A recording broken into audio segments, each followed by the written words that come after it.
Court is now in session. Please be seated. Good morning, Your Honor. May I proceed? Yes, please. Your Honor, before the court today, we have the matter of Commonwealth versus Lindsay Clancy. Ms. Clancy is present. She is represented by Attorney Kevin Reddington. The Commonwealth is represented by Assistant District Attorney Jennifer Sprague and Assistant District Attorney Shannon Buckingham. All right. Well, good morning, everyone. Good morning, counsel. Good morning, Ms. Clancy. Good morning, Your Honor. All right. Well, I guess as we always seem to start every morning, if I could see everybody over at the sidebar, please.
All set for the jury.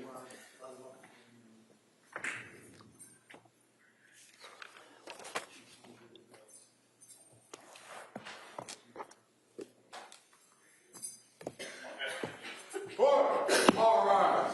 Jury's entering.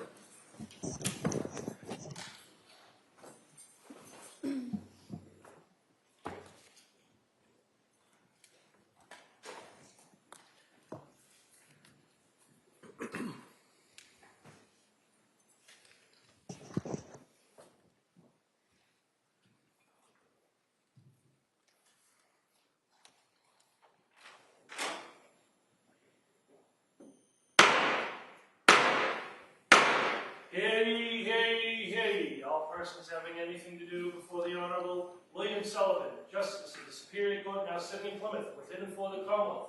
Draw an and give your attendance, and you shall be heard. God save the Commonwealth of Massachusetts. This court is now in session. Please be seated. Good morning, Your Honor. May I proceed? Yes, please. Before the court today, we have the continuation of the jury trial in the matter of Commonwealth versus Lindsay Clancy. Ms. Clancy is present. She is represented by Attorney Kevin Reddington. The Commonwealth is represented by Assistant District Attorney Jennifer Sprague and Assistant District Attorney Shannon Buckingham. Good morning, everyone. Good morning. All right. It's nice to see everyone. So what I'm going to do is I'm going to ask you the questions again, make sure everybody's able to follow those instructions, then go a little bit in regards to what our schedule is today, and then we'll talk maybe about kind of where we go after today. All right, so first off, let me get to those questions. Has any member of the jury read, seen, heard, or overheard anything from any source about any aspect of this case which would affect your ability to be a fair and impartial juror? All right. Next question, is there any other serious matter or concern bearing on your service as a juror in this case that anybody needs to bring to my attention? Again, thank you so much for following those instructions. Now, what we're going to do today is we're going to return to the witness who was on the stand. The Commonwealth is still conducting direct examination. After that, the defense will be given the opportunity to do their cross-examination. And I believe after that, the Commonwealth has one last witness. Okay? And so that's the anticipated lineup that we have today. And going beyond that, I'm not going to speculate too much because I've been wrong just about every time I gave you an estimate of the symbol of the schedule. But just so you understand, it's anticipated that these would be the last two witnesses. All right, and then I'll talk to the lawyers. We'll kind of see where we go from there, and then I will today, before you leave, I'll explain exactly what the next step is going to be. Okay, and so with that, we'll return. If we have the witness back on the stand and the Commonwealth.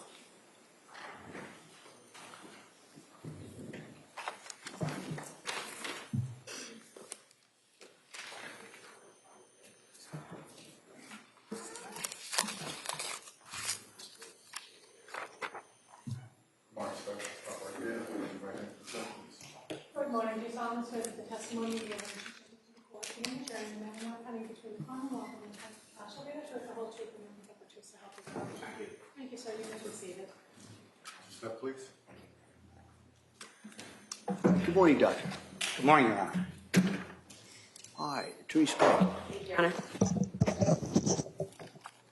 Do you need a moment? I do.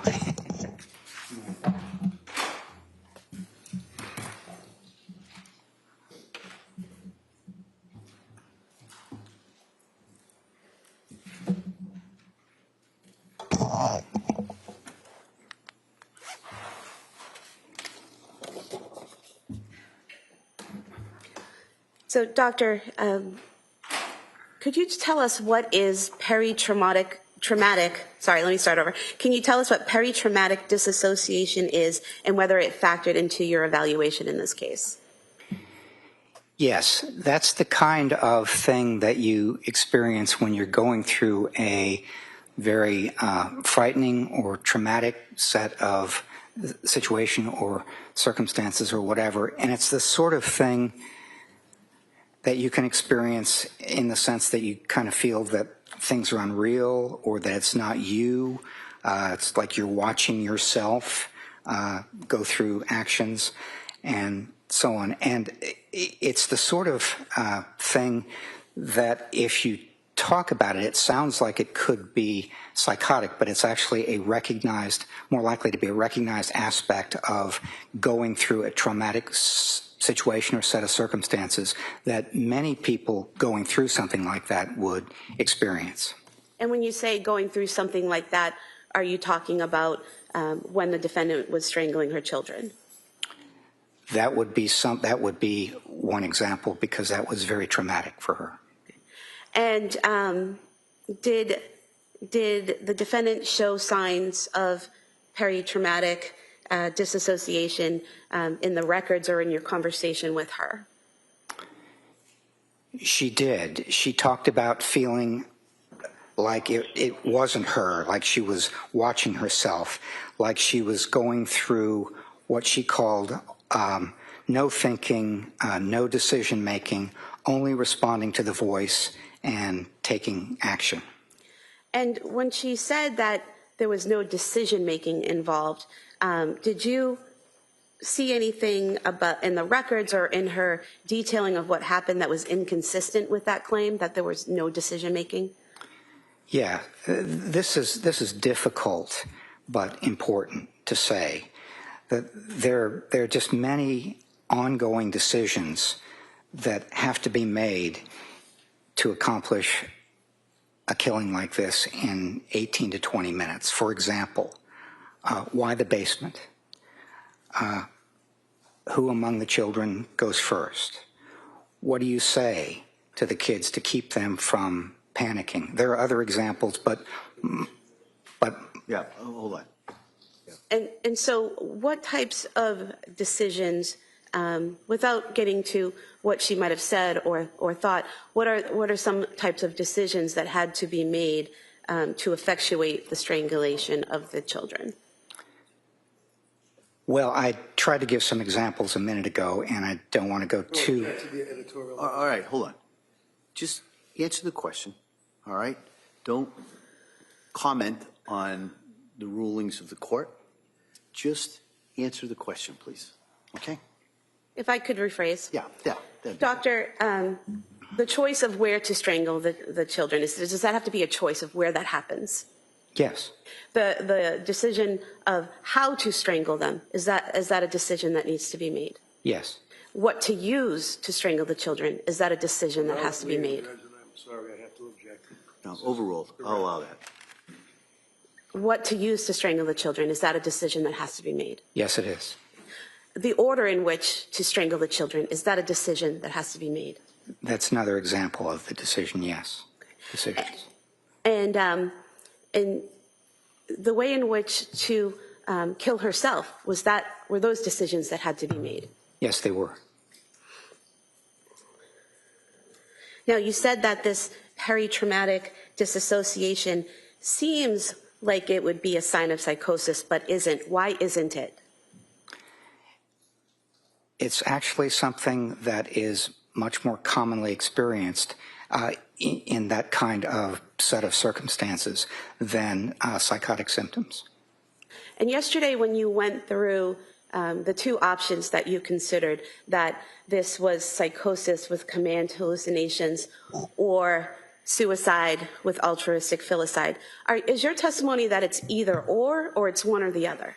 It's my testimony that those were the two possibilities that seemed to have some evidence, but at the end of talking to her, testing, reviewing all the information, doing the collateral interviews, everything I did as a part of this evaluation, the evidence much more strongly, in my opinion, supported the second explanation, which was the serious suicide attempt accompanied by killing the children out of love. Now, you interviewed the defendant on 2 days, the first day and the third day, correct? Yes, that's correct.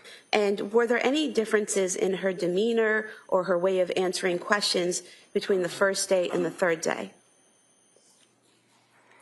Yes, I interviewed her and worked with her on testing for 3 days. And during the first and the second day, she was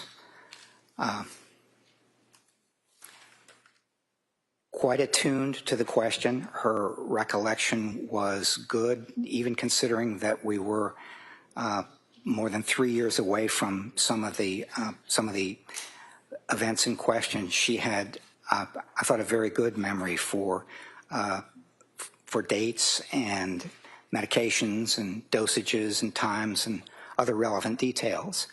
And she continued to be attentive and responsive, good attention concentration, that sort of thing on the second day. On the third day, when we were talking about mental state at the time of the offense and the circumstances of what was going on with the alleged offense, she appeared to me much more cautious and guarded. And can you give us some examples of that? She more frequently said, I don't remember, I don't recall, that sort of thing during the third day than the second or the first. For one example, I asked her about wearing a smartwatch, which she had, carried a phone, carried a smartwatch as well. And one of the things I asked her is what wrist she wore it on. This was on the third day, and she said, I don't remember. And did you also ask her about her statement at Brigham and Women's when she woke up and said she was horrified? I did. Now, that statement was not a statement so much as it was a written. She woke up in having regained consciousness that evening. She was intubated, so she couldn't speak. But they asked her questions, and she wrote down the answer, and they asked her, how are you feeling or what's your mood? And what she said was, what she wrote was horrified. And when you asked her about that on that third day of interviewing, what was her response? She said, I don't remember writing that, and I don't remember why I would have been horrified. And did you also ask her about the statement she made at Brigham and Women's, either verbally or on the writing it down, about how she said that one of the reasons she killed the children was because she thought they would suffer?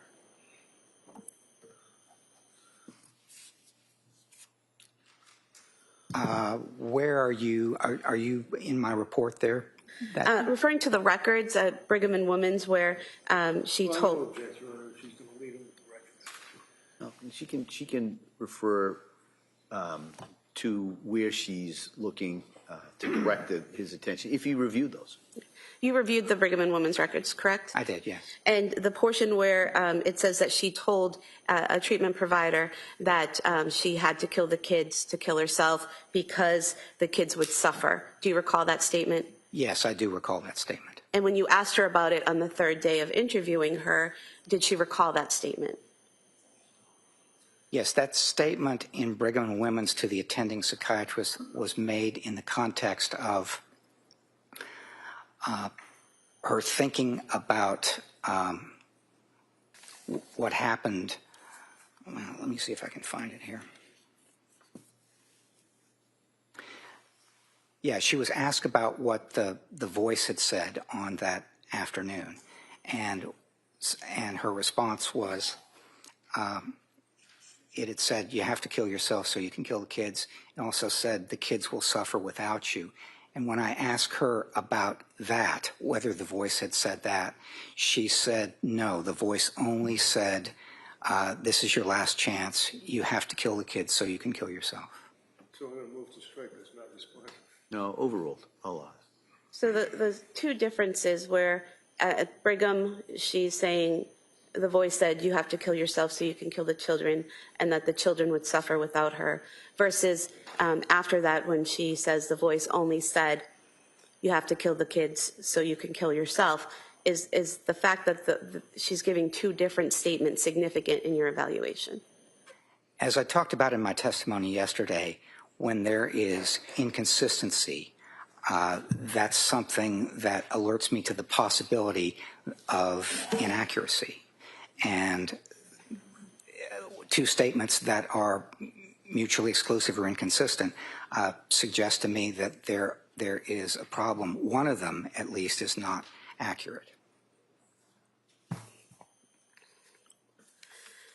And Doctor, did you find any significance in your evaluation to the fact that she was able to complete a phone call with her husband during this time frame of killing the children and herself? Yes, that was very unusual in my experience, to have a crucial time interrupted by something like a phone call, because one of the considerations there is that you then not only can document the time that it happened, and that helps be more precise about the time, but you also have whoever is on the other end of the phone.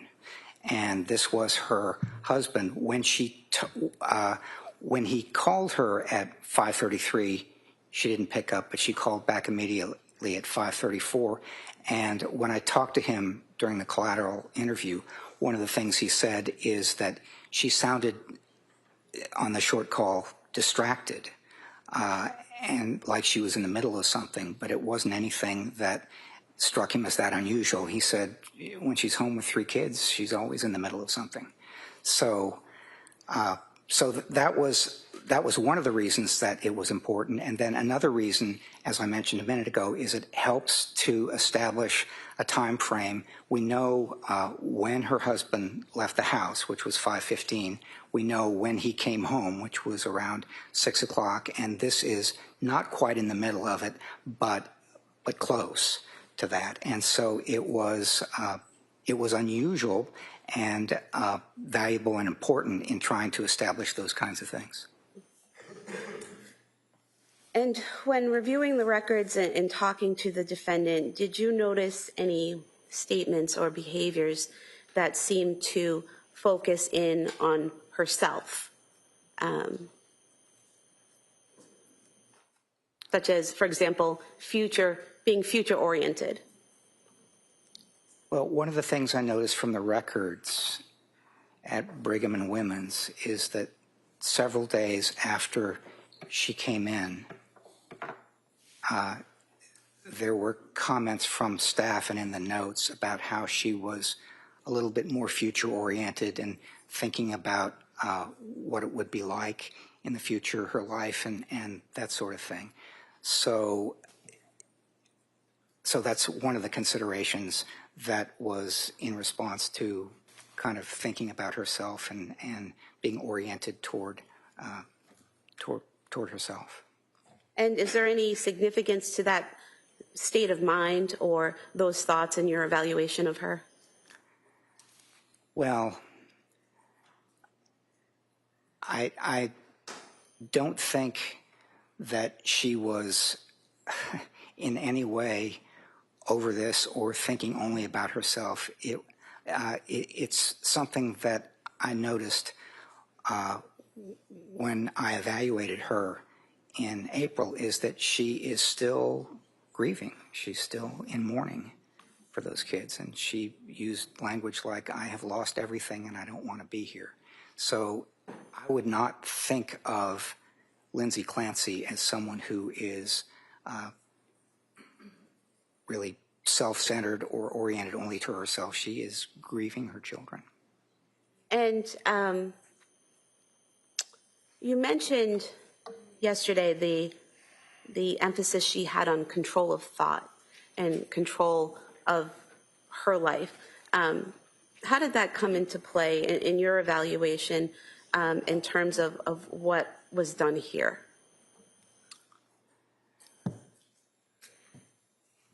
One of the considerations is why she got to the point where she decided to take her own life.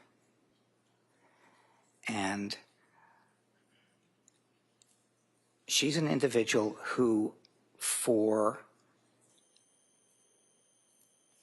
most of her life, has been disciplined and liked to control things, liked to work hard, liked to accomplish things. And one of the things that was striking about what happened with her between October and January is that she seemed to be doing her best, talking to the doctors, talking to the therapists, working on trying to get things accomplished in terms of lessening the anxiety and getting the right medications. And it wasn't working, and she couldn't help make it work. She could not control that through hard work and discipline and so on. And that had to be very frustrating, and I think got her to the point where it was very difficult for her to actually think about not being hopeless and going on with her life and so on. Now, doctor, did you form an opinion to a reasonable degree of psychological certainty as to whether or not the defendant was suffering from a mental disease or defect at the time she killed her children? I did, yes. And what is that opinion? That opinion is yes, she was. She was experiencing bipolar II disorder, depressive symptoms, and there were other things that were exacerbating that, making it worse. One is the sleep problems and probably the continued adverse reactions to medication and so on. But yes, in my opinion, she did have a mental disease or defect on January 24th. And doctor, to a reasonable degree of psychological certainty, did you form an opinion as to whether or not the defendant appreciated the criminality or wrongfulness of her conduct when she killed her children?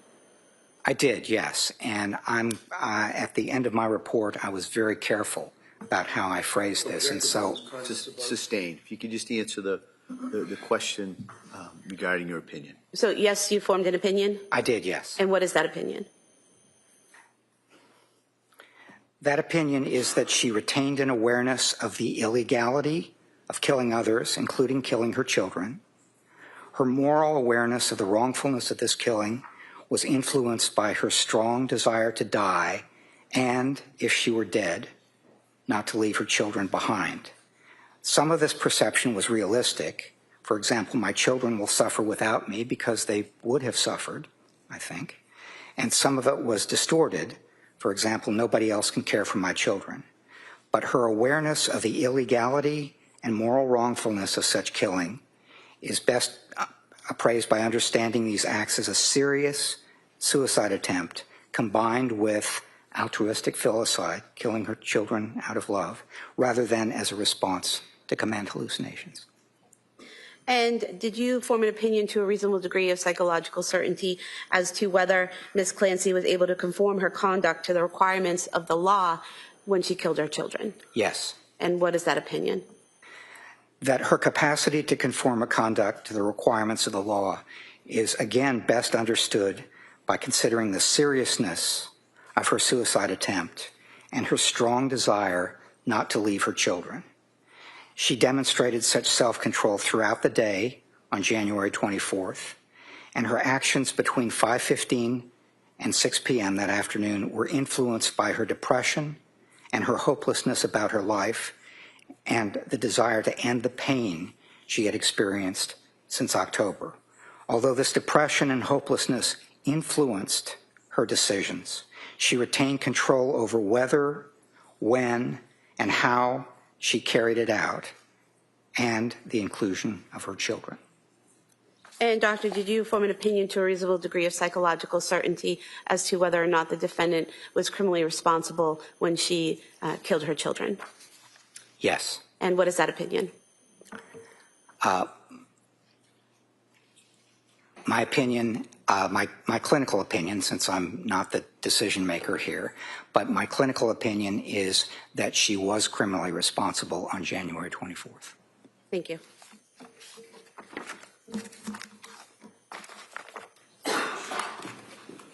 Your Honor, I'd move to submit the PowerPoint for identification.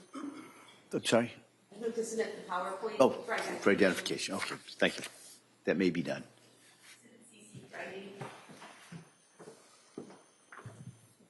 Attorney Reddington? Thank you.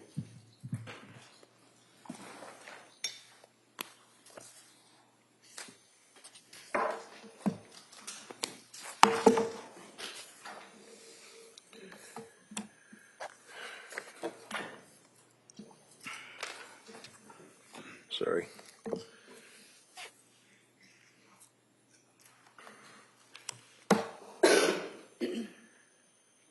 Doctor,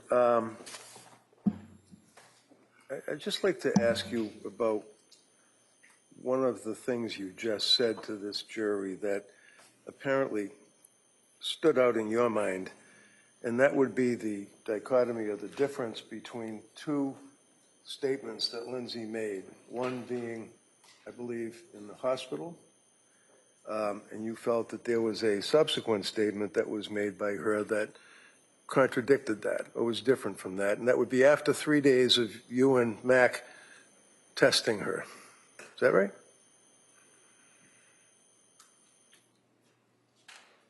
Can you just say, is it right or wrong?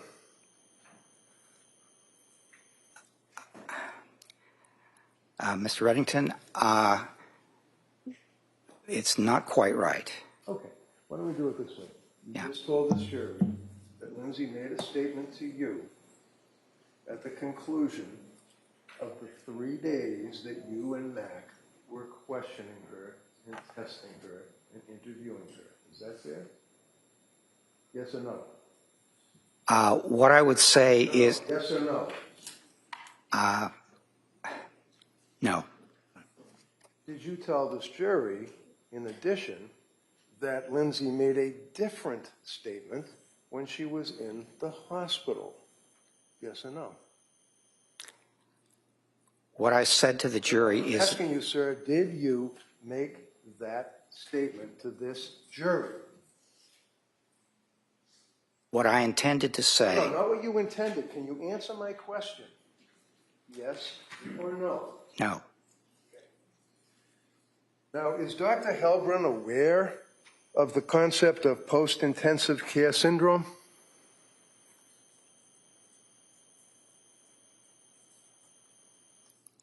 Post-intensive care syndrome. Yeah, PICS. It's called PICS.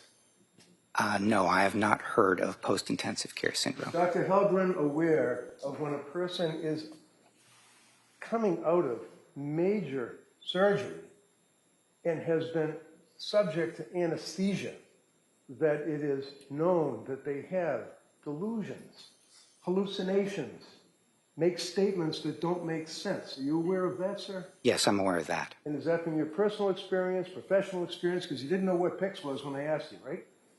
Yes, it's not from my personal experience or my professional experience. You received a notification to evaluate Lindsay Clancy on this criminal case from the district attorney's office, right? Yes. And do you recall when you received that notification? It would have been sometime before January of 2025, because that's when I started reviewing the documents that they provided. Okay, so January of 25, January of 26, and then in the spring of 26, you go to the Tewksbury Hospital with Mac and you interview Lindsay, right? Correct. So how many months is it from the time that you were appointed or requested or asked to help the DA's office to the time you saw Lindsay? How much time passed? Probably about 18 months. About a year and a half. And how much time passed from that point going backwards to January of 23? I'm not sure what the question is. Okay, January of 23, you add a year, that's January of 24, right? Yeah, It's 1 year. yeah, January of 24, you add a year up to January of 25, that's 2 years, right? yes. January of 25 up to when you and Mac finally go out to Tewksbury to interview this young lady is how many months? Well, it would be about 3 years. Okay. And are you telling this jury that it's good, using the term loosely, medical practice to interview a young lady like this 3 years after the event for purposes of helping the DA, in your opinion? Do you mean in the context of a forensic mental health assessment, sir? That's the only reason you're here, right? Yes, it is. Okay. So can you answer my question? The answer to your question is the sooner that I'm able to evaluate somebody after their involvement in the alleged offense, the more closely I can come to using that current state information as something that is relevant to their mental state at the time of the offense. Okay. So in other words, yes, it is better to see them sooner rather than later, to coin a phrase, right? Yes, it is. Okay. And have in mind January of 25 that you were retained. And again, you know, normally this isn't an issue, who cares, but how much money did you make on this case, since they want to ask my doctor? How much money did you make on this case? That depends when I'm finished, but I mentioned earlier that I had spent 180 hours before coming to Plymouth. How much money did you make on the case, Dr. Simple? Well, it's not that simple, but I'm I'm being paid at $300 an hour. Okay, so how much money did you make on the case? Well, $300 an hour times 180. What's your last billing? I've been billing monthly, sir. Okay, you must know what the total billing is up to this point, don't you? I actually have not added it How up. about you just give us your best estimate, Doctor? Well, let's see. Probably up to this point, it's been about $54,000. $54,000. And it will be more, right, when we get finished with you today, right? It'll be more. Yes. Okay. So you received from me by certified mail video interview of Lindsay by my guy, Dr. Resnick, right? Correct. You received the notes from Dr. Margaret Spinelli, right? Yes. You received the notes from my Dr. Paul Zeisel, right? Yes. You received the report that was prepared and submitted by Dr. Philip Resnick, right? Yes. You received the report prepared and submitted by Dr. Margaret Spinelli, right? Yes. And you received the report prepared by Dr. Zeisel, right? Yes. And then I said, if you have any questions, give me a call, drop me a line, whatever, but we never talked until today, right? That's correct. All right. Now, you have a curriculum vitae that talks about that you are a clinical psychologist, correct, as you've told us yesterday, right? Yes.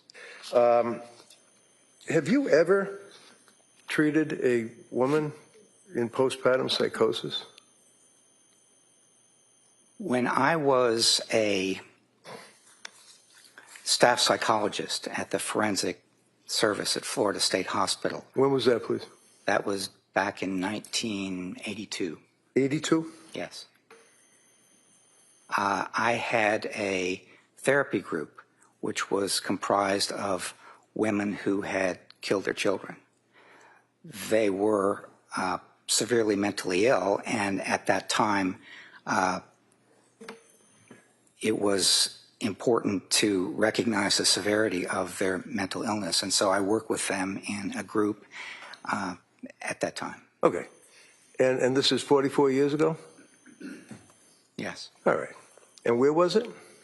It was at the Florida State Hospital in Chattahoochee, forensic unit, forensic service. How many of these people did you have a chance to interview in group or whatever you did? There were 4 or 5 in the group. 4 or 5, okay. Well,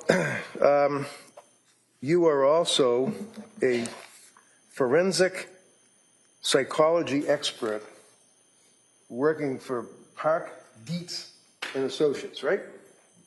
I have an affiliation with Park Dietz and Associates, yes. Yes, but that's basically, that's the letterhead that you have on all your stuff, right? Park, Dietz and Associates, Inc. Is that right? Yes. Okay. You know Mac, do you? Do I know Dr. Mack? Yeah, Dr. Mack, yeah, the guy that was here testifying for the last 2 days, Friday and Monday. You know him? Yes, I do know him, All right. yes. And he works with Park Dietz as well, right? I think he has the same kind of affiliation I do, which is we both have jobs and do things elsewhere, but we occasionally do cases in affiliation with Park Dietz and Associates. Right. And continuing on, and if you have it, you can certainly take a look at it. Make sure I don't misrepresent anything on your V-Day, as you refer to it. You also were involved with Giant Food Corporation. You do fitness for duty assessments. What is that? What are fitness for duty assessments? Yeah, Giant Food Corp. What's Giant Food Corporation? Oh, that's something that I did many years ago. Basically, a company or an organization might refer someone who is having difficulty at work, having symptoms, making threats, that sort of thing, and they would ask for an evaluation from a psychiatrist or a psychologist, and I did that for a while for Giant Food Corporations. And you also did it for U.S. Airways, apparently, evaluations and consultation, right? Yes. You also did it for the Texas Education Commission. You put on your resume the forensic clinical site visitor, Sam Houston State Hospital or University, right? Yes. You were a grant reviewer for the Office of Victims of Crime for the United States Department of Justice. That's the feds. That's the U.S. Attorney's Office, right? Yes. Okay. You also worked, and you did violence risk assessment consultant as a consultant to the New Jersey Department of Mental Health Services, right? Yes. You also consulted as a research consultant with the community education centers in New Jersey, right? Yes. Research Advisory Board, the Center for the Analysis of, actually the FBI. You work for the FBI? I consulted with the FBI, yes. And in consulting with the FBI, you also consult with the Bureau of Prisons, right? BOP? Yes. When you're consulting for, well, okay, look, site visit of juvenile justice and psychology, you were involved with that, right? Yes. Consultant forensic psychology service for the Walter Reed Medical Center, correct? Yes. When you work on the consulting with the Bureau of Prisons, basically what you're doing is you're evaluating, as you told us a couple of times, people that are wrongfully convicted and they're in jail for decades, and you would evaluate them for the Bureau of Prisons to see if they're okay to release to society, right? That does not sound like a typical question that I would evaluate for the Bureau of Prisons. All right. Well, what would you evaluate for the Bureau of Prisons? That's, well, for example... wait, hold on. Just so we know, Bureau of Prisons is federal as opposed to the Department of Correction, which is state, right? Yes, that's okay. right. So go ahead. Tell me what you do for the Bureau of Prisons. Well, one of the things that I might do is conduct a meeting or a workshop on a topic such as violence risk assessment or something like that. So I have done that, deliver a workshop or provide an organizational meeting, provide information and so on a number of occasions. And do you evaluate people to see if they're able to be reintegrated into society? I do that as well, yes. Okay. You also are involved with sexual violence risk, is that correct? Yes, it is. You also are involved with specialized police response and collaboration with behavioral health systems in Pennsylvania, right?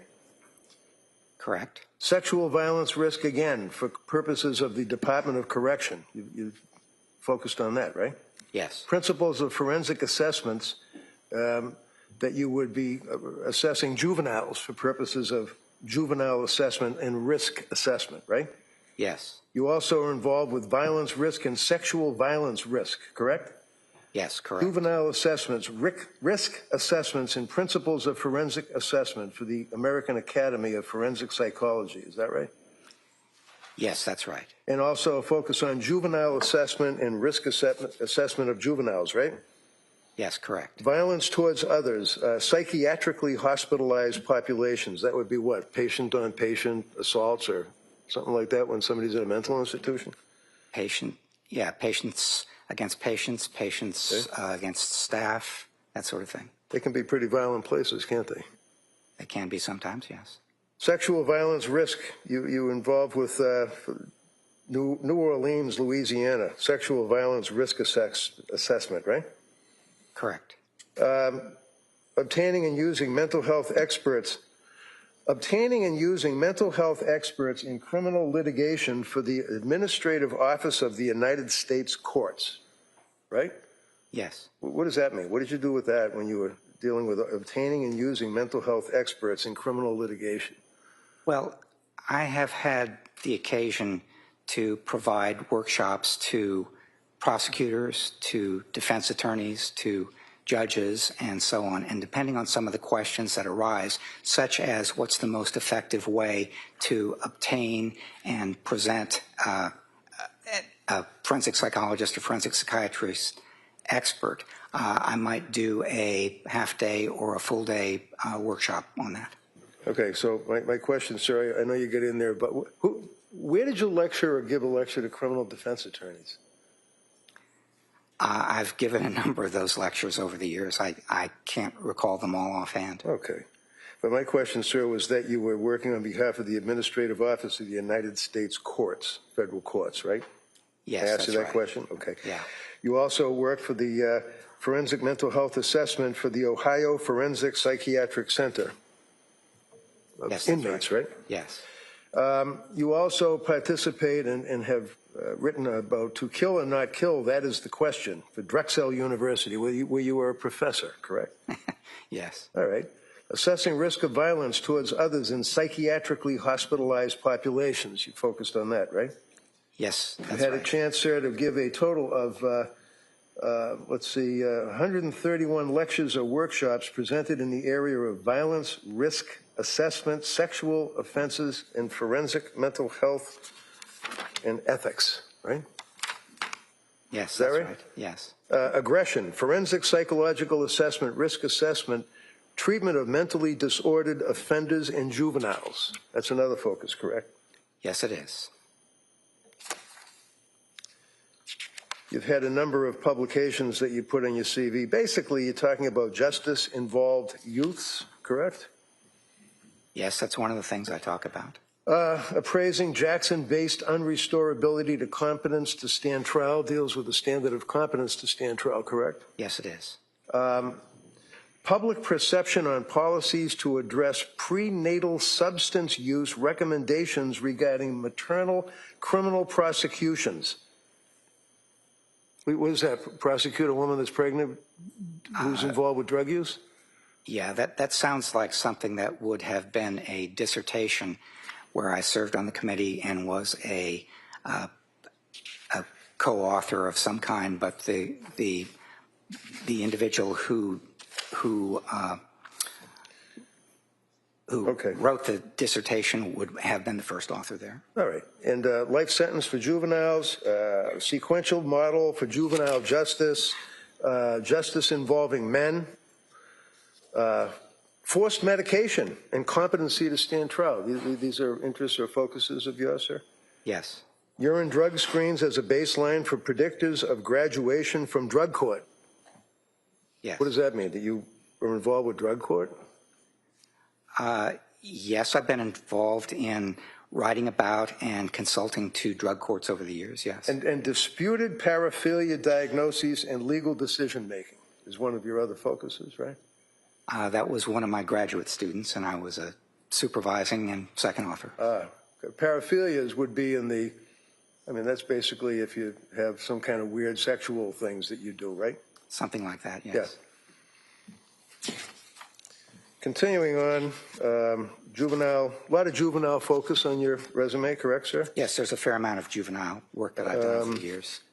Involuntary medication, trial competence, clinical dilemmas, substance abusing adjudicated adolescence, and your resume basically is a number of pages, correct? Would you agree with me? It's almost 70 pages, right?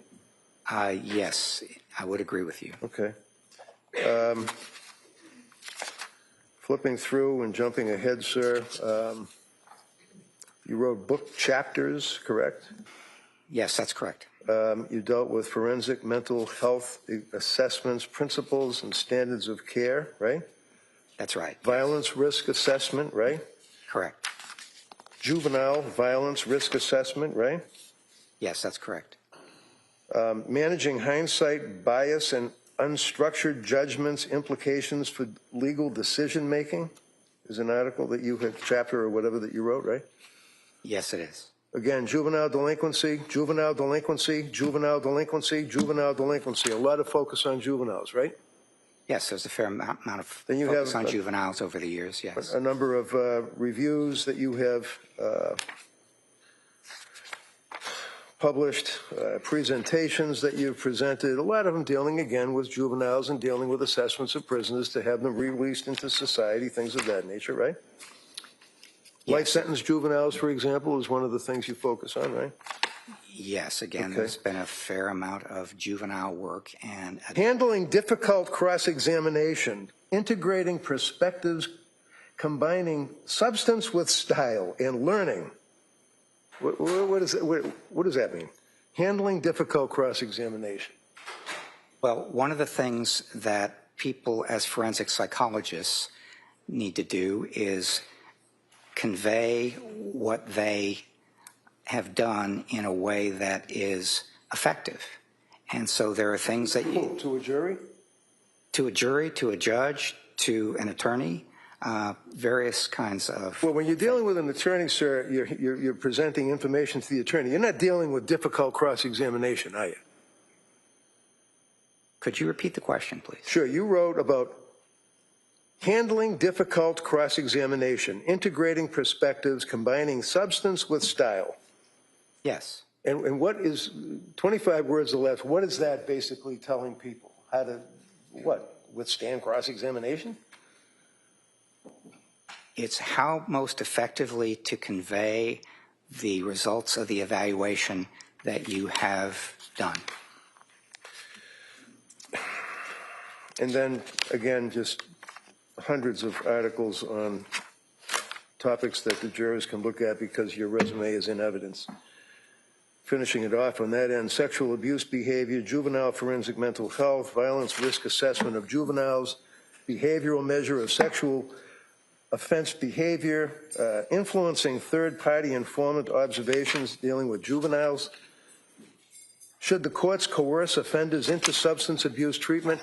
Is there one article, one, that you wrote about a woman who is pregnant, who is undergoing postpartum depression, and God forbid, psychosis? No. But you did write an article 49 years ago. You published an article on psychosis in 1977 with your dad. Well, you were in college, apparently, right? Right? Yeah, I was okay, his so research assistant at that time when Yeah. I was in college, yes. Okay. And this is before you entered graduate school, and you used the diagnostic framework that no longer exists, didn't you, back then? It was a long time ago. Right. And actually, it was 3 years before the DSM was even written. DSM-1, back in the Stone Age. It was a while ago. That's the only article you ever wrote dealing with that issue. Is that correct, sir? Dealing with what issue, sir? Postpartum psychosis. Ah. Yes. Does I mean yes? Thank you. So,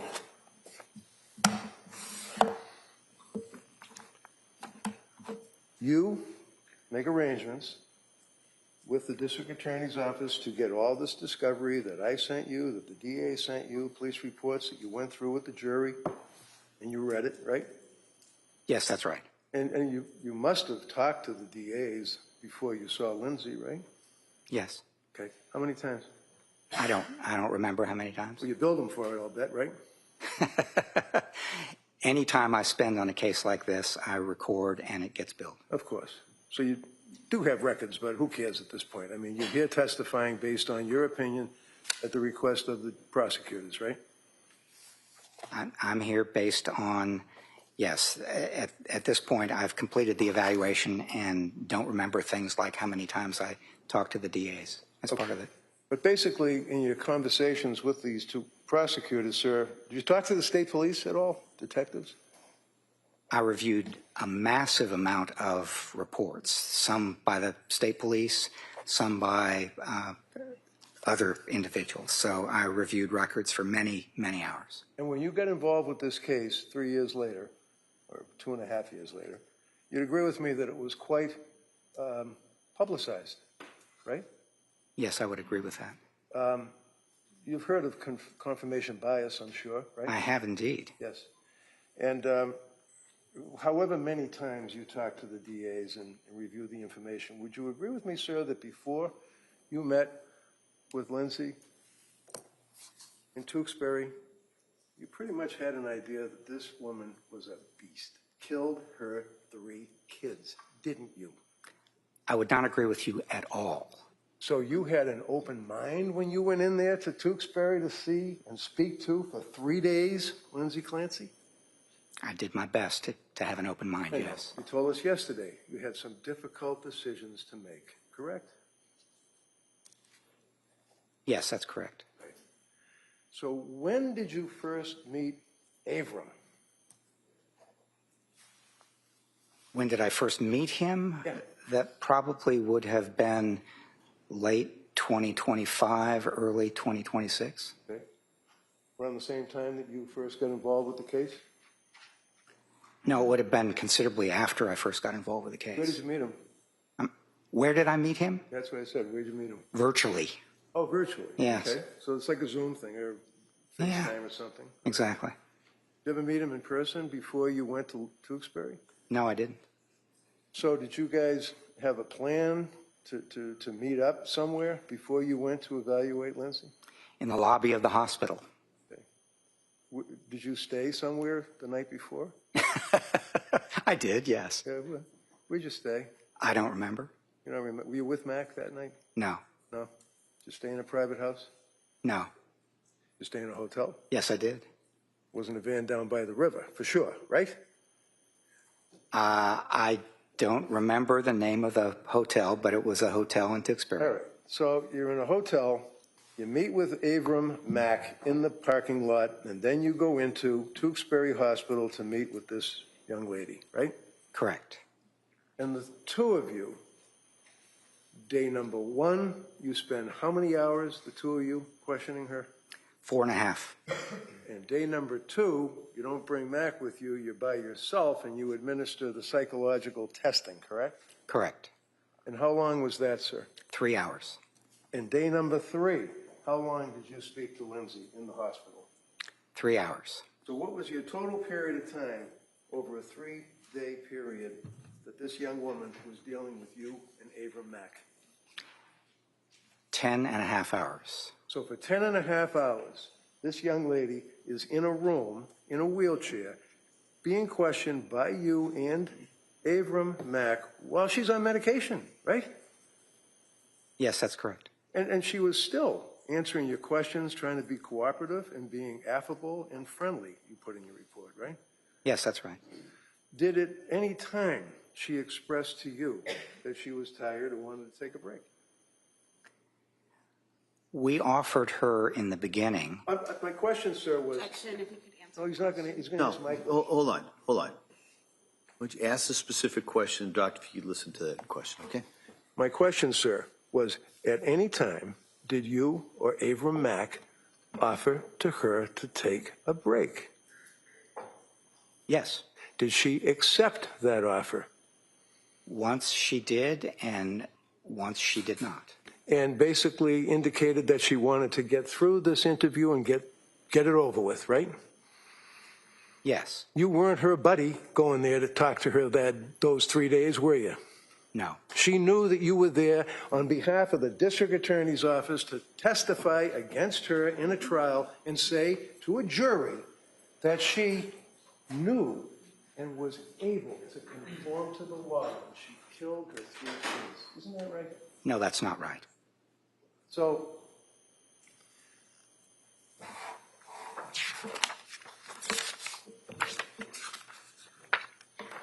your diagnosis is depressive bipolar 2, right? Bipolar 2 disorder. Right. Okay. And that's a serious mental disease, isn't it? Yes, it is. You would agree with me, sir, that Lindsay is in your opinion, testified she's a very hardworking and highly self-disciplined individual, right? Yes, I would agree with that. You testified to that yesterday, right? Yes, that's right. Right, that's funny?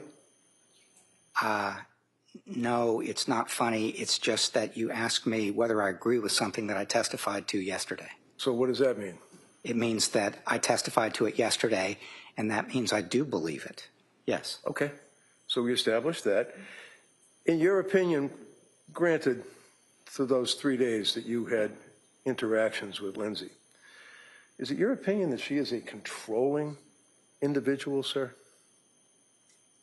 It depends what you mean by controlling. Well, let me ask you, for example, would you agree that if a young mother prepares lists for a babysitter, for example, to chop up the carrots and dice them up small, and how to prepare the spinach, and how to prepare the chicken McNuggets, and then leaves them in a note and puts them on the kitchen table, is that controlling, in your opinion, of that individual?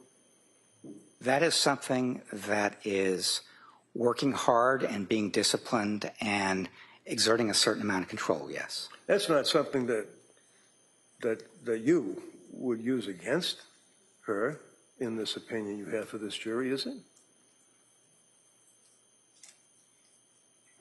What I do is do my best to describe what she does, what she thinks, what she feels at certain times, what symptoms she has, and so on.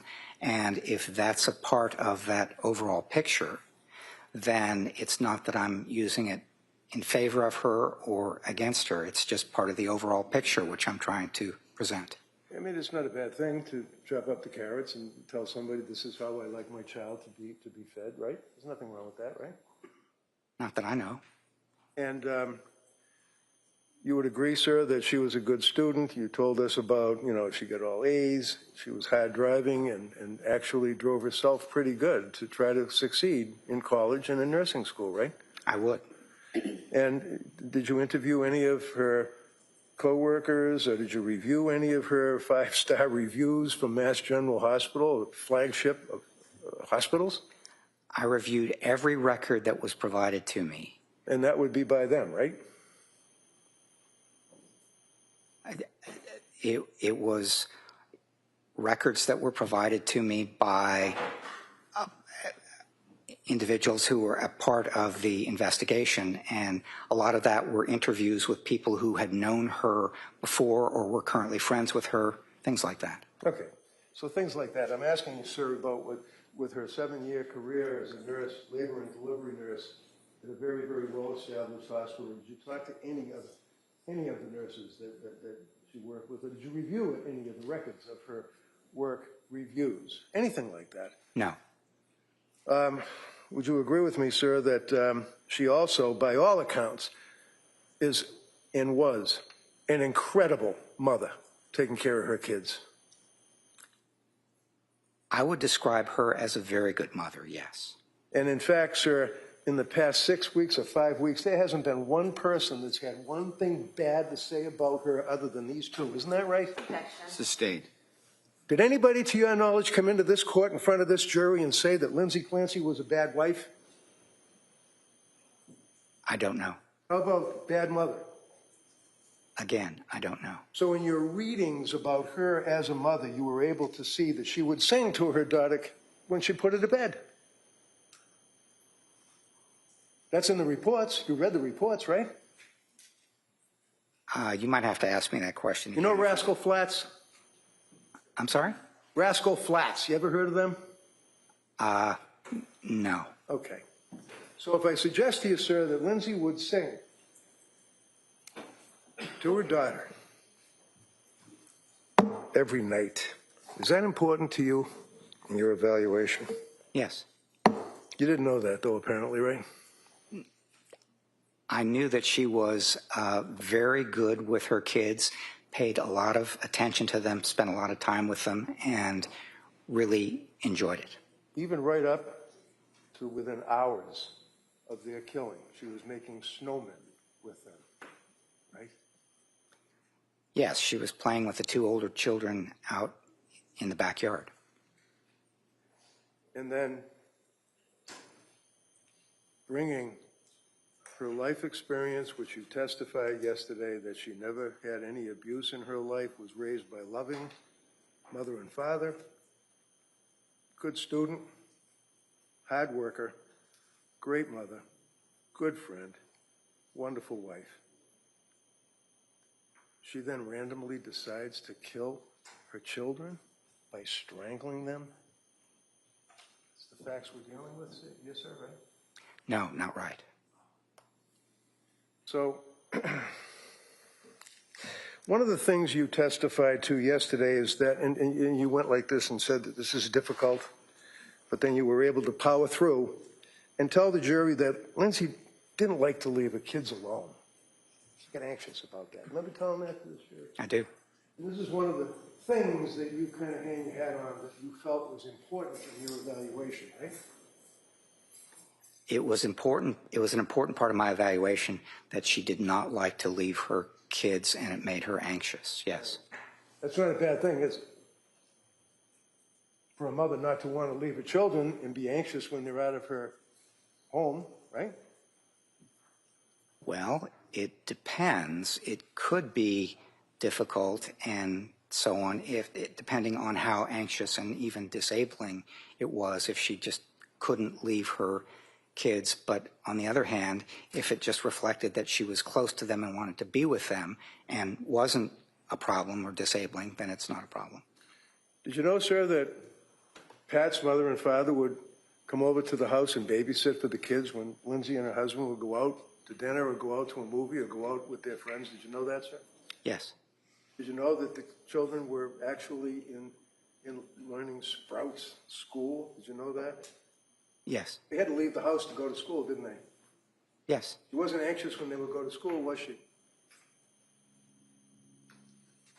It made her a little anxious to drop her kids off. She didn't like to be separated from them. Well, that's because the kids many times, not on occasion, would cry, like little kids do when you drop them off somewhere, right? I don't know if she was anxious only when they cried. You know that in addition to the date nights, in addition to socializing with friends, in addition to the children leaving to go to the Little Sprouts school, you knew that there were a number of occasions that Lindsay alone or Lindsay with her husband would leave the kids and go out and do any number of things. Shopping, socializing, go to Boston, things like that. Did you ask third-party contacts about that? I asked Patrick about that, and one of the things he said is that it was difficult for her to leave the kids, and he used as an example date night for their 5th anniversary. It was hard for her to leave. Was that in 22? Was date night for their 5th anniversary in Just 22? mention it to the jury. Was that in 2022, their 5th anniversary? Your anniversary is in December, right? I don't know what year it was in, Well, Mr. Reddington. What was the problem? What did he say, third-party collateral? What did he tell you? What he said in response to that question is that on date night for their 5th anniversary, she was anxious about leaving the kids. Right. Did they ultimately go out that night? They did. You know where they went? I don't. Did she have fun? Did she appear to be enjoying herself away from the kids? That was not part of the question I asked him. I mean, there's nothing wrong with a woman being concerned about her babies when she's not at home, right? There's nothing wrong with that.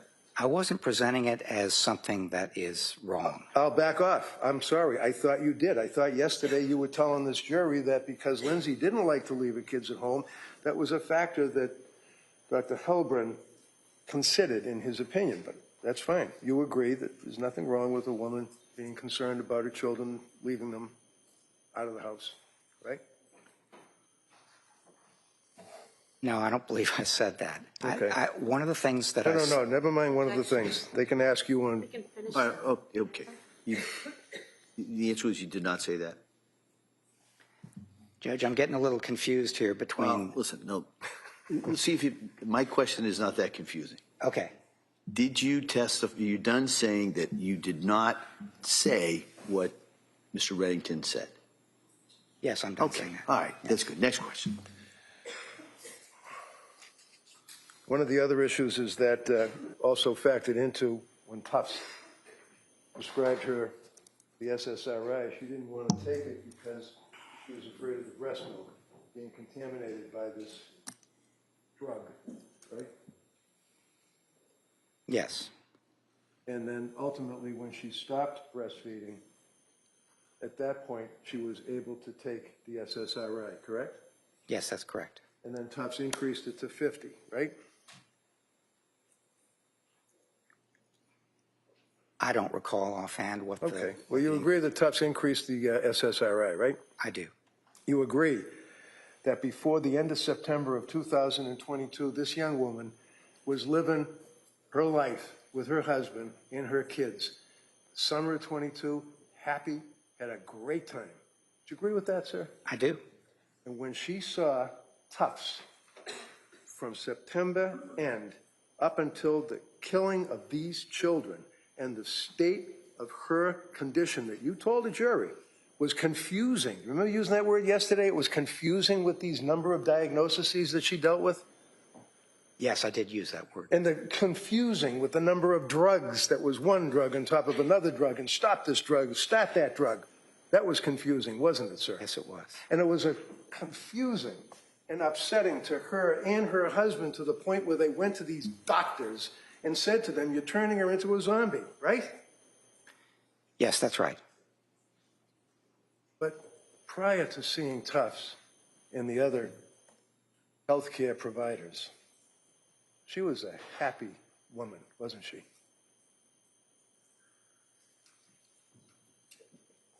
She was in many respects happy, pleased with her life. So she wasn't happy in an unqualified way, but she was, yes, she was very happy with certain aspects of her life. So as September turns into October, middle of October, thereabouts, how is she doing at that point between her depression, anxiety, drugs prescribed? How is she doing? She was anxious about going back to work, but she hadn't started taking the drugs that were prescribed. Let him finish. Go ahead. Go ahead, Doug. Yes. In September, she was anxious about returning to work. She had not yet started taking the medications that Dr. Tufts had prescribed, though. How about a text that she had sent to her mother on October 20th, sir? I know you indicate in your report that you had a chance to review all of the computer searches, text messages, Apple Watches, all that stuff, right? Yes, that's right. All right. Read that text, please. October 20th. This is a text that she sent to her mother. Read it. Would you like me to read it out loud? I'd like you to read it out loud. All right. Mom, will you please come up and stay with me for a bit? I'm really sick. Something is wrong. I had horrible insomnia all night, and I just don't know how I'm going to get through the day. I started taking the medicine my doctor prescribed for anxiety, and I think it's made things worse. It's just really scary, and I don't want to be alone. Did her mother come up the next day and stay with her? Oh, I don't know. I'd have to go back and look at the records. I'm sure. You know, sir, that she actually climbed into the bed with her mother to sleep with her mother when the mother was staying with her during this period of time? No, I didn't know that. In the middle of November, sir, she texted her mother-in-law, which would be Pat's mother, Sue. This would be Sue Clancy, who was also a labor and delivery nurse, right? Yes, that's correct. She texted Sue while she was at work as a nurse, right? Yes. And Sue was in the emergency room and actually realized that Lindsay was at the hospital and stated that she felt unwell. Is that right? Yes. Did Sue see her in the hospital, if you know? I think she met with her in the emergency room. Okay. And then her mother-in-law was trying to help her out and referred her to another person that was a friend of a friend, so to speak, right? To help her out? The nurse practitioner, is that who you're talking about? Yes, yeah. Yes, that's right. And she was able to meet with that individual, Paul, until she left, I think like a week later. She went on to another job, right? I think that's right, yes. And that's when she saw Nurse Gelada. Was that correct? To my memory, that's correct, yes. And then would you agree with me, sir, that at this time frame in November, she was having real difficulty with sleep disruption, yes? Yes, I would. She had concerns all along about this, starting in mid-October, about the impact of the medications on her insomnia, correct? Yes, insomnia was one of the first problems that she experienced when she started taking the medication in October. And she expressed the fact that she believed that the medications were obviously having an adverse effect on her. They were damaging her brain, right? She did express that view, yes. And then she still, however, had a positive outlook and was hoping that things would turn around in her life and that she could get back to being herself, is a quote, right? Yes, that's right. But instead, and I quote your words yesterday, it got worse. Yes. Late in November, she's still having a lot of trouble sleeping. She thought that she was close to, and I quote, the end of her rope. Bad analogy, but nevertheless, that's what she said, right? Yes, it is. She was feeling off, disconnected, sort of like a zombie, your words, testifying here yesterday, sir, correct? Correct. She was reporting at this point panic symptoms, concerns about the benzodiazepines, correct? Yes. Indicated that she was disoriented and forgetful, correct? Correct. You told us that she stated that she was disconnected from her body. Isn't that correct? That's how she described feeling, yes. Could not relate to people, felt that she was in a disassociative state. Isn't that right? Yes, that is right. Thought that the medication was resulting in this type of development in her life, correct? She felt the medications were contributing to this. Yes, that's correct. And in December, and I quote you, it's not getting better. It got from worse, it got better. Well, actually, not better. It got worse again, didn't it, in December? December was probably the worst month for her, as she described it. And in December, sir, you recall that she indicated, and I quote from your testimony, horrible intrusive thoughts. She had thoughts about harming herself, potentially as she continued to experience these thoughts later into December, correct? Yes, that's right. These thoughts, did anyone say to her, are these thoughts, are these coming from outside your head? Are they coming from inside your head? Are they male voices? Are they female voices? Anybody ask anything about thoughts, what they were? According to the medical records, not according to your guess. That's a standard kind of question when you're My being question, treated. sir, is you read the medical records. No, overruled. Can you answer that question based on Dr. Helbrin's review of the medical records of what this young lady went through in that hell that she was living? Is your question, did someone ask her about hallucinations? Yeah, if or I come thoughts? to you for help and I say, I've got intrusive thoughts about killing myself, and God forbid I'm thinking about killing my kids, I've got these thoughts in my head, would you ask me? Voices?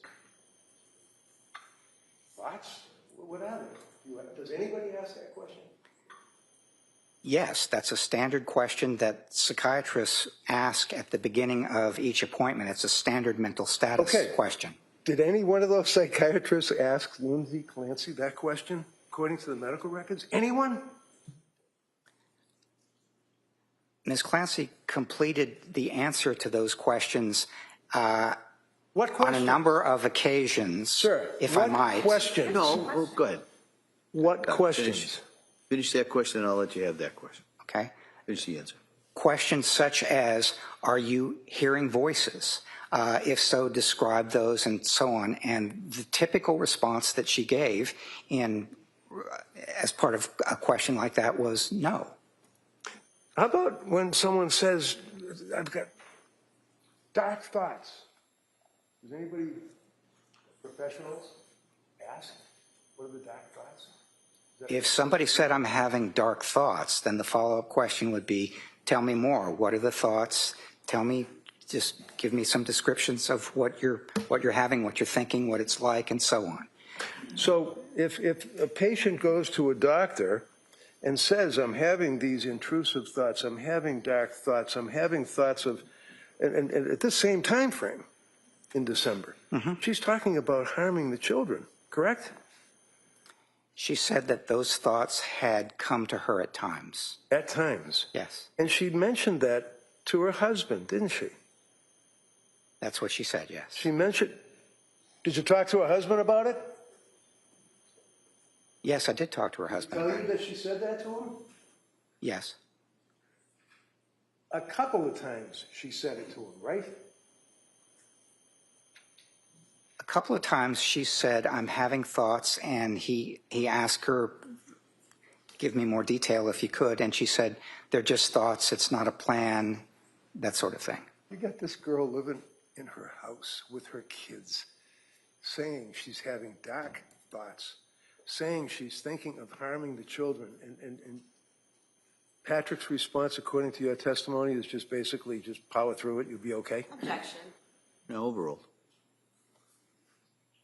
Huh?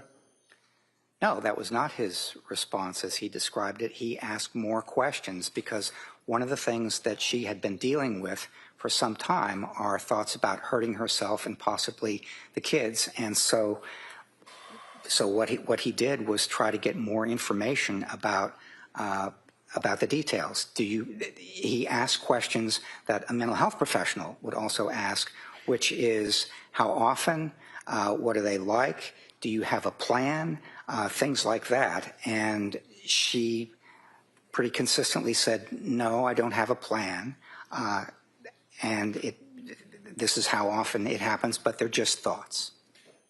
So let's talk about that, because that's apparently the standard reaction if a patient comes to a doctor and says, I'm having dark thoughts, intrusive thoughts, I'm thinking of hurting myself, I'm thinking of hurting the kids. You say, do you have a plan? That's the question you ask, right? That's one of the questions that you ask, If yes. the person says, nah, I don't have a plan, I'm just having these thoughts, then you just basically move on, give them more drugs. What do you do? No, you don't move on. You're aware that the person has reported having those thoughts, and you've appraised the risk, and the risk has to do with things like how imminent is it? How serious is it? Are there means? Is there a plan? What sort of detail is involved, and so on? And so basically what you do at that point is you take it seriously, but you also try to describe how seriously to take it.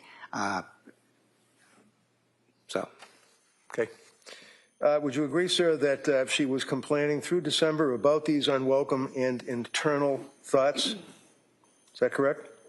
Yes. It's important for your evaluation because when you ask the question, when you're experiencing these thoughts, were they your own thoughts or were they auditory hallucinations? And she indicated to you they're my own thoughts. That's what your testimony was, right, yesterday? That's correct. But she made clear that these were unwelcome and that they were intrusive. Is that correct? Yes, she did. So she's answering your questions honestly. She certainly isn't trying to fake that she's hearing all sorts of voices yelling at her and things like that. She's answering honestly, correct? Yes. Very cooperative, correct? Yes, correct. You then would indicate, sir, that in your evaluation as you went on, that she described an experience on December 15th. And she described December 15th as being literally one of the worst days in her life, right? Yes. And that's, why was it one of the worst days of her life?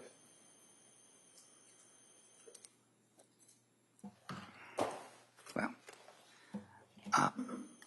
it was one of the worst days because things were getting more intense and difficult, and the thoughts that she was experiencing were harder to handle for her. As a result of that, her husband, Pat, took her to the hospital, right? Correct. And you indicated that it looked like she was having general anxiety symptoms, right? That's your testimony yesterday. It looked from what the records reflected that anxiety was something that they were focusing on her experiencing. And then you said in your testimony, but not so much the postpartum. What does that mean? It means that in December, she would have been 7 months away from giving birth to Callan. And consequently, it was less likely to be postpartum than depression for other reasons, or bipolar or major depression or something like that, rather than postpartum depression or postpartum psychosis, something like that. Because you know that postpartum is not a medical diagnosis. That's just the fact that you had a baby, right? I do know that, yes. Okay. And when she went to that hospital, did they provide any help for her or any medication, or what happened on December 15th? She did not stay in the hospital very long, and so no, she didn't remain there long enough to get the kind of help that you would usually get on an inpatient basis. But the next day or thereabouts, she goes back to see Tuss, right? Yes. Okay. So she immediately tries to reach out for help to anybody that would listen to her, right? She was trying hard to get help. Now we get to December 20th. December 20th wasn't a very good day either, was it? Well, that was the day she went to the she went to the Rhode Island hospital that had a postpartum program. Now, you know from looking at the medical records that, in fact, it was recommended to her, I think by maybe the LAFCW young lady, Letitia Dukes, but maybe I'm wrong. You're in the records. Someone told her to get in touch with this Rhode Island hospital, right? Yes. They specialized in postpartum care for women that possibly are going through postpartum psychosis or postpartum depression, right? Yes. And Pat, her husband, took her and dropped her off, and then he went skiing with Cora. Is that correct? Correct. And he dropped her off in that hospital, and she was evaluated by a doctor and some people, correct? Yes, And you reviewed those medical records, right? I did. And when you reviewed the medical records, did you see that she was also involved in group discussions and crayons and coloring and things like that? Yes, I did. Yeah. Did that help her out, do you think, coloring? There's a number of things that they try to do. I think coloring as such would not be helpful, but Okay. there's art therapy and there's various other kinds of things that people are involved in. All right, so various other things that people are involved in. So I assume the people you're referring to would be the employees of the hospital. Or the patients who are attending the postpartum program. Okay. So what exactly was the program? What did they do? That one day that she was there for 8 hours. What did they do? She wasn't accepted as part of I that didn't program. ask you about that. I asked you, what did they do? Well, they evaluated her, as my understanding from reviewing the records. And then what happened, sir, when they evaluated her? They evaluated her and they indicated that she was not appropriate for their program. And you testified yesterday that, and I quote, they said she did not necessarily fit into their postpartum program. They did offer her 3 other programs. Remember that, sir? Yes. Okay. And then you indicated that patient was offered several options, including inpatient treatment for medication management, right? Yes. A partial hospitalization program focused on general mental health, Yes. right? Yes. Where was that program? I don't know. Or continued outpatient management, right? Yes. What is that, like going to see Tufts? Outpatient management? Yes, that's living at home in the community and being treated by a psychiatrist, which is what Dr. Tufts was. Right. Well, okay. So patient plans to follow up with her outpatient provider for guidance, is what you said yesterday, right? Yes. And she did the next day, right? Yes. And do you think that that a doctor who has been licensed as a physician psychiatrist, advertising that they specialize in postpartum, postnatal issues, is qualified to treat a young woman with this symptomology that she brought to that desk, to the television set? I don't understand your question. Well, you know that she never met, Tufts never met this girl. She never met her, ever, until she sat in that witness stand. I understand that their treatment was done remotely. Was remotely? So when I say the television, that's what I mean. It's like you're on Zoom, you're on whatever. I apologize for that. Yes. Yeah. So she went the next day and actually remotely accessed a meeting with Dr. Tufts, right? Yes. And then she went back onto her schedule with Dr. Tufts, but that didn't help so much. Is that correct? You indicated that she was still numb. She was still having suicidal ideation, things of that nature, right? Correct. Okay. One of the things that you said, though, sir, yesterday is that her admission to the hospital was because they did not feel, and I quote, that she did not necessarily fit into their program. You recall that? You mean their failure to accept her into the day program? Their failure to help her, period. They told her to leave. It's my understanding that what they said was that you don't fit with our program because it's not a postpartum phenomenon, and that's what the program is about. Did you really read those records? Yes. Like, Yes, I did. Okay. And So I tell me wrote again. something about, in my report, I wrote something about it. Wait for the next question, okay? Yes, Your Honor. So you read the records from that Women and Infants Hospital in Rhode Island? Yes. Telling this jury, right? Yes. And what was the word, the language, the word salad you just said to me that they didn't accept her because of what? Objection. Yeah. You can rephrase that. What was it you just said to this jury they wouldn't accept her? Why? It was a day program for women experiencing postpartum difficulties. And their evaluation of Ms. Clancy was that her difficulties were more related to general mental health, but not particularly to postpartum difficulties. And so she did not, Go ahead. if I might, Yeah, you might.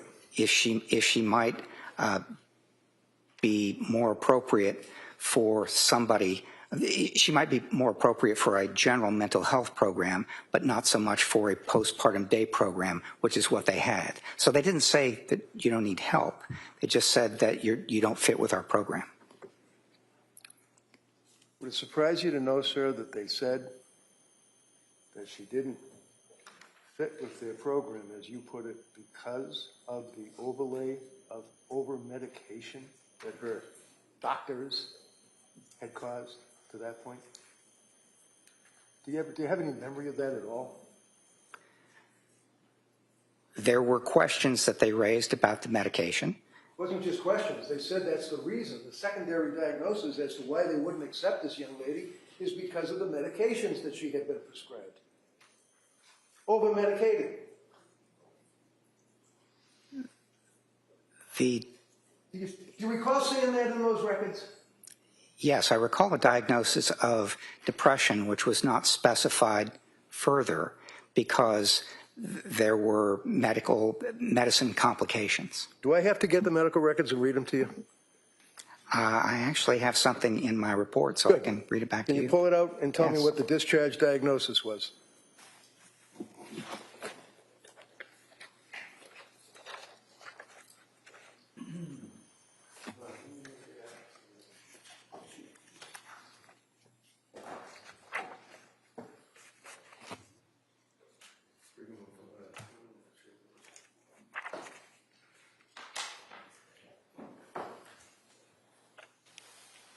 Exhibit 220.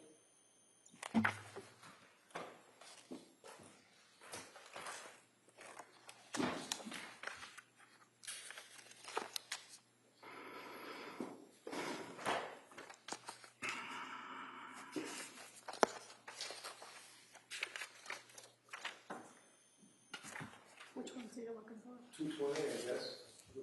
Women and Infants Hospital record.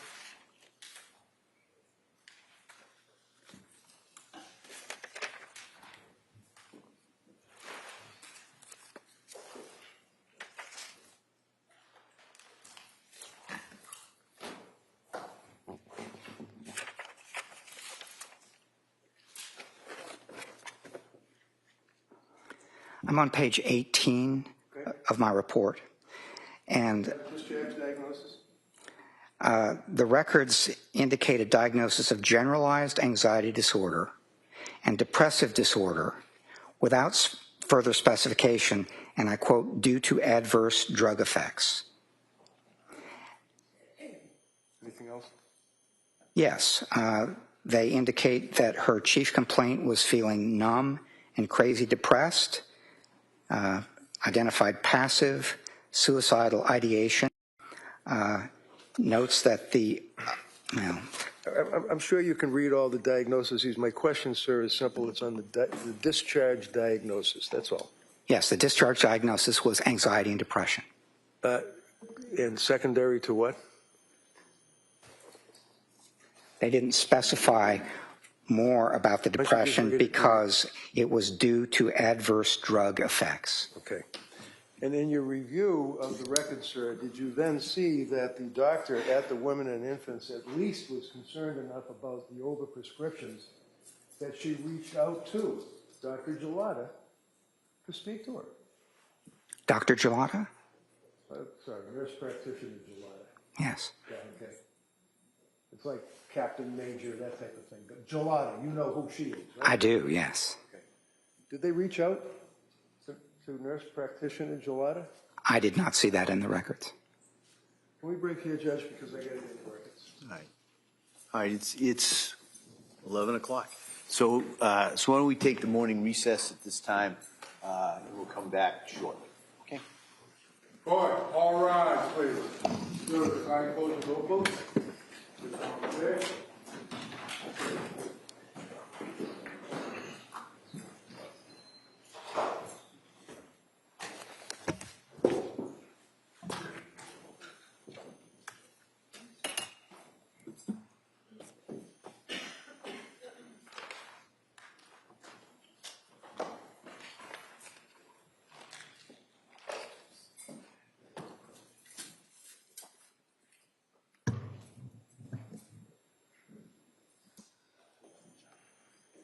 Jurors are exited the courtroom. All right.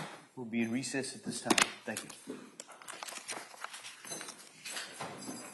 Court stands in recess. Please exit the courtroom.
Court is back in session. Please be seated.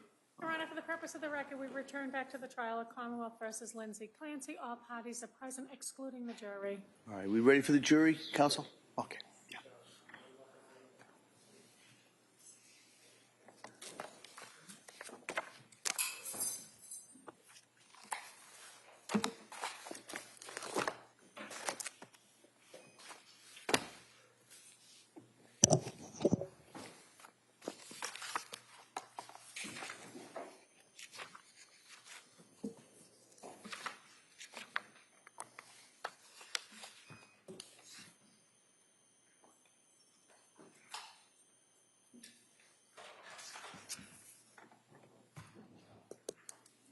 Court, all rise. Jurors entering.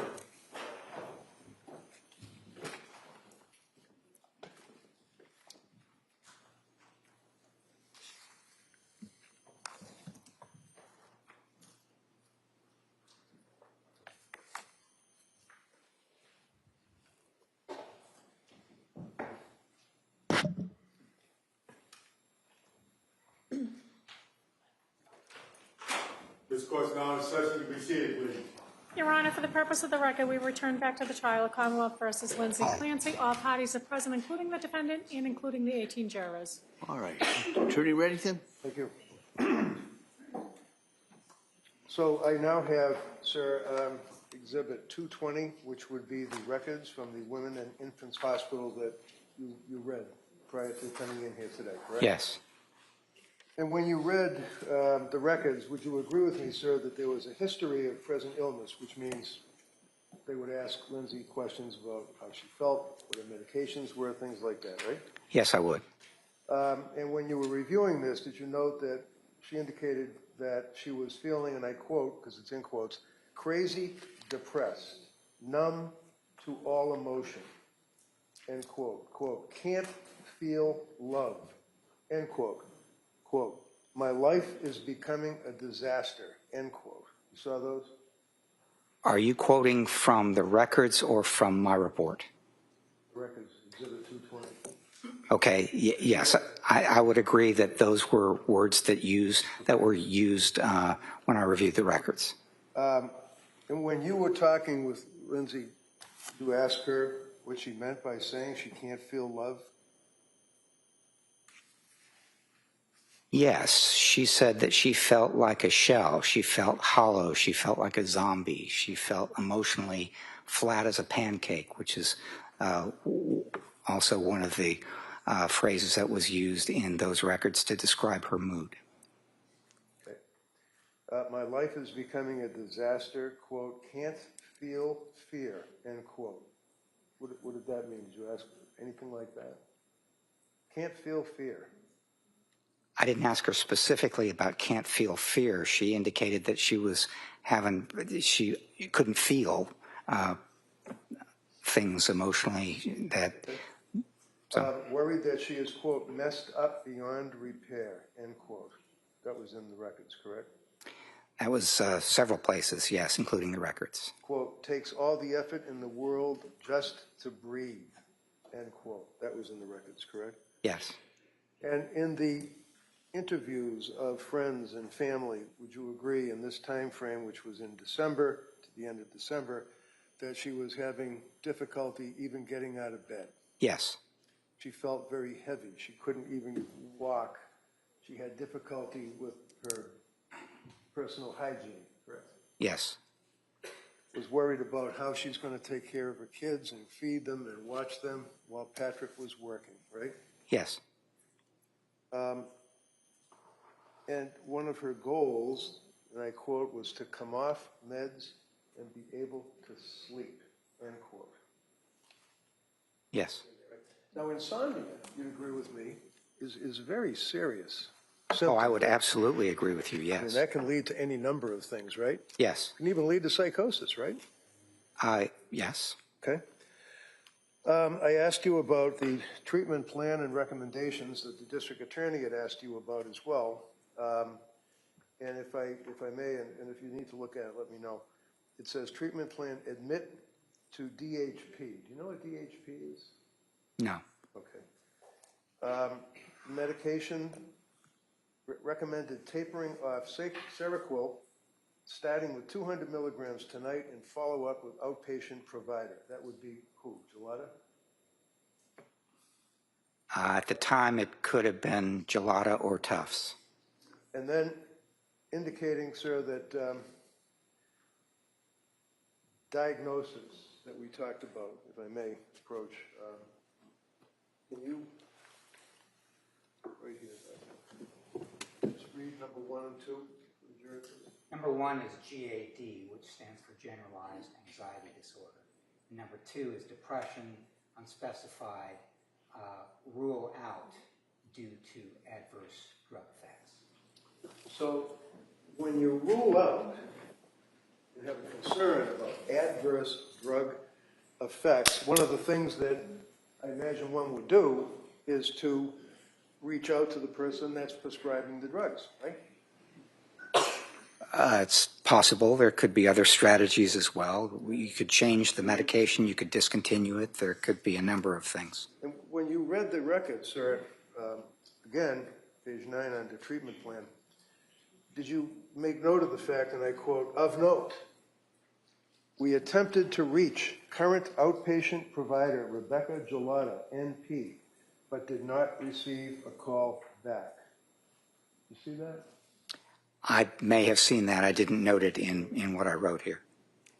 In any event, patient plans to reach out to previous provider, who would be Jennifer Tufts, and she did that, right? Yes. Okay. Now, one of the other things that you had made reference to, sir, is that you relied on, is when her husband came home and found Lindsay on the ground in the snow after she had jumped out the window, he spoke with her, is what you told us, jury, right? Yes. And can you tell us again what it is that he said to her and what she said to him?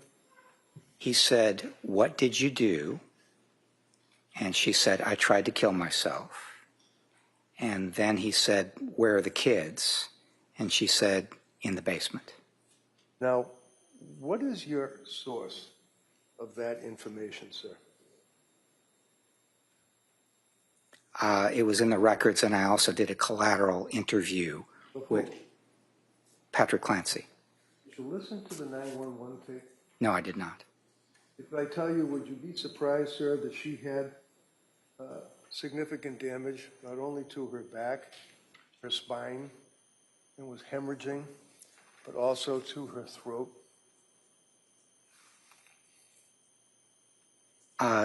No, I would not be surprised. She injured herself very badly when she jumped out that window. If I suggest to you, sir, that if you listen to the 911 tape as it relates to Patrick Clancy interacting with her, that she can only make grunting noises, would you be surprised at that? I would be surprised, yes. And you never listened to that tape? I did not.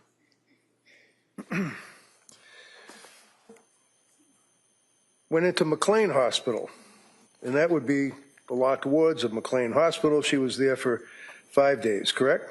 That's correct. And then she was released at her request to attend Cora's birthday, right? Yes. When she was released, would you agree, sir, that, well, while she was there, she continued to describe her mood as numb, denying things like that she's not having hallucinations and suicidal thoughts or homicidal thinking at the time, and that would be prior to her discharge. Is that right? There was a lot in that question, so if you could break it down for me, I'd appreciate it. No, I'm just going to ask, sir, if would you agree with me that she indicated what her mood was prior to discharge, right?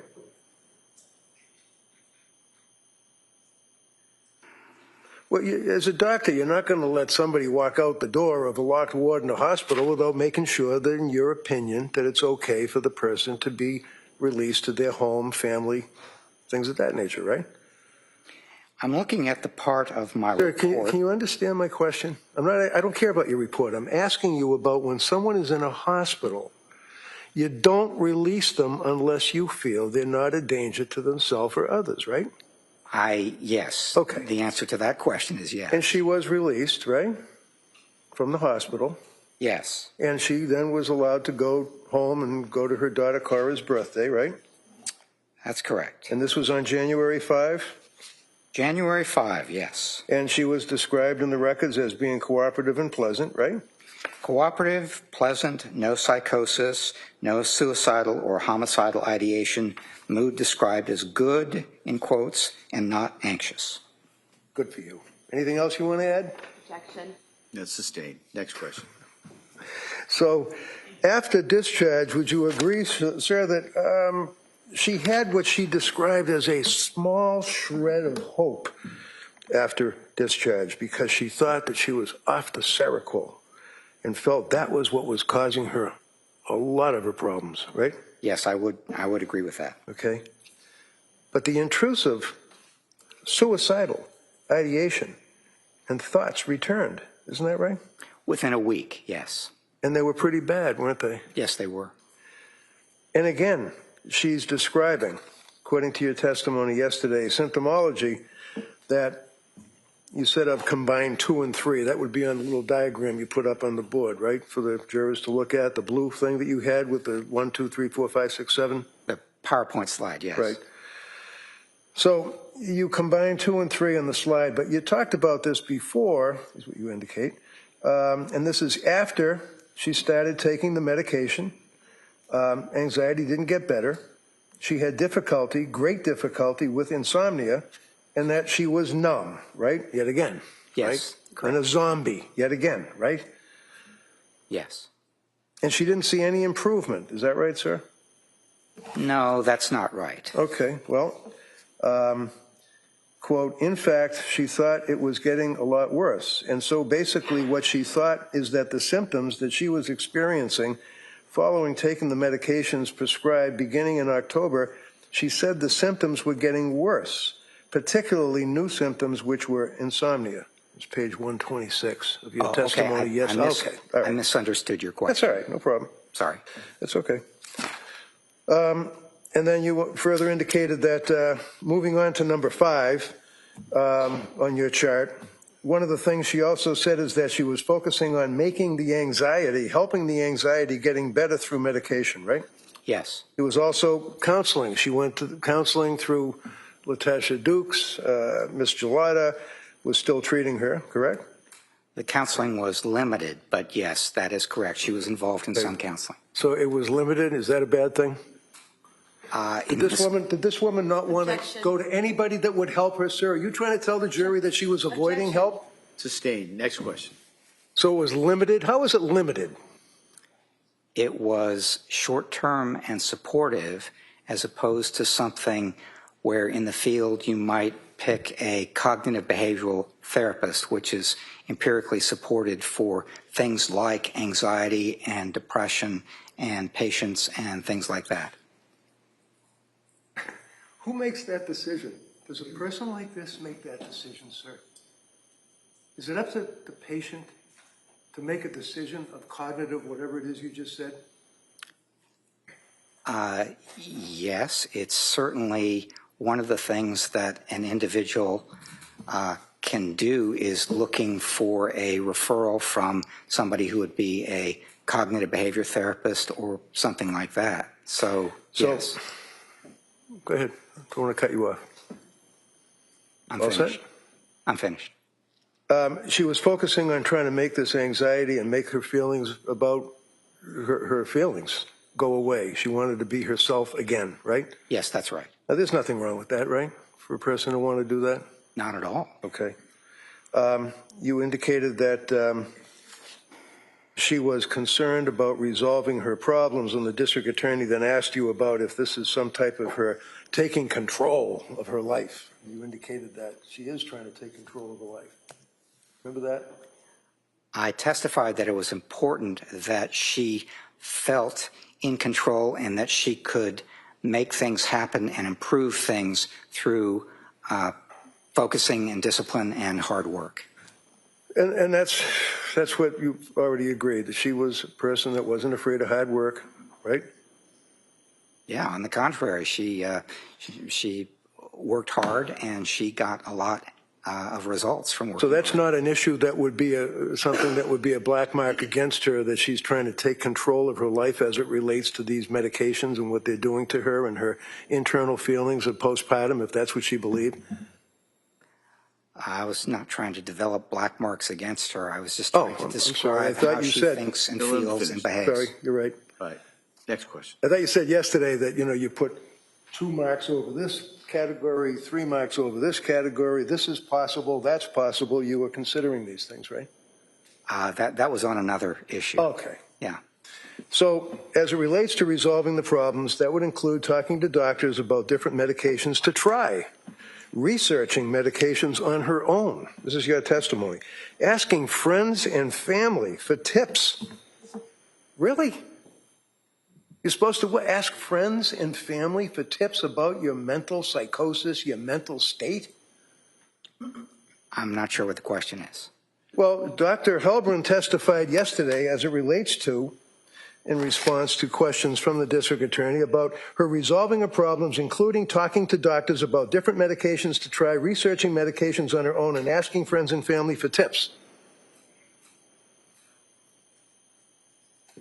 Objection, is there a question? Yeah, the question is that good medical advice, sir, to tell a sick person who comes to a doctor for help to go ask their friends and family for tips?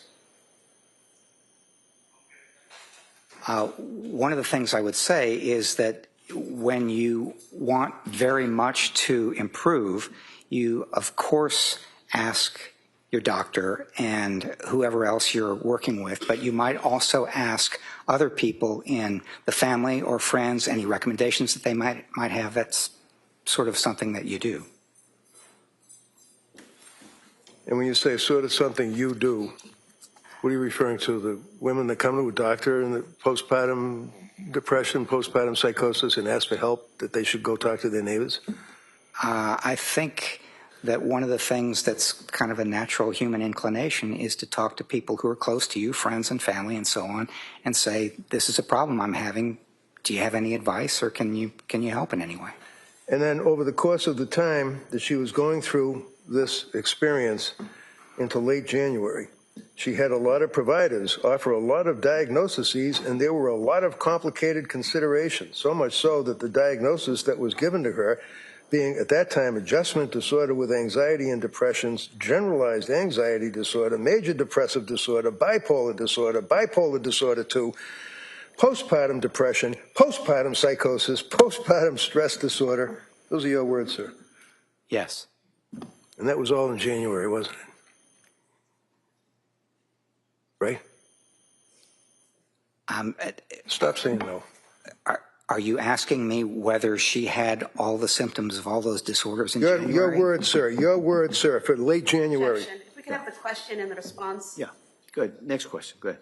Did I just read right what you said in your testimony yesterday? I'm not understanding your question, Mr. Reddington. She also had psychotropic medication with adverse reaction. Your words to this jury yesterday. Yes. What is psychotropic medication with adverse reaction? What does that mean? It's pronounced psychotropic. And Sorry? Oh, okay. It's psychotropic medication is medication that is prescribed to help treat symptoms of mental or emotional disorder. And it helps to improve, hopefully, the symptoms that you experience. And there was another part to your question, I think. Yeah, it's called adverse. Yes. These medications are available because for what they're prescribed for, they help most people. They have to go through clinical trials and all sorts of things. But for a few people, there are side effects and what we call adverse reactions, and they don't help. In fact, they might make things worse. And it appeared to me from reviewing the records that for Ms. Clancy, she's one of those few people where the reactions were very different, very poor, they were not the kind of reactions that were designed to have the medication prescribed for and improve the symptoms. She just had sort of the opposite happen. Look at her. You look at her, sir. Did she have adverse reactions in your mind after you evaluated her, looked at the medical records, and looked at all of the scripts that she had? Did you Objection. believe that she had adverse reactions? Sustained as to the form. Do you believe that she had adverse reactions? To the medication that she had been prescribed since September?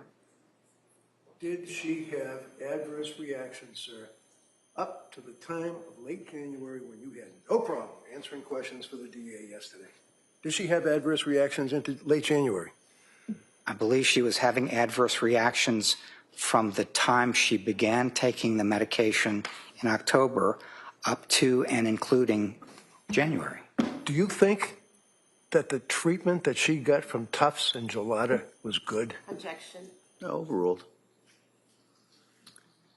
I don't know. That's not something that I evaluated as part of my evaluation of Ms. Clancy. You testified yesterday that she was returning to exercising in December. And then the district attorney followed up and indicated, well, she went to the Kingsbury Club in December. Remember that question? I don't actually. No? Do you know what the Kingsbury Club is? It sounds pretty fancy. I don't actually. Do you know that it's just an exercise place with a pool? You can bring your kids in a little restaurant? Once again, I don't know what the Kingsbury Club is. Well, there's no problem with a woman trying to exercise to try to avoid drugs and try to get herself out of any depressed state that she might be in after having a baby, right? No problem with that. On the contrary, it's a good idea if she can do it, and it's something that she used exercise all her life to help manage her mood and do better.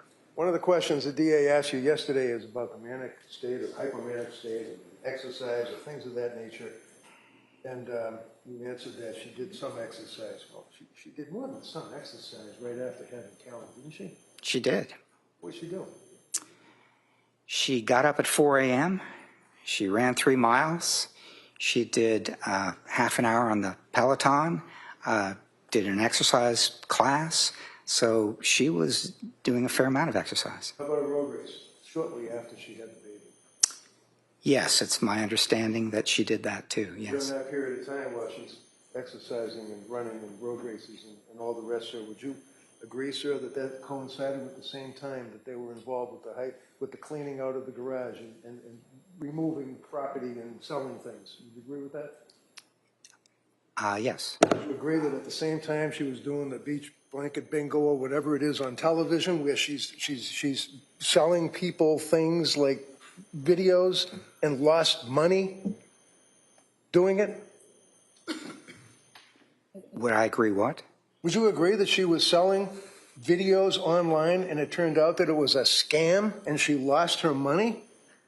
I would agree that she was involved in something like that. I didn't know that she lost her money. We have the exercise, we have the scam, we have the hypo cleaning, all of that. Would you agree that that is just a little bit indicative of what you said to this jury that you were struggling over, trying to find mania, manic, hypomania? Agree with that? I would agree that those could be symptoms of a manic episode, which I was having a hard time identifying as she was clearly experiencing something like that. But I did end up with a diagnosis of bipolar II, and that reflected my thinking that some of those things that Mr. Reddington has just described could be symptoms of a manic disorder, although less serious than a bipolar I diagnosis. Okay. District Attorney asked you about anxiety that you felt that she was suffering. Your answer was, well, if it works. Objection. Will you approach sidebar? Sure. Yeah, Counsel.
So, District Attorney asked you a question yesterday, sir, and it was in reference to doing things, and I quote, like exercise to complement medication and therapy. And your answer, and I quote, well, if it works, if it doesn't work for some people. It and the use effectively over the course of their lives, particularly if they have anxiety that might not fully need treatment, but it's something that might interfere your life a little bit. What did you mean by that? I mean that exercise is something that isn't useful for managing anxiety for some people, but for other people it's quite useful. Okay. In reference to determination as to a manic episode.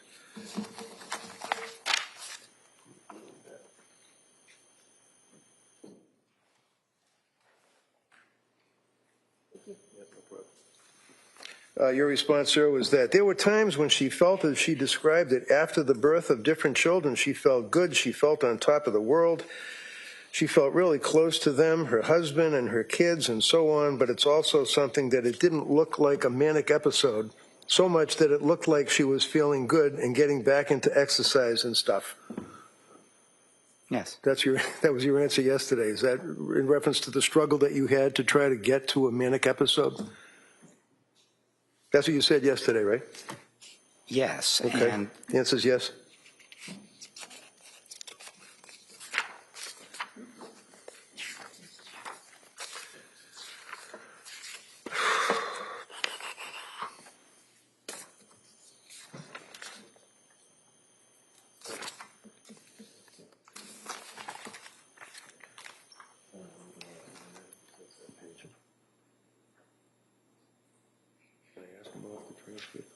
She can cover it?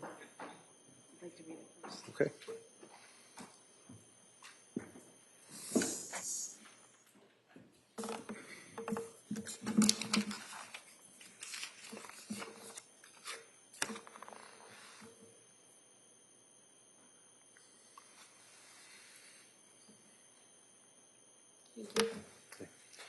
When you were talking with her in Tewksbury, either you or the other guy in the hospital, interviewing her one of those 3 days. yes. Let me back up. Would you agree with me, sir, that if a person has a memory while they're in a psychosis, that it's very possible that they could be imagining that they did something, but in fact, the facts, objective facts, would show she didn't?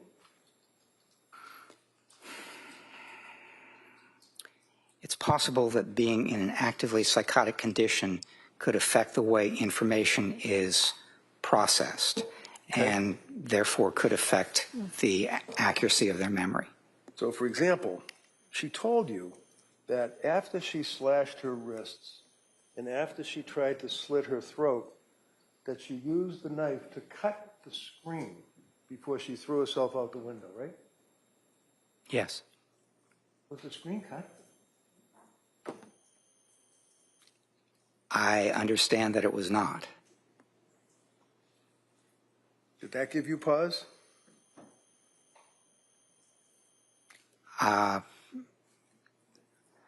There are a number of things that I don't think are all that important in terms of memory difficulties and accuracy of memory, and that was one of them. Do you recall this morning indicating that you recounted that Lindsay told you that she felt, quote, like it wasn't her, end quote, as though she were watching herself commit the killings and that she was simply responding to the voice rather than consciously deciding what to do. Do you remember saying that this morning? I do, yes. Would you agree that that description is consistent, almost black-letter definition with profound disassociation? My testimony was... No. Is that, sir, consistent with profound disassociation? No, it is consistent. So the answer is no. The answer is no? Well, I was about to give the rest I'm of sure the you answer. were, but the answer is no, is what you're saying, right? I just read to you what you testified to this jury this morning, right? Did I? You used... Hello? Did I read what your words were this morning? I don't remember exactly what my words were this morning. If Dr. Halbrin told this jury that When Lindsay was talking to you and/or Mac in the hospital, she felt, and I quote, like it wasn't her, as though she were watching herself commit the killings, and that she was simply responding to the voice rather than consciously deciding what to do, end quote. Question is, would you agree, sir, that watching oneself is consistent with disassociation? Disassociation that is peritraumatic, which is what I testified. So the answer is yes? Well, you said profound dissociation, so the answer was no. Last time I knocked out profound. I'm just asking. Oh, yeah. Is that consistent Okay. with disassociation? It is consistent with peritraumatic dissociation. Okay. Yes. And briefly, what is disassociation? Dissociation is sort of the sense that you are removed from yourself. You're not feeling like yourself. It's something like you're in a position where your sense of time and your sense of self are altered, and it's also the sort of thing where you don't feel as if it's you anymore. Sometimes you feel as though you're watching a body that's you, but it's not really you. And at disassociation, you'd agree, in the DSM, using that book, is in fact defined as an altered mental state. Is that correct? Yes. Okay. And would you agree with me that in your evaluations of Lindsay after you guys had the chance to speak to her and consider all of the documentation, your opinion ended up, using your words, being in your mind two possible explanations? We talked about that, right? Yes, we did. Okay. And then you indicated that there were some possible things that made me believe that there was severe mental illness involved, right? Yes, there And there were. was severe mental illness involved, right? There were some possible things that made me think that it might have been a psychotic episode. Right, but there were severe mental illnesses involved here, right? Yes, there were. Okay. It's just a And- question of which kind. Semantics. Yes. You talked about thought broadcasting, right? Yes, I And did. thought broadcasting, sir, would be if somebody hears a voice and is concerned that somebody else might have heard it, right? No. Okay, well, Thought broadcasting. That's what thought broadcasting is. Are you aware that Lindsay Clancy indicated to anybody that she was hearing or having these intrusive thoughts in her mind? Yes or no? Yes. Did she indicate that she was afraid that people could read her mind or knew what these thoughts were or whatever they were in her mind, intrusive thoughts? She was afraid of that, and so one of the reasons that I asked her about the difference between hallucinations. All right, hold on, please. I can't be more The clear, question, Judge. all right? And then if the Commonwealth wants to follow up, they'll be able to do that. All right. Go ahead. Did she, according to Dr. Helburn's review, all the information in all the hours of talking, Yes. determine that she was afraid that people could read her thoughts or knew what her intrusive dark thoughts were? Yes. Who did she say that to? Not just who? Well, she said it to me. Okay. She said it to Put you Dr. aside. Mack. Yeah, I'm sure she said it to Mac too. Put you guys aside. Who else, like people, normal people, did she say that to? Not that you're not normal, but I mean people like friends or family or citizens or whatever. I believe she said it to Patrick, Okay.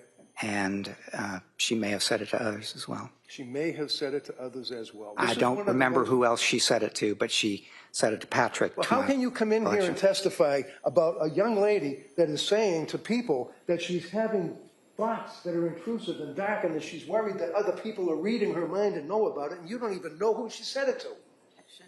No, overruled.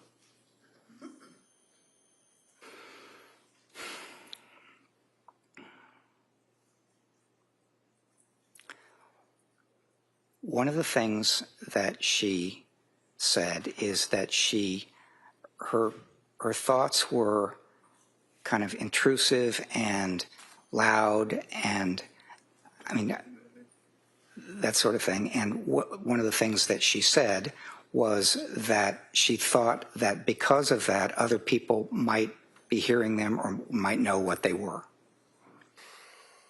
Like even worried about dropping little Cora off at the school, and she was afraid that the teachers could hear her voices or thoughts? Read that. I did read that, and that's one of the reasons I asked her for the difference. Right. When I asked you if there were any, so that refreshed your memory, that there was another person that she was concerned about. Yes, I believe that's right, yes. How about her friends? Do you recall her telling her friends that she was worried about the teachers being able to read her thoughts? I do not.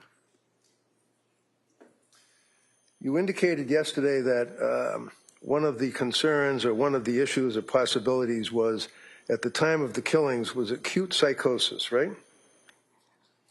I thought one of the possible explanations. I don't want to let you run off, sir. No, Counsel, next question.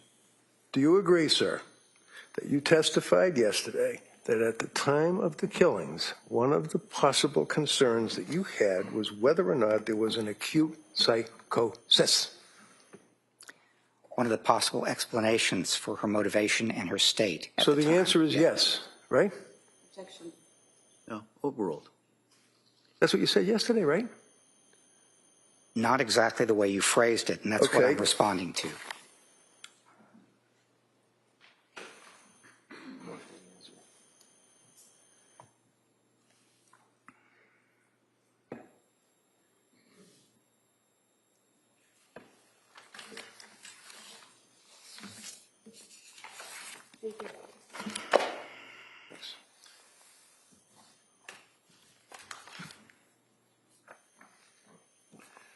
Yesterday, sir, you were asked, the next part of the evidence or what you saw against acute psychosis, and you referenced this discussion of whether this was postpartum.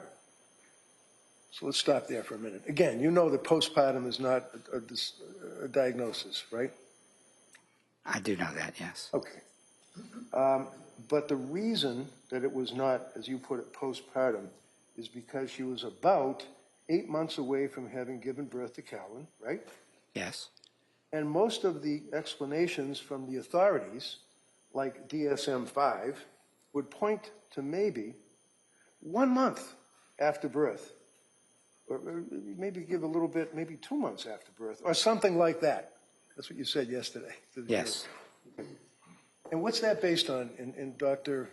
Heldman's mind? What's that cut off about? 1 month, maybe 2? It's based on what DSM-5 says, or the Cleveland Clinic actually said 6 to 8 weeks, if you look at their website. So it's based on accepted authority within the field. Uh-huh. Is it World Health Organization accepted authority in the field? It's one accepted authority, yes. Okay, and what do they say? I don't know what they say. Right, would you be surprised if I told you they say up to a year that a woman can be experiencing postpartum psychosis or postpartum depression? Up to a year or even longer? There are different kinds of outcomes and time periods that different I'm organizations not asking use. about outcomes and time periods. I'm asking about the World Health Organization cutoff for a woman with postpartum depression or psychosis. What's the time frame? Well, I don't know.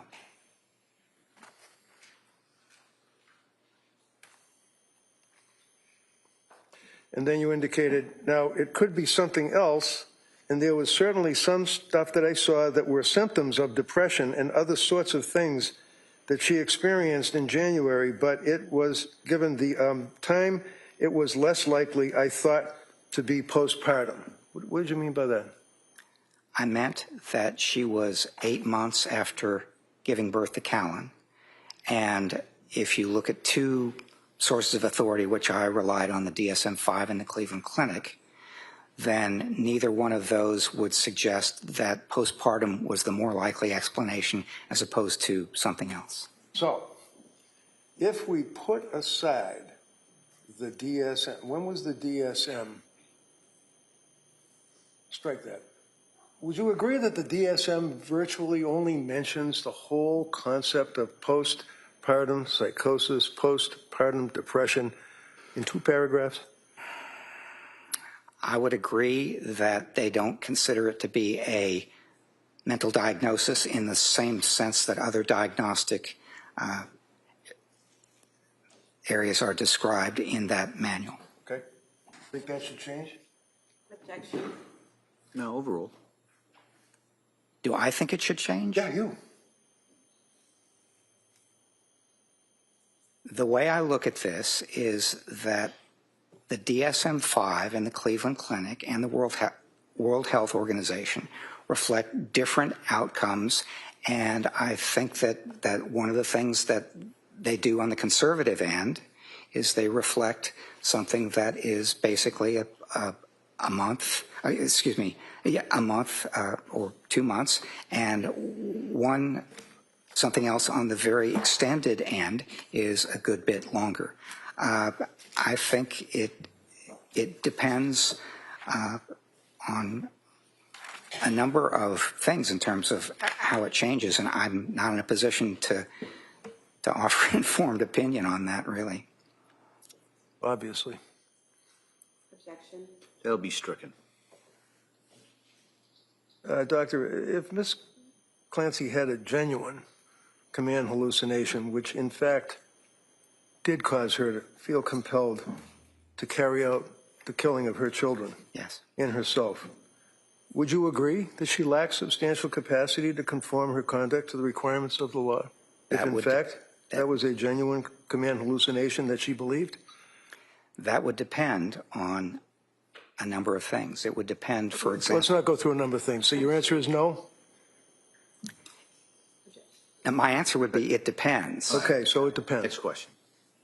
Would you agree, sir, that in December of 2022, and she told you that at that time frame she had these thoughts that were in her head that would, quote, pop into her head, intrusive thoughts that included that her brain was damaged and that she had to kill herself?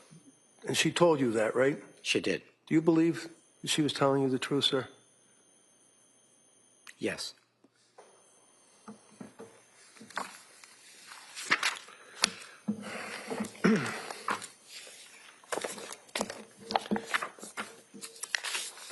I stand corrected in one regard, sir. This morning I started off my questions by asking you about 49 years ago when you published an article on postpartum psychosis, and you agreed. You were in college or something. But in fact, it was not postpartum psychosis. It was about schizophrenia, wasn't it? I'd have to think back 49 years, but I think that's right, yes. Transcripts of interviews with 32 schizophrenic patients, 15 male, 17 female, all with primary or secondary paranoid symptomology, were edited only to delusion-relevant material.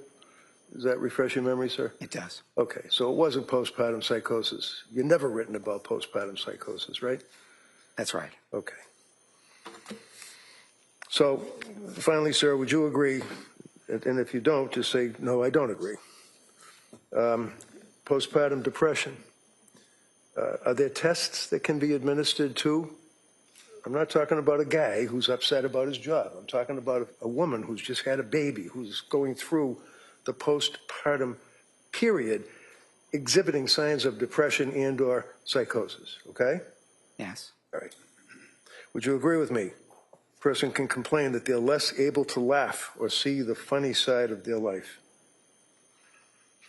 Is that a symptom, sir, if you know? Are you asking me if that's a symptom of postpartum depression specifically or depression more generally? Oh, no, I'm asking you about postpartum depression, sir. That's what I'm talking about right now. All right. Okay?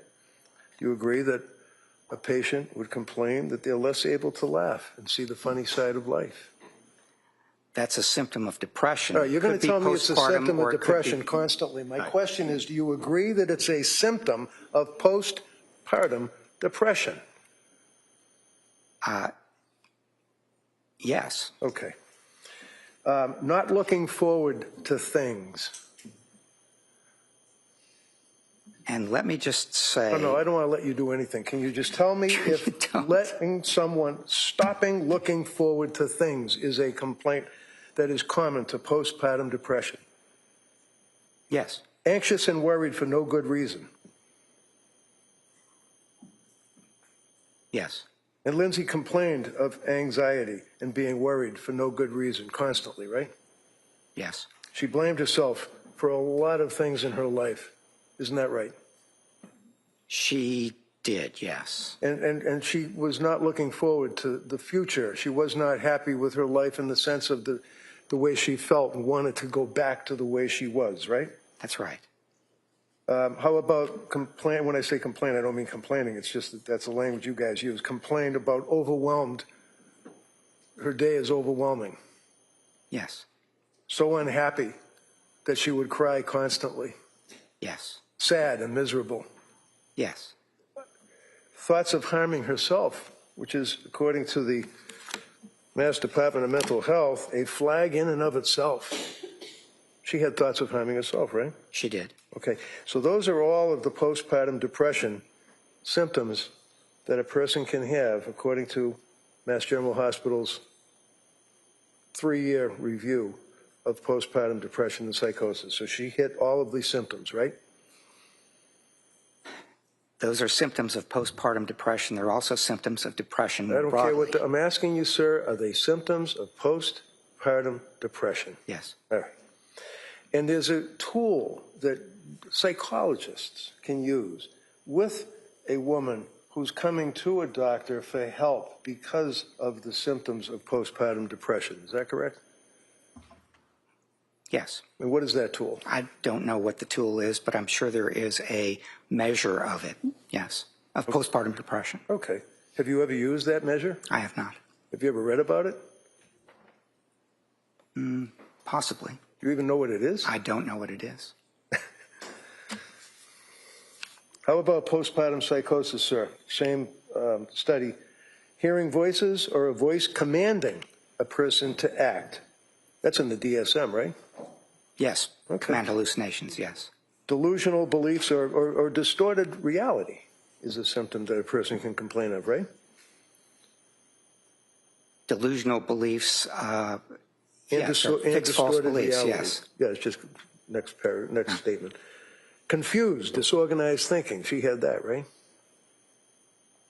It's in your report, I think, that she was baking or making a pie or something and forgot where she was. Yes, she was having trouble with memory, attention, and concentration. All right.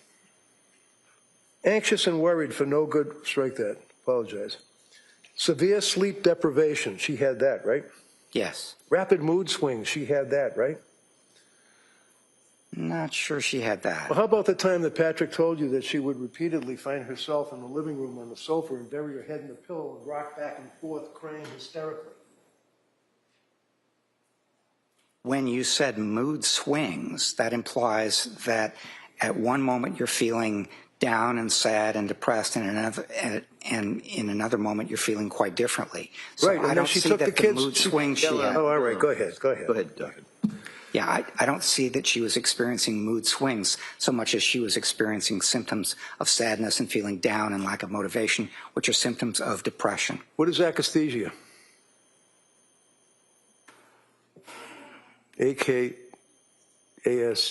AKASTHESIA, I believe. Yeah, I'd have to look that one up. Okay. Feeling overwhelmed. She felt overwhelmed. She did, yes. Not herself, family seeing the change, obviously. Right? Repeat the question, please. Yeah, not herself. Semicolon, family seeing the change. Yes, correct. Lord knows. I mean, the mother-in-law, the father-in-law, her mother, her father, her husband, neighbors, people could see the change in her, right? Yes, they could. Okay. Continuing on with postpartum psychosis. Not herself, thoughts of harming her children. That's a big red flag, isn't it? Yes, Okay. Thoughts of suicide. She complained of that, right? correct. Poor insight. She had poor insight at the end of January, didn't she? I would not say she had poor insight. No, I think she understood pretty much where she was and the difficulty she was having and was aware of a number of things about that. That's all I have, Your Honor. Thank you. Attorney Sprague. Thank you, Your Honor.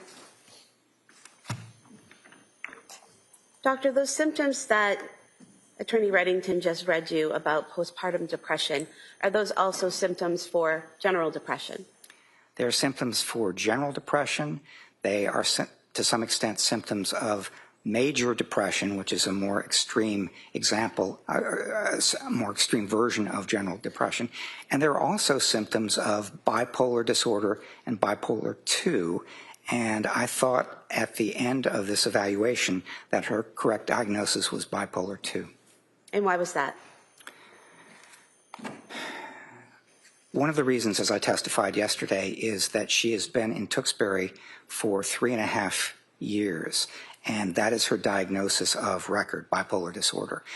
But what that indicates to me is that having had the chance to see her, prescribe medications, and do a number of things, that they really think that she has a mood disorder of a fluctuating kind, a bipolar sort, as opposed to a major depression or some other kind of disorder.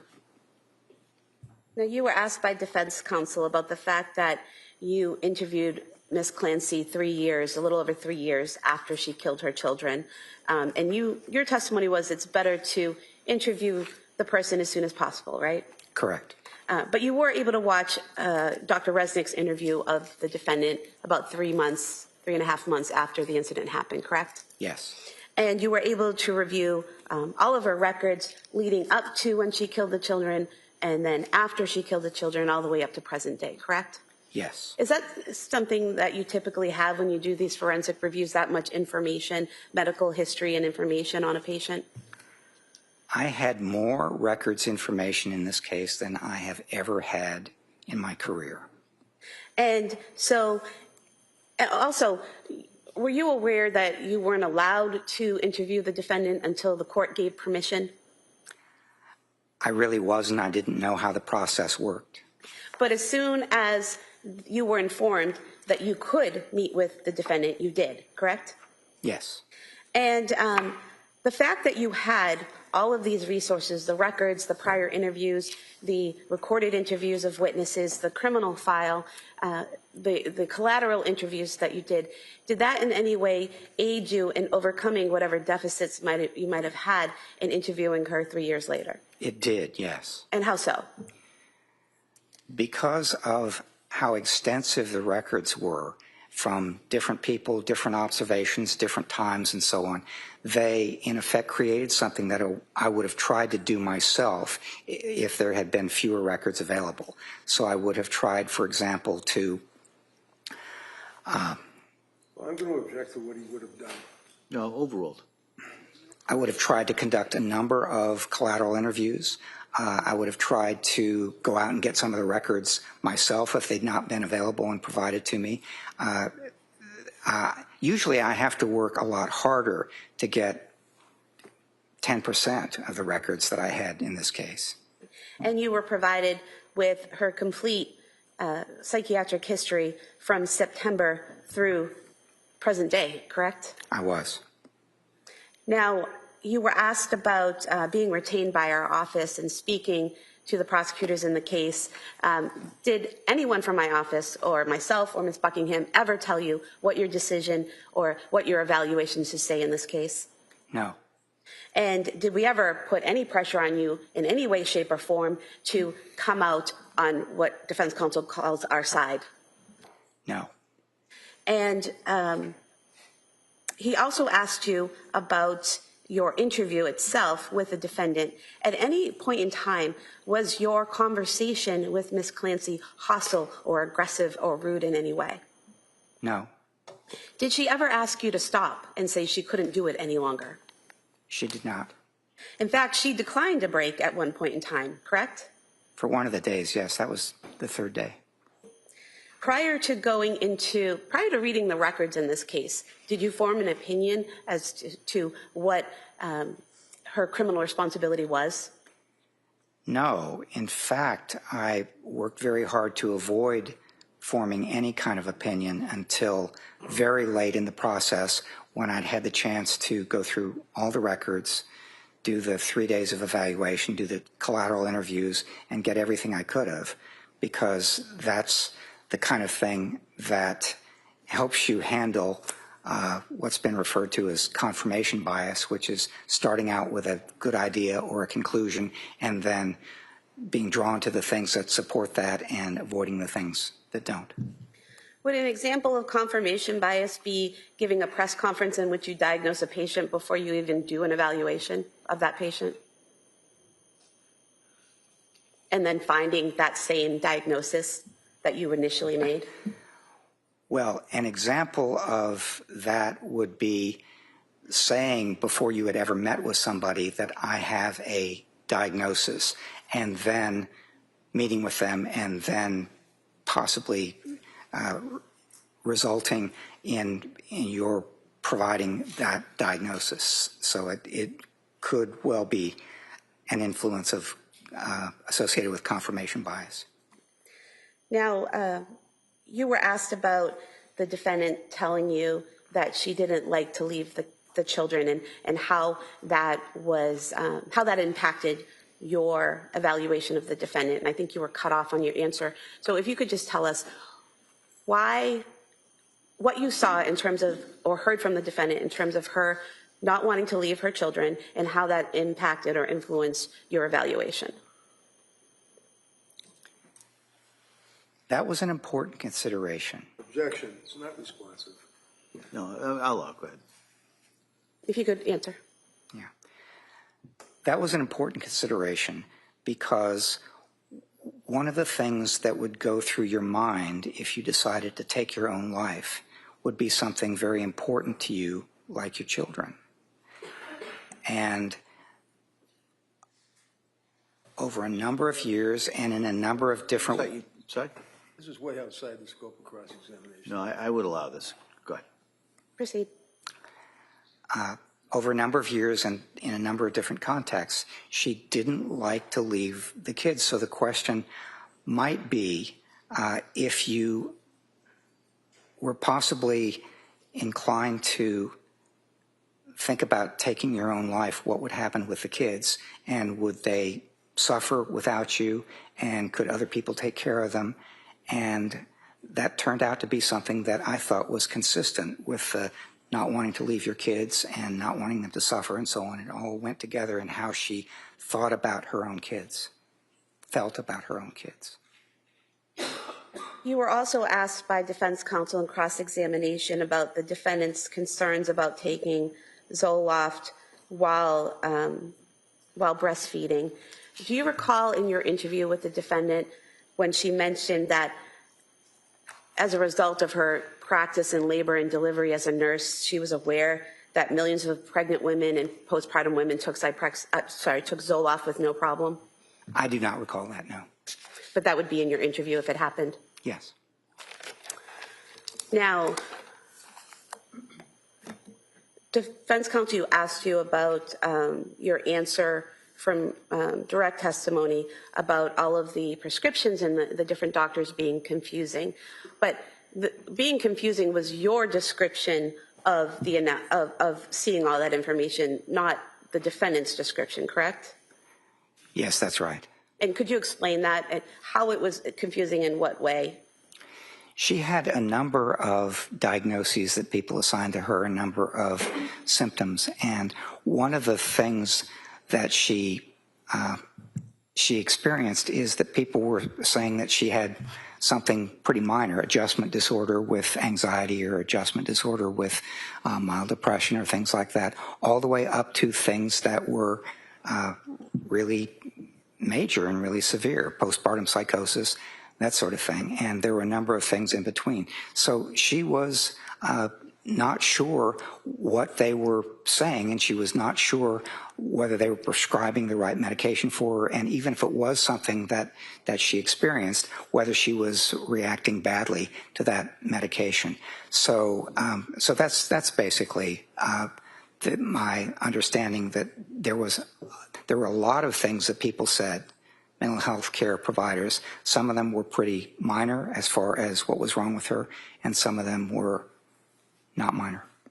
And in terms of the defendant being unsure about the effects the medication was having on her, she expressed a specific concern about Seroquel, correct?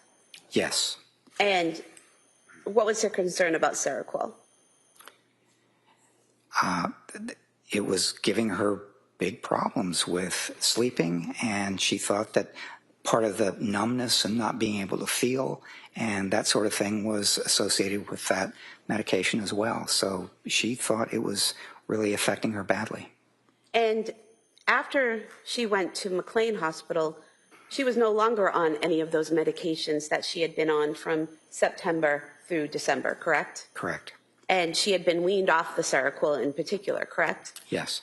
And so after leaving McLean Hospital, the two medications she was on upon discharge was trazodone and Valium, correct? Yes.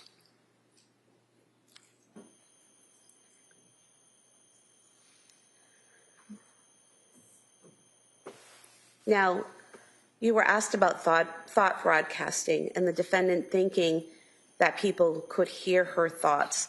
And you said that there was some difference there between thought broadcasting and what the defendant explained to you was happening. Could you tell us what she said to you in your interview and how that impacted your evaluation? Yes, she said that they were thoughts. They were unwelcome and intrusive thoughts, but they were thoughts just like many people would have. And if they were particularly insistent, or they were particularly vivid thoughts, then you might think that, oh, people can pick this up from what I'm experiencing. But that is not a psychotic symptom, having vivid thoughts. On the other hand, if you hear a voice like somebody might hear my voice, it's an external sort of a thing, then that is very likely a psychotic symptom. And so I tried to ask her to describe the difference between the two and specify whether it was an external voice, which would have been an hallucination, or an internal thought, which would have been an unwelcome, intrusive thought. And she said, except for on January 24th, what she was experiencing were thoughts rather than hallucinations. So internal thoughts versus external auditory hallucinations. Is that right? Yes. Now, defense counsel asked you if before all of these medications and before all the treatment, if Lindsay Clancy was a happy woman. But didn't she go to Dr. Tufts in the first place because she was struggling? She was anxious about returning to work. She had been having a very good time with her family that summer, but as the fall approached and Patrick's paternity leave expired and she was thinking about returning to work and scheduled to return to work, that made her anxious. And so it's not as if Dr. Tufts went to her home randomly and handed her a prescription. She actually went to Dr. Tufts with some mental health concerns, and Dr. Tufts treated her, correct? Yes.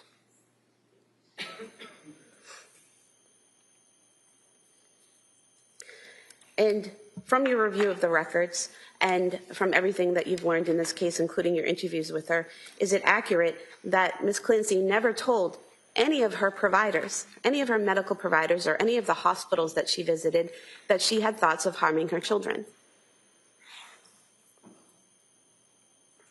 That is my recollection, that she did not share that information with any mental health providers.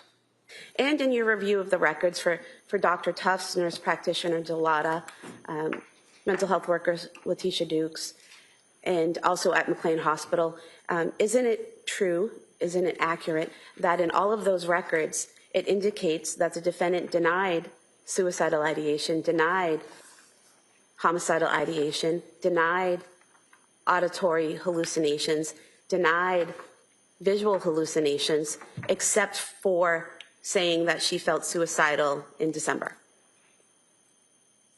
Yes, that is accurate.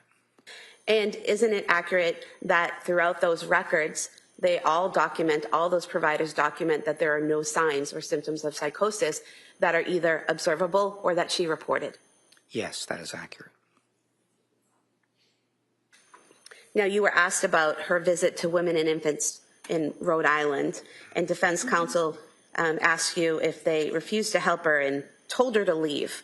But they did offer to help her, didn't they? They offered her 3 different programs. Isn't that correct? Yes, they referred her elsewhere to programs that they thought were more appropriate for what was wrong with her. And reading from page 9 of Exhibit 220 in the records, it states, currently she is complaining of insomnia and mental numbness, which she attributes to taking Seroquel. She desires to down titrate the Seroquel and work on getting better sleep. Because her symptoms occurred late in postpartum period and are not clearly related to perinatal factors, the patient was advised that the WIH-DHP, which would be the Women and Infants Hospital postpartum program, is not a suitable treatment facility for her. This was discussed with both patient and husband, and both are in agreement with this. Patient's husband feels strongly that patient has been over-medicated and misdiagnosed. Patient was offered several options for her, including inpatient treatment for medication management, a partial hospitalization program focused on general mental health, or continued outpatient management. Patient plans to follow up with her outpatient provider for guidance, correct? Yes. And so it was Patrick who said that she was over-medicated, correct? Well, he was one of the two of them who said that. She also thought that she was over-medicated. But the people at Women and Infants Hospital, the ones who are doing the evaluation, don't say in their diagnosis that she was over-medicated. They list adverse drug effects, correct? They listed rule out adverse drug effects. And what does it mean when they write in a diagnosis, rule out adverse drug effects? It means it's possible, but it has yet to be confirmed.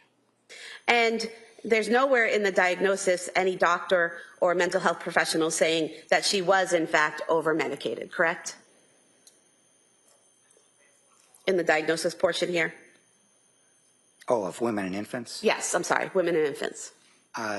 Yes, I did not see anything like that. And is there a difference between being over-medicated and having adverse drug effects? Well, I think you're asking a medical question right now, and I'm a psychologist, not a medical professional, so I don't think I'm going to answer that. Okay. Now, in the diagnosis, you stated earlier that there was general anxiety disorder, correct? Among the diagnoses, yes. And depression unspecified, rule out due to adverse drug effects, correct? Yes. So that means depression, but you have to look further into it to rule out or rule in whether or not the medication is having an effect. Yes. So that's not sure. That's not saying she's depressed because of the medication, correct? They was just saying it's possible. Need to look into it. And in this, what I just read to you, the defendant was telling them that she thought it was the Seroquel and she wanted to titrate down, meaning slowly go off of the medication, correct? Yes. And then she went to Dr. Tufts after this and to nurse practitioner Gelada, and nurse practitioner Gelada actually gave her a prescription to titrate down, correct? Yes. Exactly what the defendant was looking for, correct? Yes, that's correct.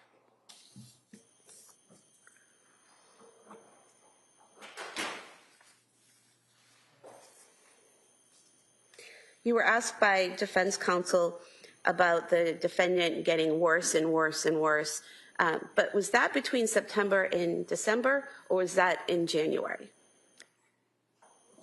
It didn't begin until October when she began taking the medication, and she seemed to get worse and worse into November and December, and then following her discharge from McLean on January 5th, she seemed to be somewhat improved in different ways, including her sleep was better and her mood was slightly better and things like that.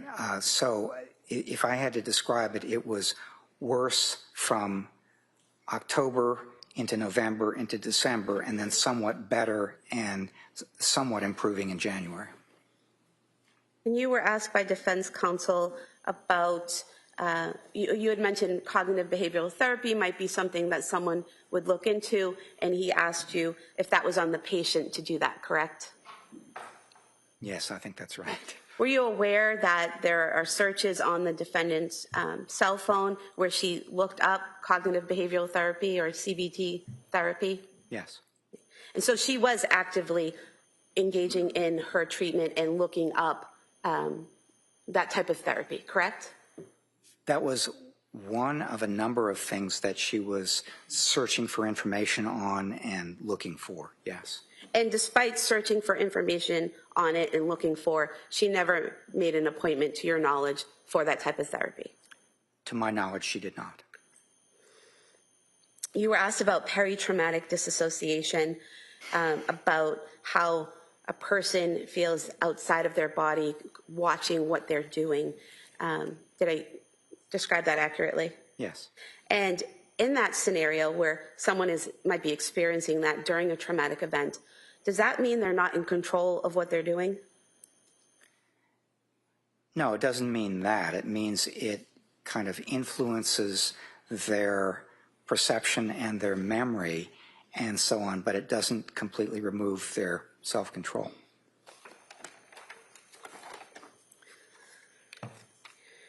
You were asked about psychosis and whether someone in psychosis would automatically act on a command hallucination, and you said not be responsible, and you said it depends. Yes. Is that correct? Yes. Why does it depend? Because symptoms of psychosis, including command hallucinations, don't necessarily take away your knowledge, your understanding, or your self-control. They can in some instances, but in other instances, they don't. And one of the things that people do to try to retain more control is things like distracting themselves, praying, doing other things that that basically make a difference in terms of supporting and boosting their self-control. And so there's no automatic connection between any mental disorder, including psychotic mental disorders, and the legal standard for knowing that something is wrong or conforming one's conduct to the requirements of the law. That's why we go through all this in such detail. Well, next question. Doctor, can someone who is experiencing psychosis with a command hallucination, can that person know the difference between right and wrong? Yes. It's way outside the scope of questions. Next question. And can someone who is experiencing psychosis conform their behavior to the law? Same objection. No, overall. In some cases, they can, yes. And is that what you were talking about just a few moments ago, when someone can be in a state of psychosis, hearing a command telling them to do something, and they try to avoid doing what they're told to do? Yes. And you gave some examples, but someone trying to distract themselves with music or something like that, correct? Yes. I'm going to stop objecting, but I have a standing objection to the leading judge. This is my objection. All right. It's redirect. I'll allow Commonwealth to use a leading question to direct the witness to a certain area of inquiry, and then just non-leading questions at that point. I have nothing further. Thank you. All right.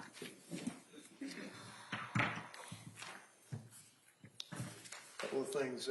Sir, first of all, counsel was asking you a question about the inconsistent statement or what have you.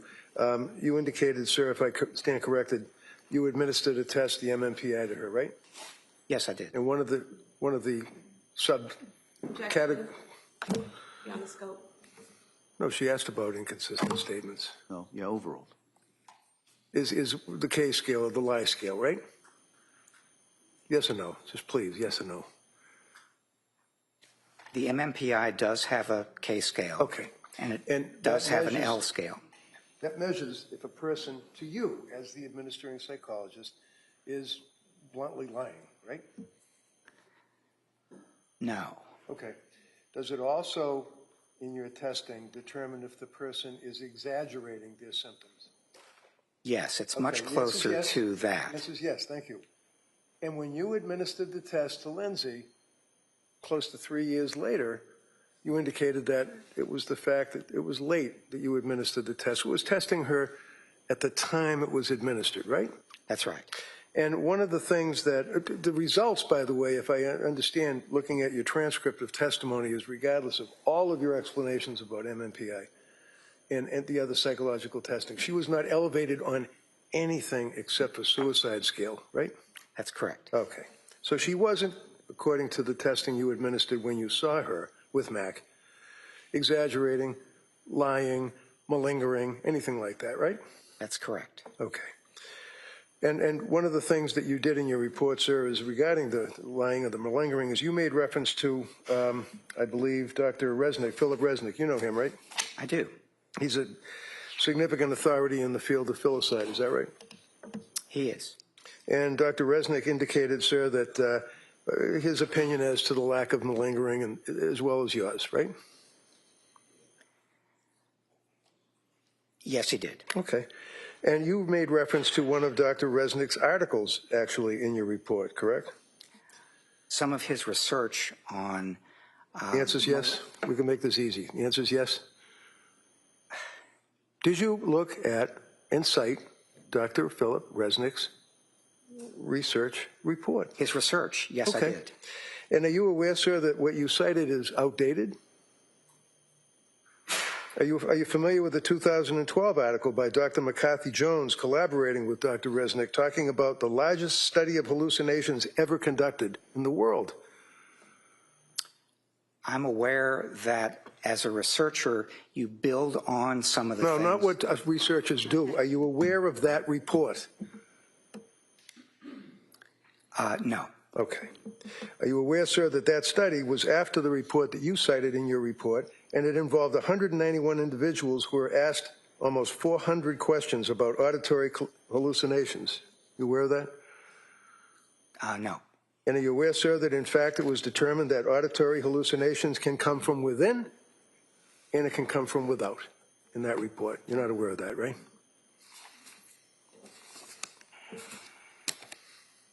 No. No? No. Okay. Only other thing, there's been a lot of talk about how you had to wait, took a while, you had to get court orders to visit with Lindsay to conduct your investigation, right? Yes. Okay. You're not suggesting or trying to leave with this jury that it was me or my office that interfered or impeded. I think the question was that you were unable to see her. I had nothing to do with that, right? Objection. Sidebar. No. Yeah, come on.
further questions, Your Honor.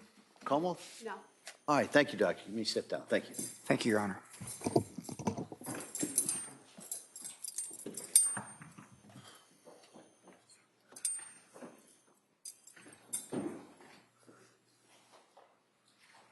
All right. Well, members of the jury, we're going to take the afternoon recess at this point. We'll come back. Commonwealth will call their last witness. So during lunch, you know the drill. Don't talk about it. Don't read about it. Don't listen to it. Put it out of your head, and we'll have you back here at 2 o'clock. Okay? Thank you. Court, all rise.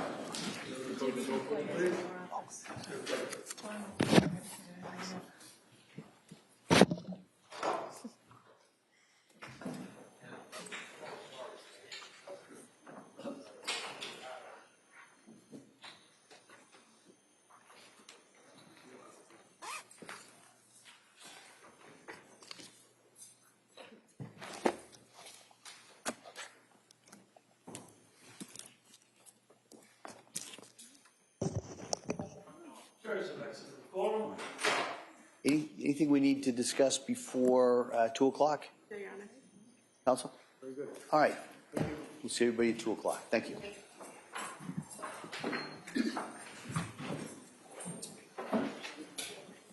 Court, stand to recess.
Turn back to the trial of Commonwealth versus Lindsay Clancy. All parties are present excluding the jury.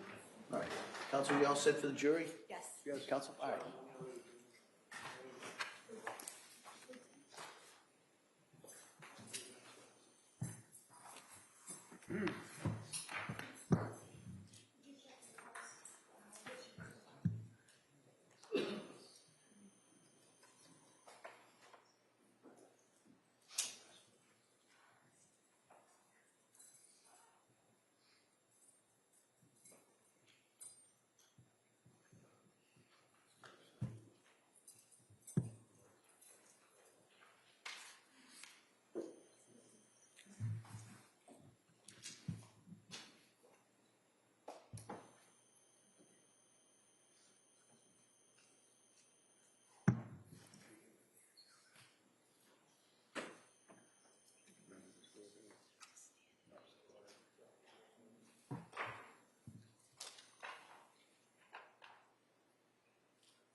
There is still a trial scheduled in Brockton on Monday.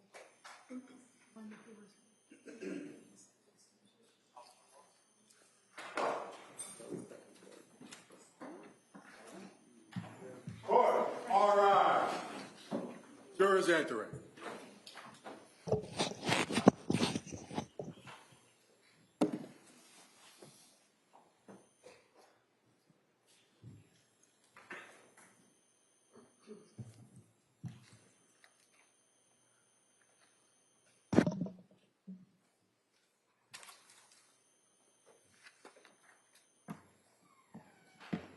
This court's now in session. Please be seated. For the record, we return back to the jury trial in the matter of Commonwealth versus Lindsay Clancy. All parties are present, including the defendant and including the 18 jurors. All right. Commonwealth? Thank you, Your Honor. The Commonwealth calls Dr. Gregory Satoff.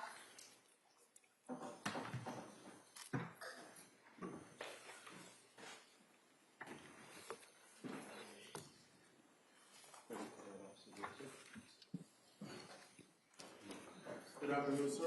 We'll start right here. Raise your right hand for the clerk, please. Good afternoon. Do you solemnly swear that the testimony and the evidence you shall give to the court and the jury, the matter now pending between the Commonwealth and the defendant of the bar, shall be the truth, the whole truth, and nothing but the truth, so help you God? I do. Thank you. You may have a seat. Watch your step, please. All right. Good afternoon, Doctor. Hi. Attorney Sprague? Thank you, Your Honor. Good afternoon. Can you please state and spell your name for the record? Yes, first name is Gregory, Gregory, last name Satoff, Saathoff. And can you describe for us your educational background? Yes, I received my undergraduate degree at the University of Notre Dame, and then my medical degree, my MD, at the University of Missouri, and then my residency in psychiatry at the University of Virginia. And can you describe for us your occupation? Yes, I'm a professor of emergency medicine and public health sciences at the University of Virginia. I also see patients in the Virginia Department of Corrections, where I also teach students. And I also serve as the senior psychiatrist for the FBI's Behavioral Analysis Unit in Quantico. And how long have you been the senior psychiatrist for the FBI's Behavioral Analysis Unit, or BAU? Since 1996. And are there other psychiatrists who contract with the FBI for that department?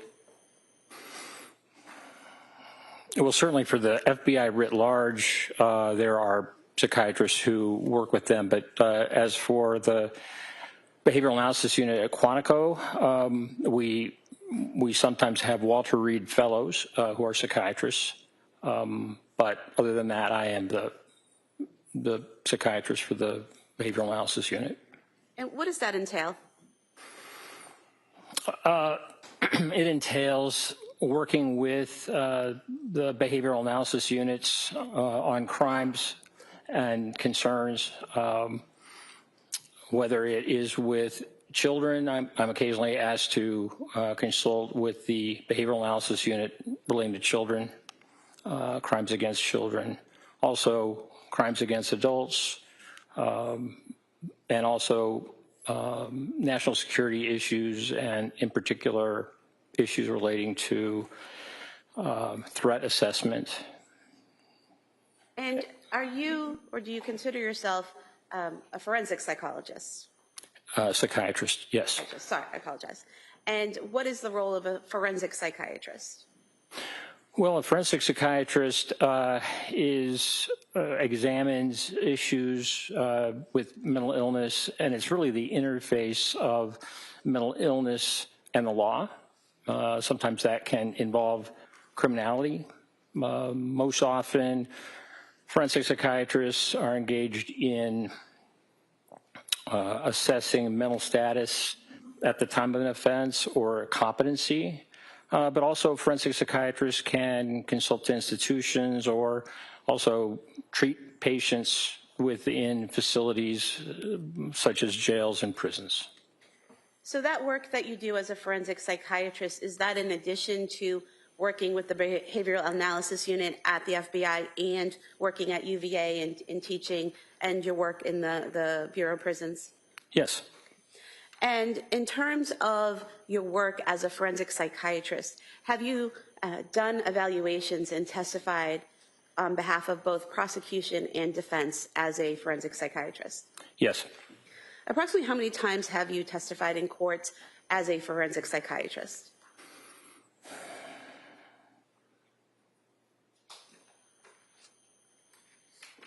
Maybe 40 to 45 times, something like that.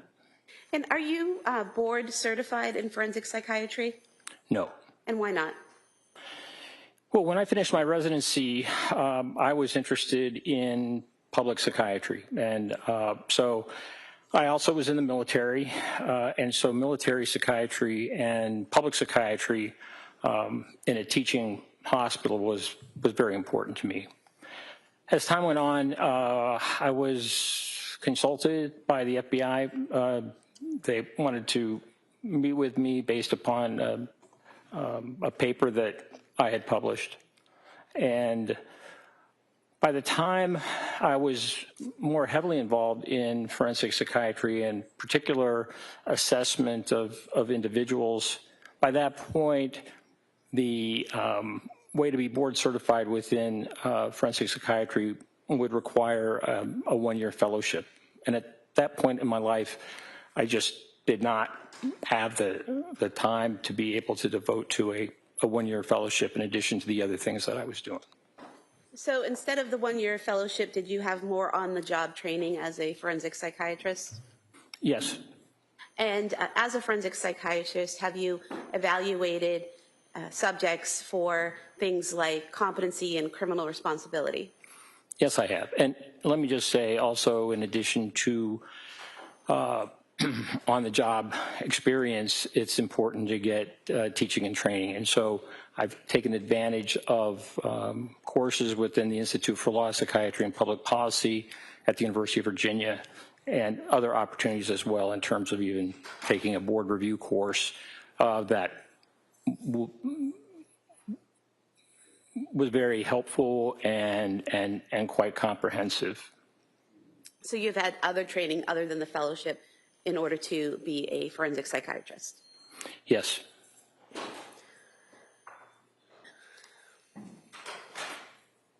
And can you talk a little bit about the work that you've done with inmates?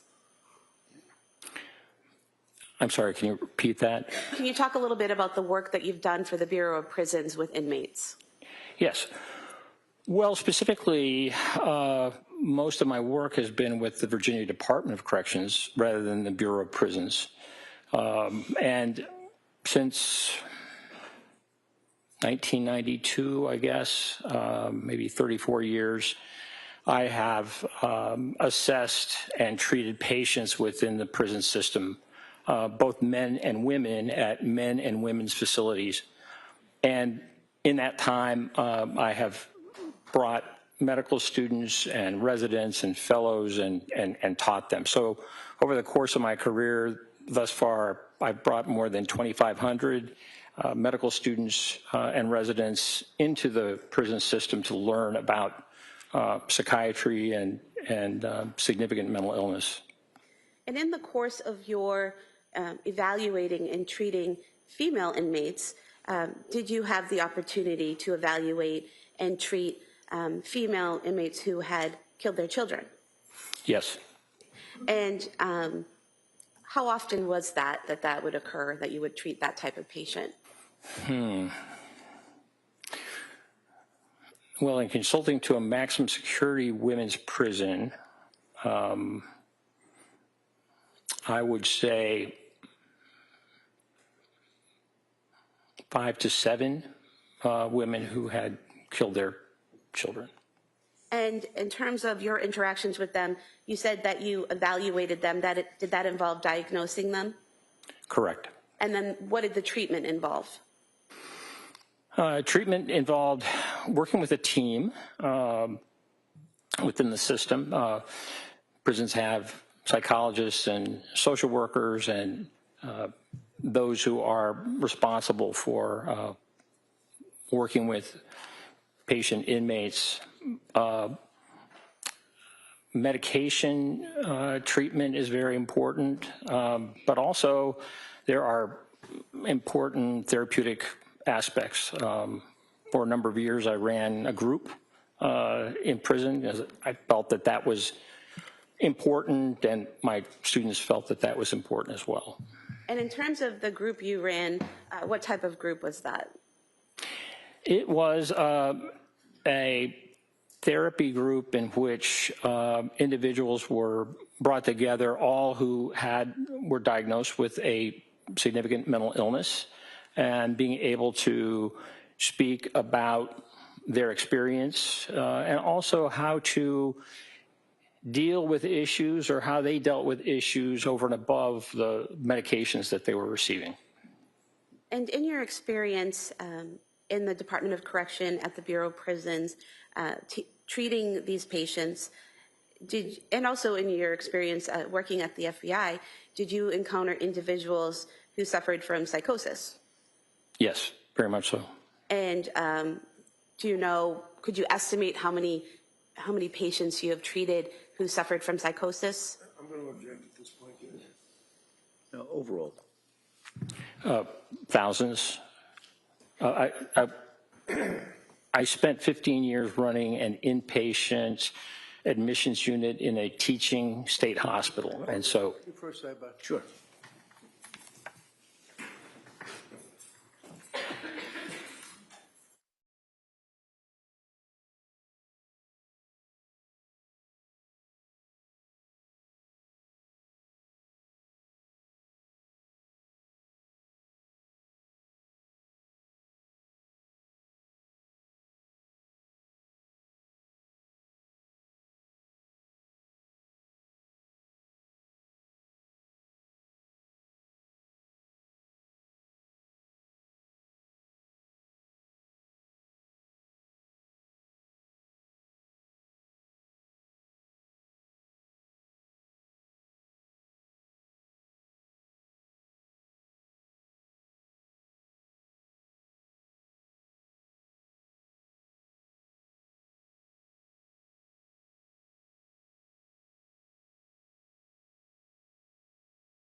excuse me, doctor, you were about to describe a hospital that you had previously worked at, is that correct? Yes. And where was that and what type of hospital?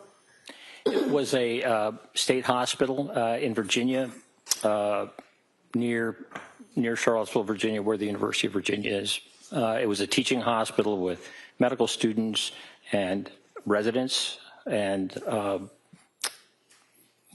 was a facility that dealt with some of the most severely mentally ill individuals who would have been committed to the hospital. And how long were you at that hospital in that role? 15 years. And during that time frame, is that when you saw the thousands of patients that you treated with psychosis?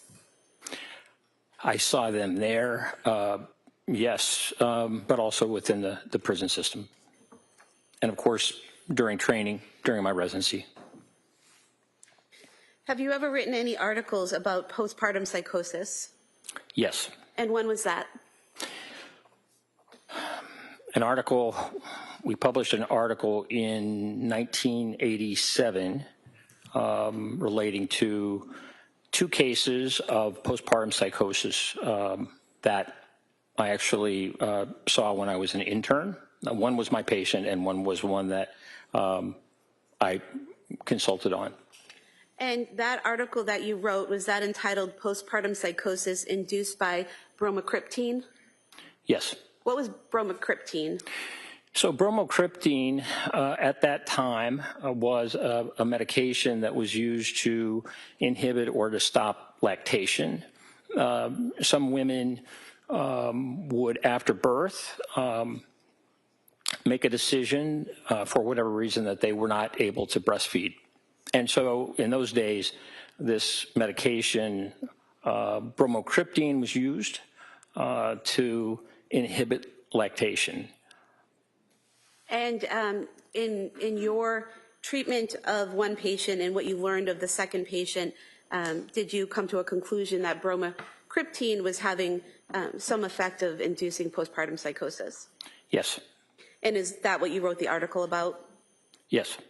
And eventually, after you wrote this article, were there other studies that cited to your article? Yes. And let me just emphasize, I was one of 5 authors of that article. And eventually, was bromocriptine, did people stop using that to stop lactation in women? Yes. The FDA took it off the market, I believe, in 1994 or 1995. Not just for the reason of postpartum psychosis, but also for other problems, cardiac problems and the rest that bromocriptine sometimes caused in people.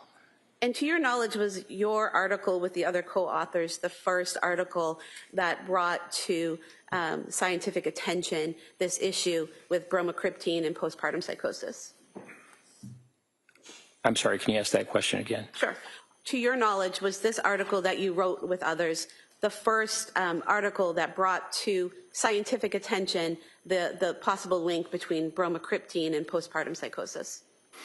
That's my understanding. There were a few letters to journals commenting about bromocriptine and a connection, but I think the first article that was written was ours that we wrote about the two women who suffered postpartum psychosis.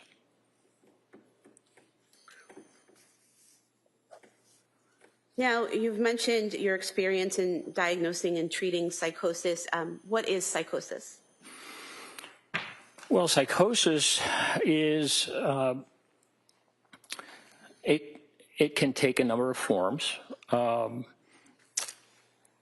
think we most often think about people who are psychotic as having hallucinations. And so we call those perceptual disturbances. That it's oftentimes auditory hallucinations, so people hearing voices or sounds. But they also can be other types of hallucinations as well, not as common in psychosis, such as visual hallucinations or even what we call tactile hallucinations, where the sense of touch is affected, or olfactory hallucinations. Most commonly, it is auditory hallucinations, though, if we're talking about those perceptual disturbances.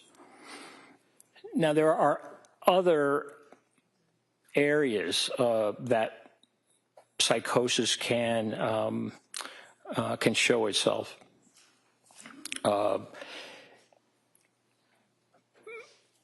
Delusions are fixed false beliefs.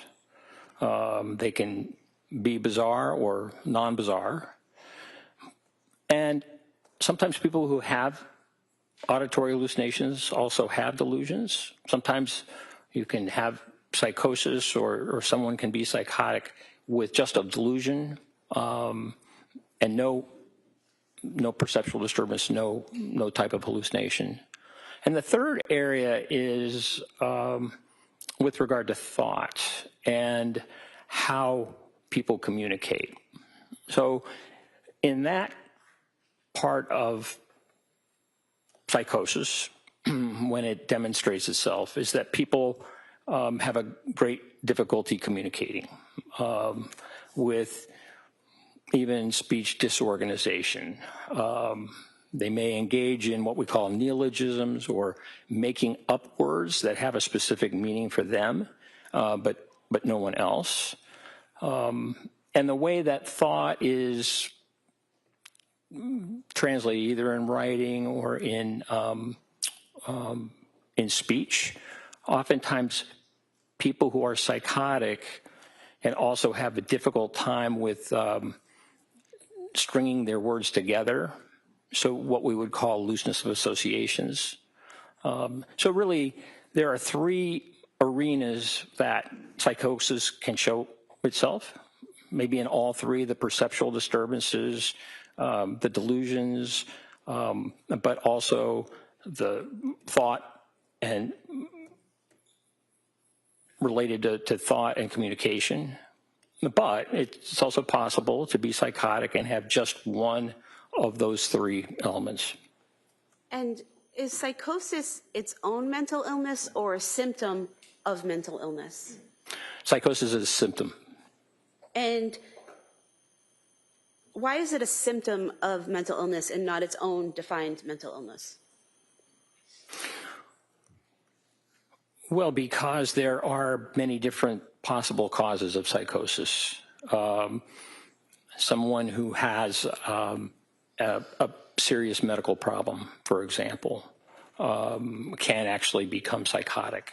A brain tumor is one example in which those symptoms of psychosis show themselves.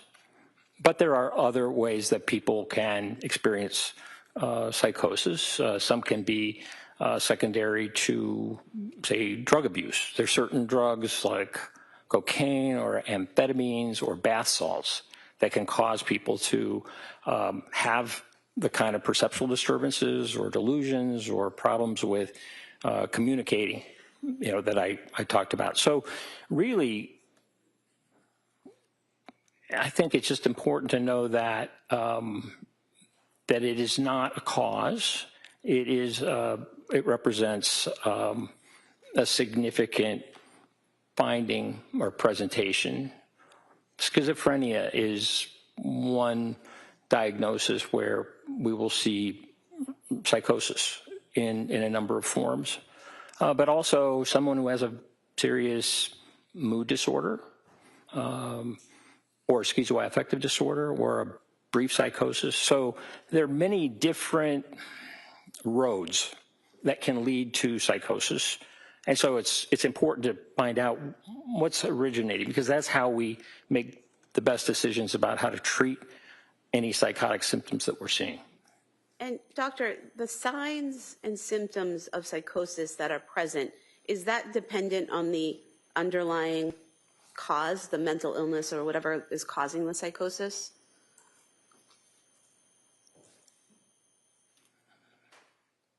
Yes. When you say dependent,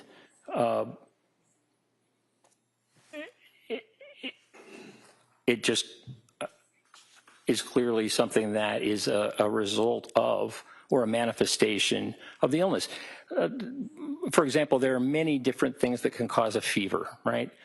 And so while a fever is a symptom, it's a presentation that's very significant and can be very significant. What we need to do in medicine and psychiatry is find out, well, what is the cause? Because that is what's going to lead to the most appropriate treatment. So, for example, an analogy would be a bacterial infection can cause a fever. Bipolar disorder can cause psychosis. Correct. Now, you mentioned earlier serious mental illness. What is considered to be a serious mental illness? Well, serious mental illnesses affect a small portion of the population, a smaller portion, maybe 4%. So people who have schizophrenia have a serious mental illness. People who have bipolar 1, which is manic depressive illness, that is a serious mental illness. Schizoaffective disorder is also a serious mental illness. So while many people can have symptoms of mental illness and can benefit from treatment, either psychotherapy or medication or some kind of combination, there are some that are just really, really profound, and that's a much smaller percentage. And so serious mental illness, is that sometimes shortened to SMI? Yes.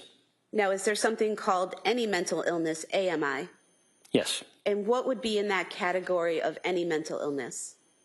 So any mental illness would be certainly adjustment disorders or anxiety disorders, mild depression, depression without psychotic features, for example, PTSD, which can have significant symptoms, is also something that would go under the category of any mental illness. Now, were you asked to do a forensic evaluation of Lindsay Clancy? Yes. And you were asked to do that by the Plymouth County District Attorney's Office, correct? Correct. And did you receive direct payment from the Plymouth County District Attorney's Office for your evaluation? No. How did that payment plan, how did that work between the DA's office and your services? So I do my work in testimony and the like through the University of Virginia. So my department is the recipient of any funds that come from the work that I do. I get a salary from the university that is not dependent on the number of cases that I am involved with or whatever. So I don't receive payment myself. I see it as part of my job as a professor. And in terms of your work with the university, does the university have any impact or influence on what your evaluation is or what your conclusions are? No, not at all.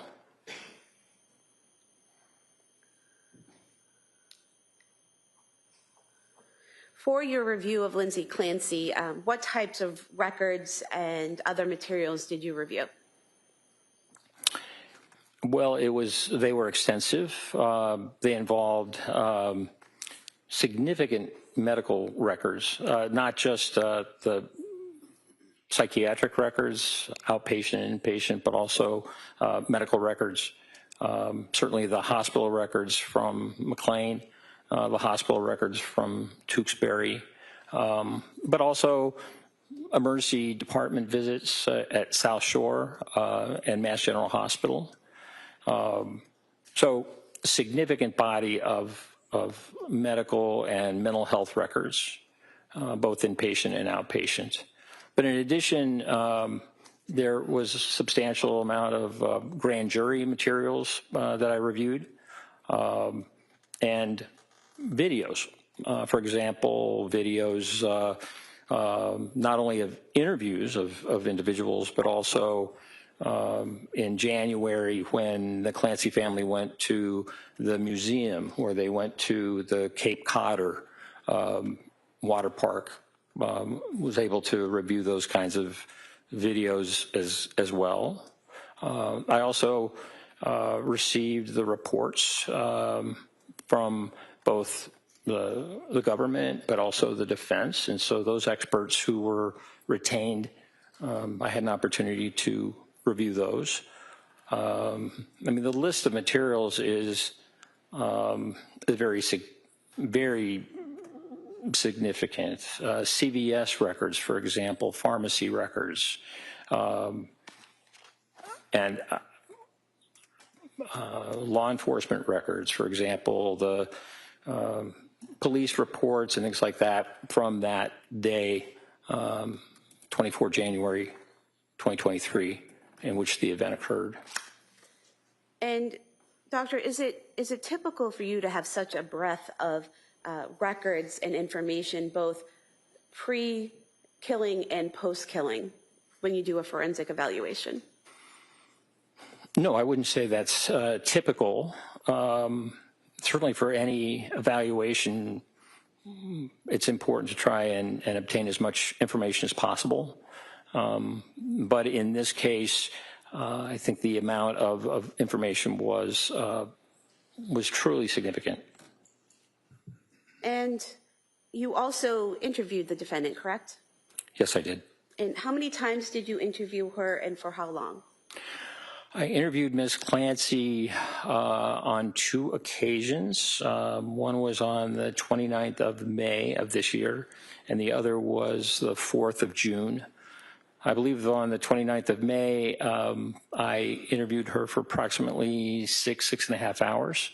And then the second time in June 4th, it was about 5 hours. And were those interviews in person or on Zoom? They were by way of Zoom. And why were they by way of Zoom? For personal reasons, I was unable to travel at that time, and so I requested the ability to have an interview by way of a Zoom video platform, and that was approved. And did you find that doing the interviews by Zoom inhibited your ability to evaluate Ms. Clancy in any way? Well, I think there are always limitations when one is not physically present, when one is seeing someone in a video setting. Sometimes it takes longer to be able to get information and establish rapport. Other limitations are just having an opportunity to see the environment, that the individual is in. I have done evaluations in the past using a Zoom format. There are certainly advantages to being in person. Did you, in your interviews with Ms. Clancy, have any difficulties having her answer questions or establishing a rapport with her? No, she was very pleasant, very responsive to questions that I asked on both occasions. Were there any benefits to doing the interviews on Zoom? Well, one benefit that one doesn't always have with an in-person evaluation is that a platform like this can also save the entire interview, and both video of the interviewer, myself, but also Ms. Clancy.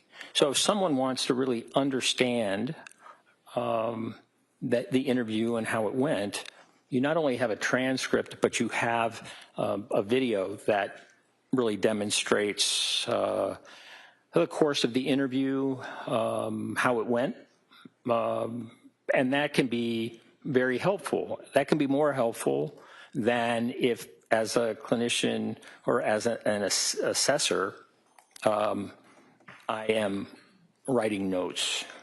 Because when you're writing notes, sometimes it's harder to be able to attend to the individual. So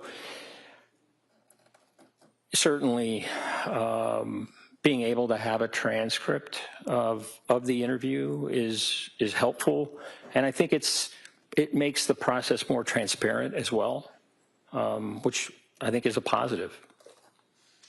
As part of your evaluation in this case, did you also interview what's known as collaterals or other people who knew the defendant? Yes, I did. Who did you interview? Well, I interviewed Patrick Clancy, also on a Zoom platform. And after you had reviewed all of the records that were provided to you and the criminal file and all the evidence that was provided to you and conducted these interviews, both with Ms. Clancy and Patrick Clancy, were you able to conduct an analysis of all of that material in order to come to your eventual conclusions? Yes. And if we could just go through your analysis of this case, and if we could start with, I think what you called in your report, Ms. Clancy's characterization of the command auditory hallucinations. Yes. So Ms. Clancy stated to me and some other evaluators that her hallucination, that of an external voice, something coming from outside of her head, occurred when she was standing at the refrigerator. She said that she was in the process of making her children their dinner when she received a call from Patrick Clancy, returned the call, and then as soon as she finished the call with Patrick Clancy, she said that is when she heard the voice. This is your last chance. You have to kill your kids and then kill yourself. And so that was what she told a number of us. There are also other accounts that she made to individuals that were quite a bit different. To Dr. Spinelli, for example, she said that the voice happened at 5:10 or 5:15 p.m. as soon as Patrick Clancy left on his errands, and that the voice. She described the voice to Dr. Spinelli as increasing in intensity, but saying, "This is your last chance. You have to kill your kids before you kill yourself." But also that it was that her children would suffer if she did not do that.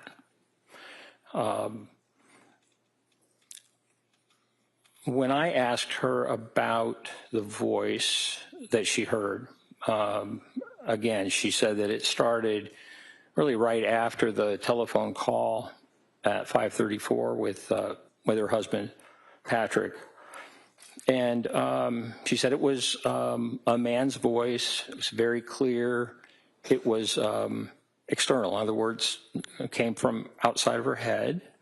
That it was constant.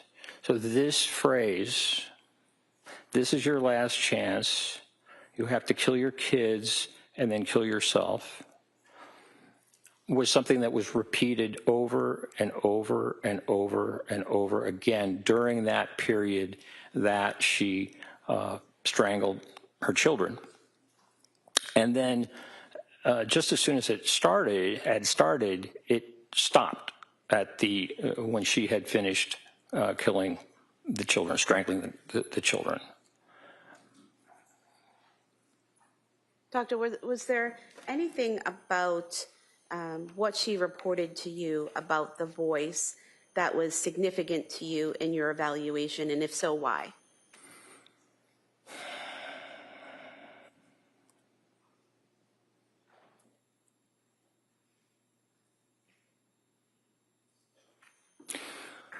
Well, what was significant to me is that she had not spoken about hearing voices before that in any of the mental health professionals, the psychiatrists, the nurse practitioners, the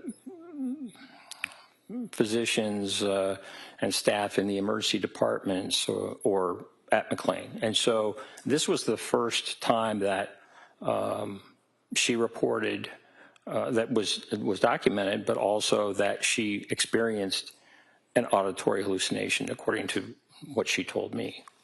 So that was unusual. And then also, what was very unusual was the fact that the voice stopped with the death of, or the strangling of her youngest son, Callan, and that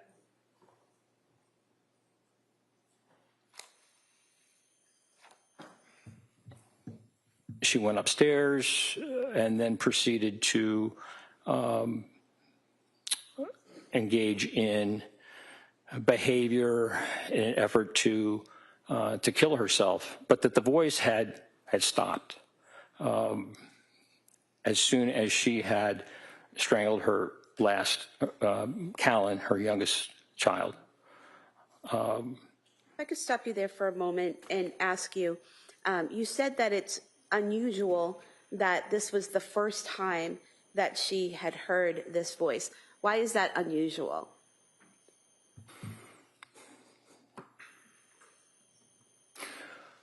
Well, she had certainly suffered with symptoms of mental illness, depression and anxiety, most specifically.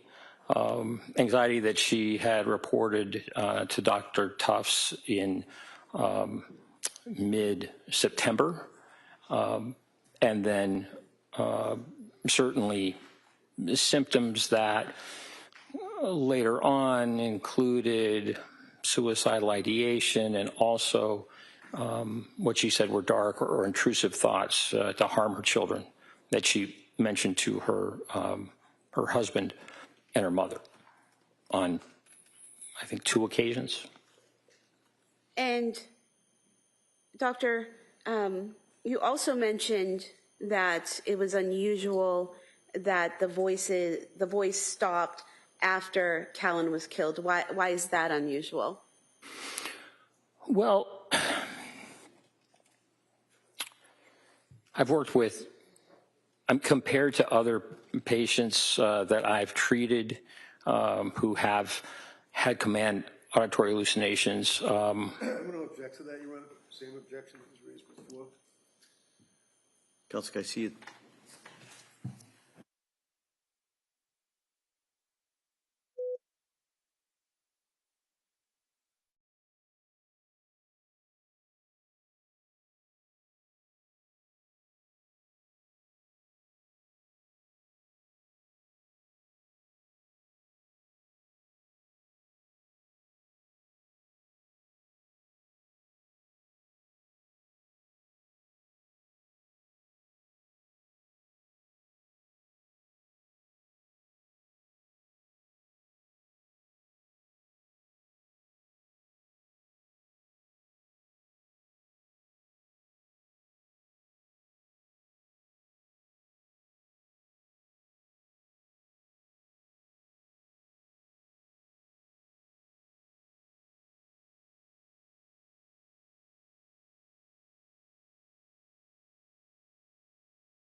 Doctor, based on your training and experience in dealing with diagnosing and treating people who have psychosis, and what you've learned in all your training and schooling, is it typical for someone in psychosis to hear a voice only one time, never before, never after? No. And again, based on your training and experience, is it typical for someone in psychosis to hear a voice that's constant rather than intermittent? No, that is not typical. And what does it mean, the difference between a constant voice and an intermittent voice? Well, an intermittent voice would come and go. It wouldn't necessarily just keep playing over and over again as if it were on a tape, which Ms. Clancy told me that it was a voice. It's the same thing in the same tone, repeated over and over and over until she had strangled Callan. And is it typical, based on your training and experience, for someone to hear command hallucinations and then for them to stop abruptly? No. Committing the act is not curative of the voice. I've not ever seen that. And Doctor, based on your training and experience, someone in psychosis hearing a voice without accompanying delusions, is that typical? That is that would be pretty rare. It's absolutely not typical. And in talking to Ms. Clancy, did you speak to her about the concerns she had that if she had voiced thoughts of harming her children to providers, medical providers, that her children would have been taken away? Yes. And did you see that as a delusional thought? No. Certainly with the requirements that healthcare professionals have to report any issues that could cause harm to children, for example, as required reporters, it's very rational for her to be concerned that by voicing her thoughts of harm could cause her children, certainly an assessment and a rapid assessment and a determination about how best to keep the children safe. So I didn't see that as irrational, but rather rational, just understanding the healthcare system. And when reviewing the records and speaking to Ms. Clancy, did you see or notice any delusional statements or beliefs surrounding the hearing of that voice on the 24th? No, I didn't. Now, based on your training experience, is it typical for someone in psychosis to hear a voice and immediately act on it? No. And why is that? I'd like to have Adobe a hearing at this point, Judge, on this. I'd like to test his qualifications to this. I'm going to, same objection, same ruling. So your opinion is it's not typical, correct? Correct.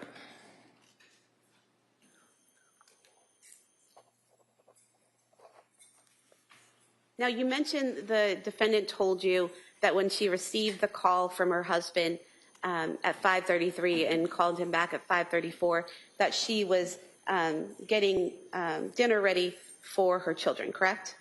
Yes. And did she tell you what she was about to get out of the refrigerator? Yes. She said she was at the refrigerator and that the refrigerator door was open and that she was getting chicken nuggets out of the refrigerator section for her children. Now, in your collateral interview with Patrick Clancy, did you learn from him that when he left the residence, the children were already eating chicken nuggets on the couch? Yes. And did Patrick Clancy tell you that Dawson in particular was eating chicken nuggets and green beans out of a bowl on the couch. Yes, that's what he told me. And is it fair to say that there are crime scene photographs showing a bowl on the couch? Yes. And so is there any significance to you in the defendant telling you that when she got the phone call from Patrick, when he's at CVS, that she's making chicken nuggets versus Patrick and telling you that that had already happened and the crime scene photos showing you the bowl was already on the couch? Well, it's inconsistent. And are inconsistencies like that important in your evaluations in cases like this? Yes. And how so? Well,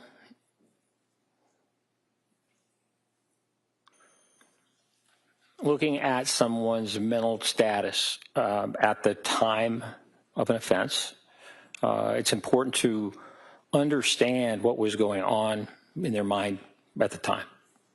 And in this case, the widely divergent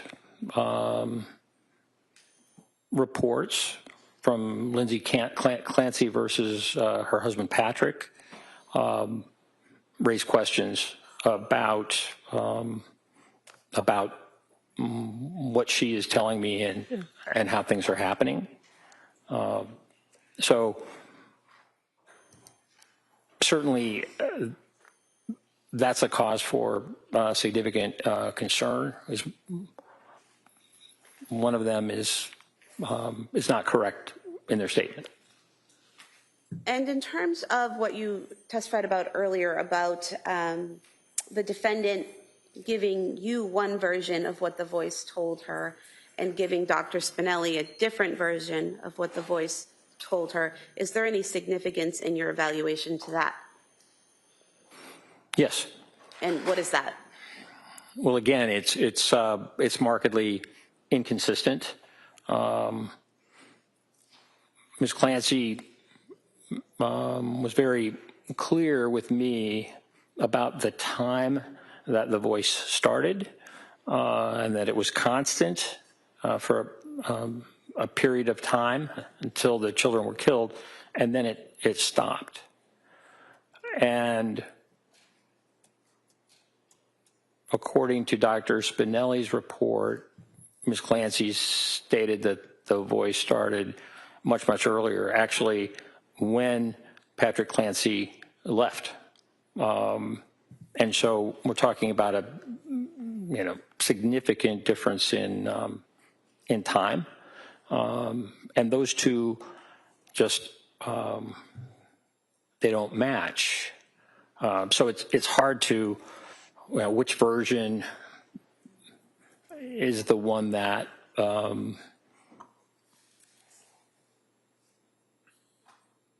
I should consider. Now, further along in your analysis, you talk about Ms. Clancy's outward portrayals misleading her family and providers. What do you mean by that, and what did you see in the records and in your interview of her? Yes. Well,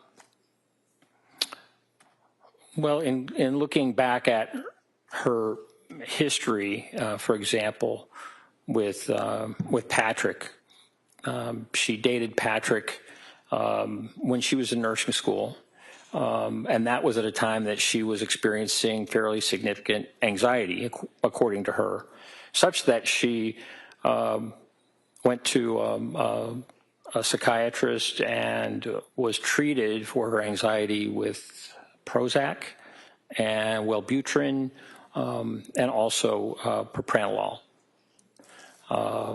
And this was for a fairly significant period of time during their dating, approximately a year. And when I spoke with Mr. Clancy, and also in other testimony and collateral information, he was completely unaware that she was experiencing mental health symptoms at that time that they were dating, or that she was taking medication.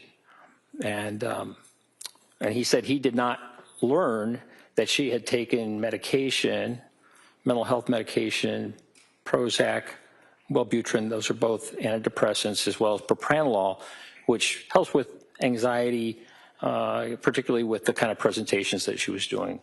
But he was unaware until during this time that she was having, great difficulty, November, December time period. And that's of 2022? Yes. But there are other aspects too where her portrayal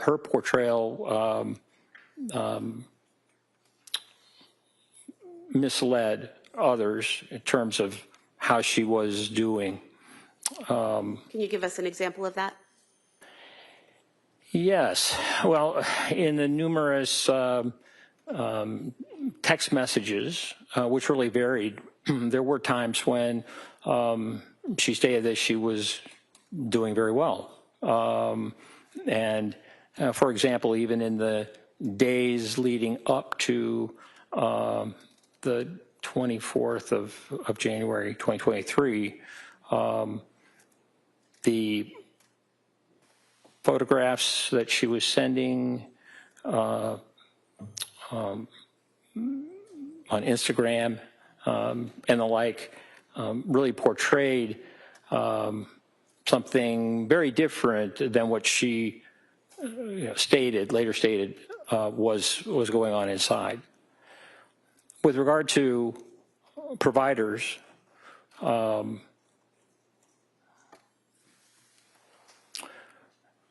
Ms. Clancy told me that during this period that she was having such difficulty, and that was really starting in October. She started taking medication in October. Ms. Clancy told me that she was having a real difficulty with some symptoms and anxiety and the like.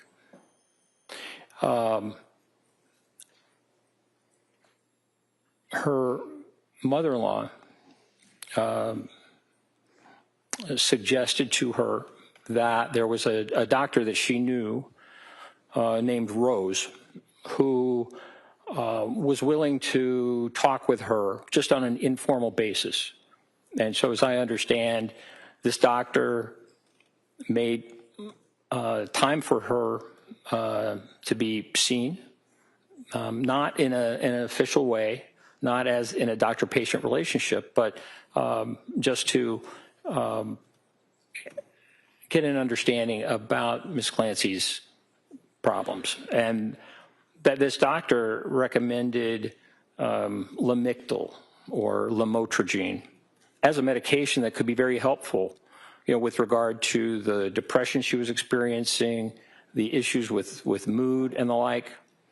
And so in looking at Dr. Tuff's notes, there is a note, I believe, on December 1st of 2022, in which they discuss Lamictal as a real possible medication.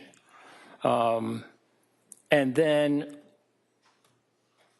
by mid-December, it was really a very, very difficult time. The whole month of December, in many ways, was very difficult.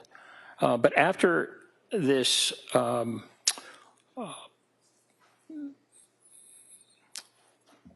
experience. Yeah, we have a question. So you've talked about the defendant seeing the provider named Rose and getting the recommendation for Lamictal, the defendant talking to Dr. Tufts about the Lamictal. Was there another provider that she talked to about Lamictal? Yes. And who was that? That was nurse practitioner Gelada. And eventually was Lamictal prescribed by one of these providers? Well, really by both. And when you say talking, it was a written communication and not a verbal one. And so could you tell from the records whether or not Ms. Clancy filled the prescription for Lamictal? Yes. What is Lamictal? Lamotrigine is actually, Lamictal is an anticonvulsant that was approved for bipolar disorder back in the early 2000s, I think 2003, for bipolar disorder. Now, it's used for epilepsy, but also been found by the FDA to be extremely helpful in depression related to bipolar disorder.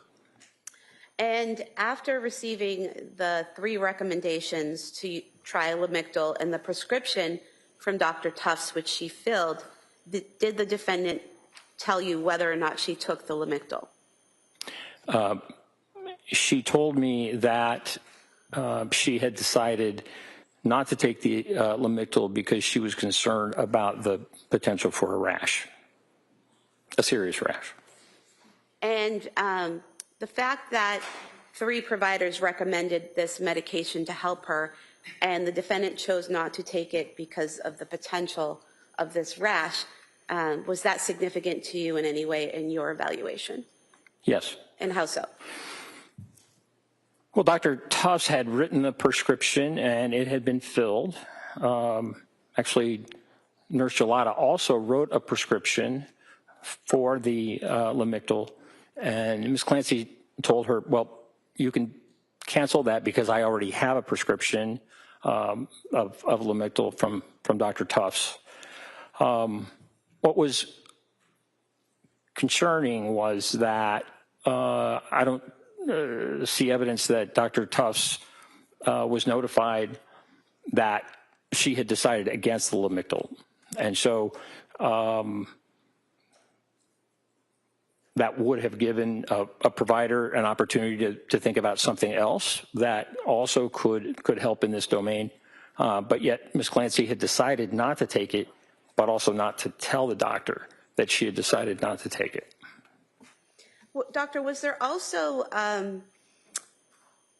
something that you noticed in the way she described, Ms. Clancy described to you, how she was feeling at McLean Hospital when she was there versus the description of her feelings in the McLean records? Yes. And what was the difference between the two, and how was it significant in your evaluation? I recall that she told me that her she felt like a zombie. Very, very significantly affected. And certainly, while the records at McLean demonstrate that she was not doing well, there were differences in terms of how she characterized that. And when a patient is characterizing how she felt at a certain time in different ways, one to you and a different way to her actual provider at the time, is that concerning in any way? Well, yes. And why is that? Well, the more candid a patient can be with the symptoms that they're experiencing, the better able the prescriber is to make a determination about how best to treat those symptoms. And also, it can be very helpful in diagnosis as well. And did you also take note of the appointment Dr. Tufts had with the defendant on January 23rd, 2023 in the records, and the fact that the defendant denied experiencing suicidal or homicidal ideation in that meeting? Yes. And how was that significant, if it was? Well, Ms. Clancy had been looking into alternative treatments and had discussed with Dr. Tufts earlier the potential for esketamine. This is an FDA-approved medication that has to be administered by a doctor within a facility, but it can have rapid positive effects in treating depression. And so in that note, Dr. Tufts wrote that the potential for esketamine treatment or transcranial magnetic stimulation were ones that they were exploring. Now, Doctor, did you discuss with Ms. Clancy, or did she describe to you in any detail her ability to suppress her feelings and kind of mold her behavior into what she wanted people to see? Yes. And what did she tell you about that? Well, I believe it was a Christmas time with her family, a morning breakfast, in which she stated she was not feeling well, not doing well, but yet felt the need to act like she was cooking and helping her husband cook. And she questioned why she would do that or engage in that behavior when her family knew that she was struggling and having difficulty. So she used the word fake with regard to just how she was attempting to present to her family. So this was on reflection in talking to me about that behavior at that time. And did she also tell you about an incident at Spalding Hospital when she was interacting with a friend of hers who was visiting there after she went to Spalding Hospital for rehabilitation? Yes. And what did she tell you about that? She told me that this friend who visited was a longtime friend from when they were both really quite young. And that when this friend visited, Ms. Clancy engaged in, trying to remember how she characterized it, gossip, really talking about kind of the old times and catching up basically on news that this friend, I believe her name was Amy Bevins,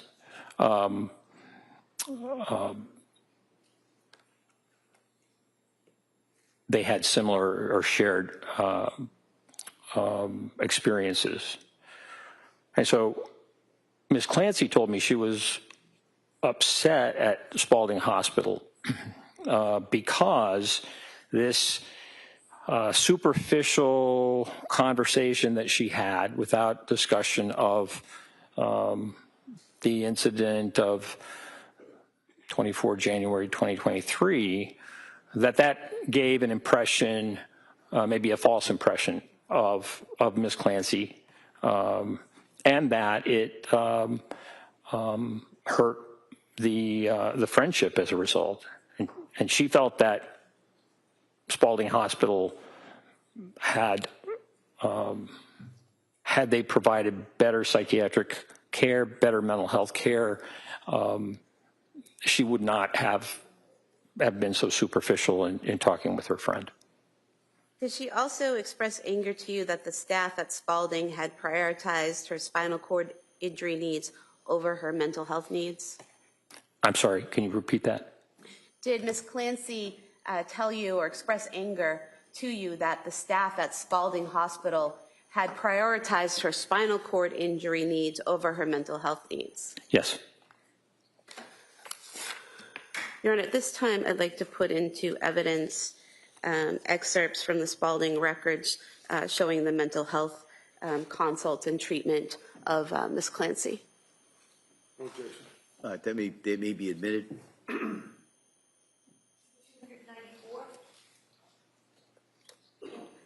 And so, Doctor, did you have an opportunity to review the Spalding records? Yes. And did you see in the Spalding records that not only a psychiatrist, but also a psychologist and a social worker met with Ms. Clancy while she was at Spalding multiple times? Yes.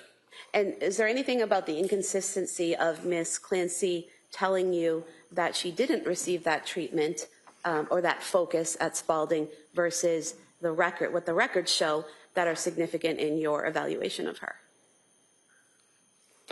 Well, it's inconsistent and doesn't match up with that collateral information. So her depiction of the lack of mental health care at Spalding didn't match up with the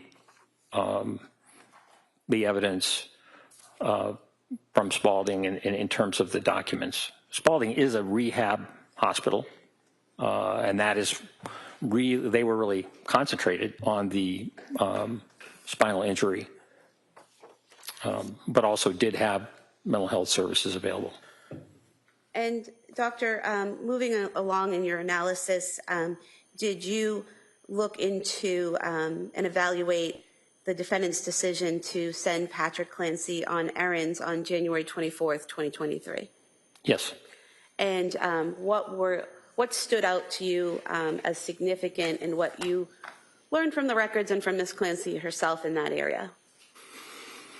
I asked Ms. Clancy to tell me about that that afternoon, and specifically that decision for takeout.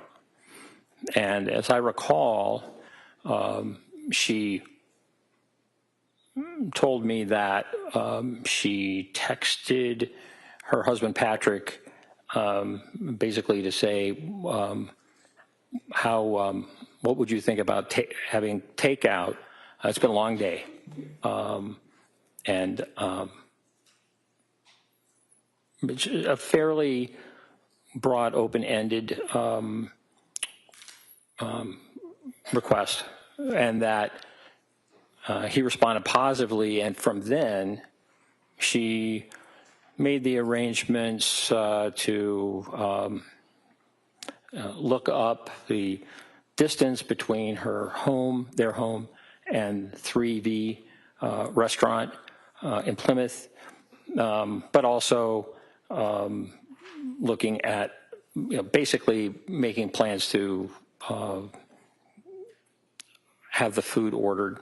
And she had texted her husband ultimately and asked him about, to tell her what order to make. And so in looking at the record, it was really reversed. Instead of starting with asking her husband, what would you think about takeout? How about getting takeout?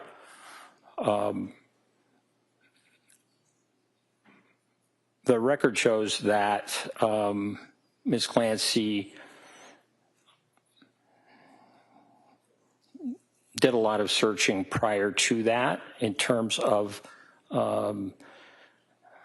3V, the distance, and the like. So there were a number, getting information prior to requesting a text, sending a text to her husband. And in the text, rather than saying, what would you think about takeout, getting takeout, she said, how about getting takeout at 3V? I am, it's been a long day, et cetera. And so this reversal, in terms of what she told me, and what actually we see in the collateral, I thought was significant. How so? Well, she told me that the only restaurant that she could think of, could remember about getting takeout was 3B. And Patrick told me that they had never gotten takeout from 3B. He named West End Grill and Chestnut Grill as places that were in Duxbury and close by that they liked and that they often got takeout from. they had been to 3V and they liked it. They had gone as a family, but they had never gotten takeout there, takeout from 3V. And so presenting not just the idea of takeout, but how about 3V? And she had already done lots of checking about distance and the like. I thought was inconsistent. What I saw from the record was not what she told me in terms of the order in which she made those decisions, and so I saw that as being significant. And was there a similar scenario with the request of Patrick from the defendant to also go to CVS? Yes. And so what was the difference between what she told you about the plan to go to CVS and or what she told Patrick and what she had done in terms of research? Well, the research for, I think it was Miralax, which was suggested for Cora's constipation. They had had an appointment that morning in pediatrics, and this was suggested that the Miralax and CVS was something that Ms. Clancy looked into sometime after 4 o'clock, but not long after 4 o'clock, and well before she contacted her husband. But that she did not communicate to her husband the importance of picking up Miralax at CVS, who she had called, until really right before he left. So he had planned on going to 3V, driving to 3V, almost 6 miles, to get the takeout, and then she also added on that other errand right before he left. And so was it significant to you that she had researched the Miralax and looked into CVS an hour before, but just added that that part of the errand on right before her husband left? Yes. And why? Well, it lengthened the trip.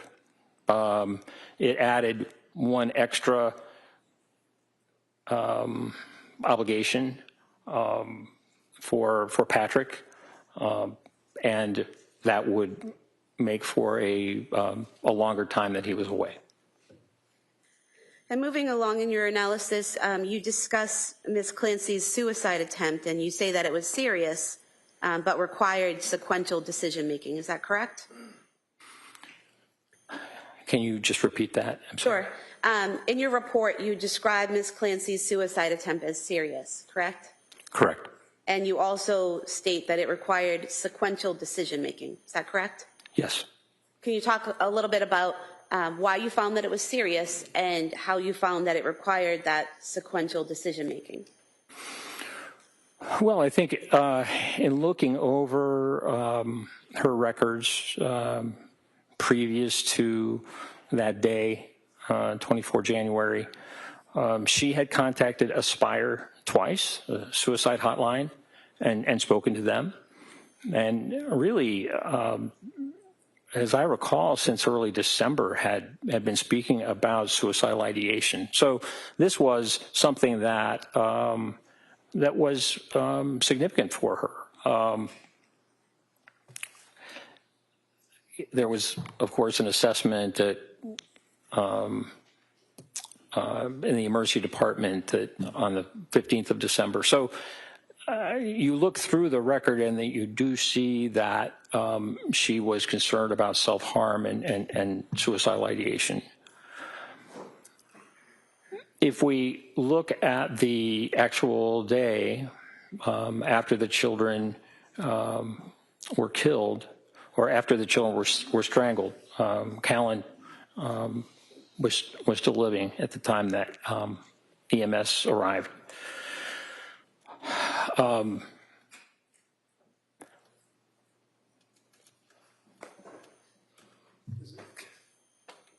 she told me that she got a knife from the butcher block in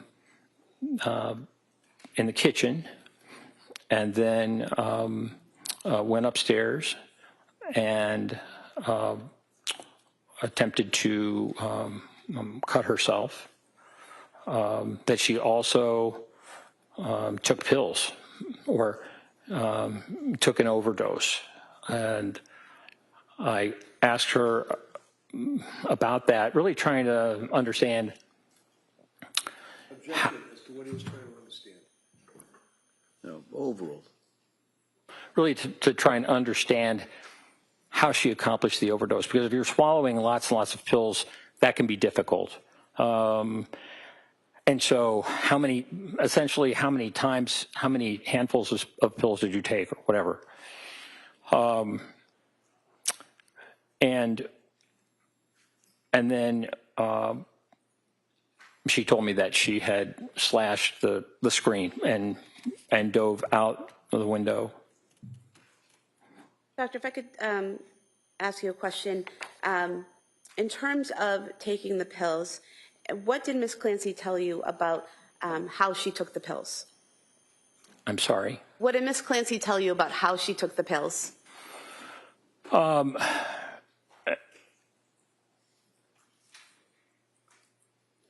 It wasn't really very clear. I was. Objection. Requesting what she said is the question. Do you recall what she said? I'm sorry. Do you recall what she said about taking the pills, whether she took handfuls or did something else? Oh, she did not say that she took handfuls. She did not describe the overdose in any specific terms. Did she tell you anything about crushing up pills? Objection. Leading question. It's already been answered. Next question. Did she give you any other information about taking the pills? No.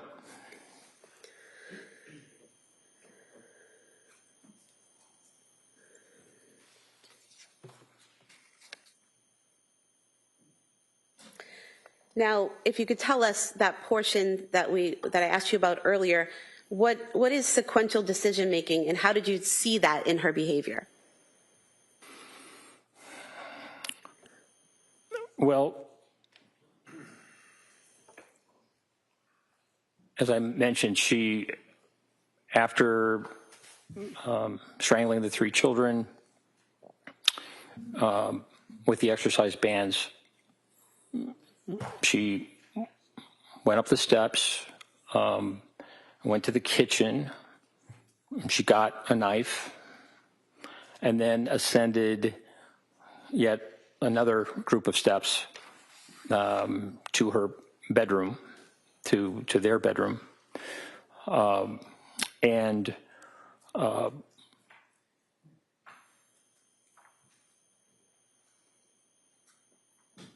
described the attempt or cutting her wrists as well as her neck, and also described the overdose in barely. It was just hard for me to get a good idea about how specifically the overdose occurred, what she did, but she omitted some things that I thought were significant. And what things did she omit that you think were significant? Well, she omitted the fact that she had actually crushed the pills.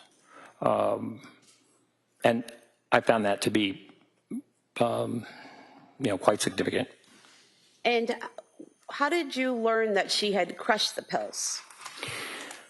I learned after interviewing her husband, Patrick, and he went through that evening and talked about coming to the home and the like, and mentioned that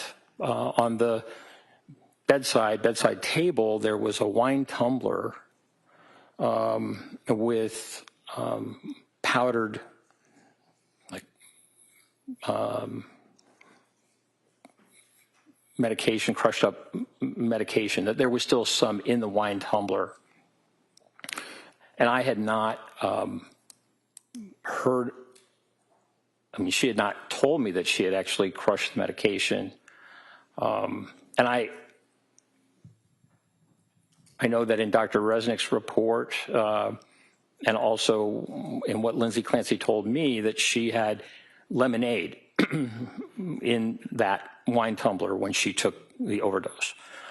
And when I asked Patrick Clancy, he told me that they did not have, he didn't think they had any lemonade in the house, that was not typical at all. And doctor, what is the significance? I'm sorry, were you not finished? You done with it? Hold on. You Yes. done with that answer? All right. Next question. And so, doctor, what is the significance to you, if anything, of this atypical use of lemonade and the crushed powder in the cup? You say what is atypical? I think you just said that Patrick Clancy said it wasn't typical to have lemonade, correct? Correct. So is there any significance to you to the fact that there was lemonade in the cup and that there was powder residue in the cup? Or straight that, was there any significance to the fact that Lindsay Clancy told you that there was lemonade in the cup and that Patrick Clancy saw powdered residue in the cup? Yes, it made sense that lemonade would be in the cup if you're trying to take an overdose of medication that you've crushed, just because of the bitterness that these pills have. So that made sense. I asked her more about the lemonade, and she told me that it had been in the wine tumbler from the night before.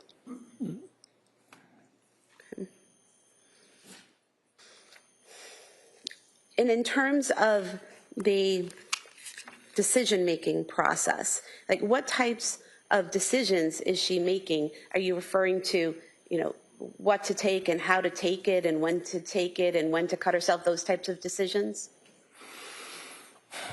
Well,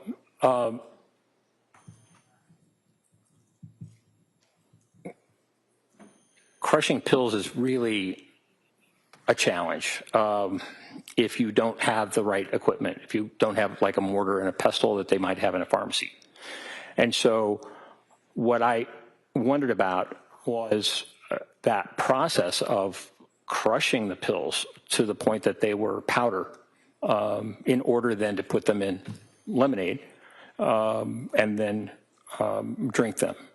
And so that is, to crush pills, significant number of pills into fine powder is not an easy thing to do, particularly if you don't have the right equipment. It's just kind of a laborious process. And she also did not, it was Patrick Clancy who told me about the door being locked. And she told me she did not recall locking the door. And in terms of Ms. Clancy's ability to execute the strangulation of her children, is there anything about how she did it, what she did, that stood out to you in your evaluation? Yes. And what is that?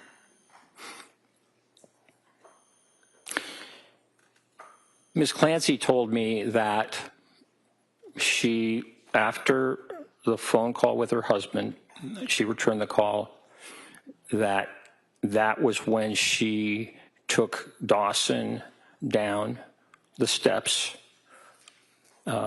into her husband's office to strangle him. And I asked Ms. Clancy about what she remembered about what she said to Dawson to get him to go down the steps and leave his sister and brother upstairs, and was there resistance, verbalization, et cetera, crying. And she said she could not recall that. She could only recall bringing him down the steps and then strangling him. And then she repeated that. The next child was Cora, that she went back upstairs and did not recall how she got Cora down the steps, how Cora came down the steps, but then brought her into a different area, kind of a living room area in the basement, and strangled Cora. And then lastly, that she went up to get Callan. And I asked her, I said, where was Callan upstairs? And she said, well, maybe in a playpen, often, she said she couldn't really remember, but then bringing Callan down. And he was the last child to be strangled, all during this time where this voice is over and over again saying, this is your last chance. You have to kill the children before you kill yourself. Doctor, is there any significance to the fact that this voice is telling her to kill the children, but not telling her how to kill the children? Yes. And what is that?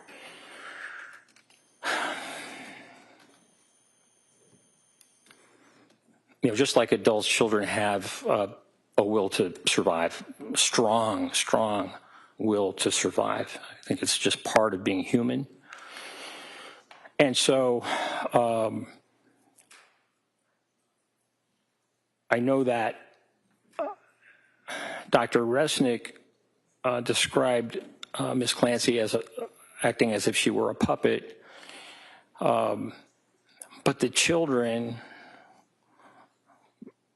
are not puppets. And just in looking at the Cape Codder video where Ms. Clancy is holding Callan and Dawson and Cora are there, I mean, they both are active. They can walk, they can run. And so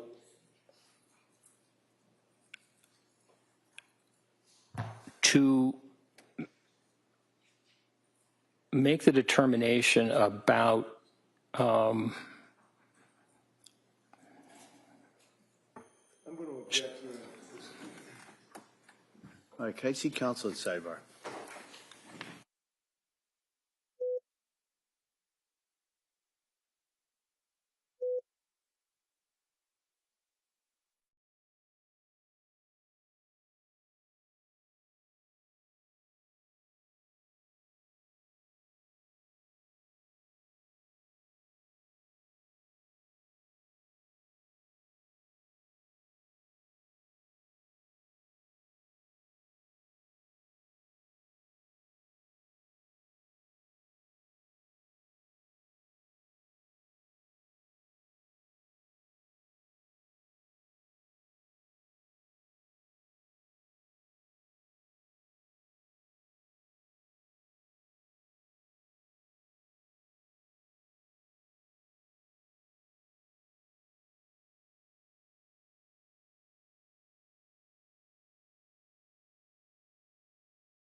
Step down. Yeah, please.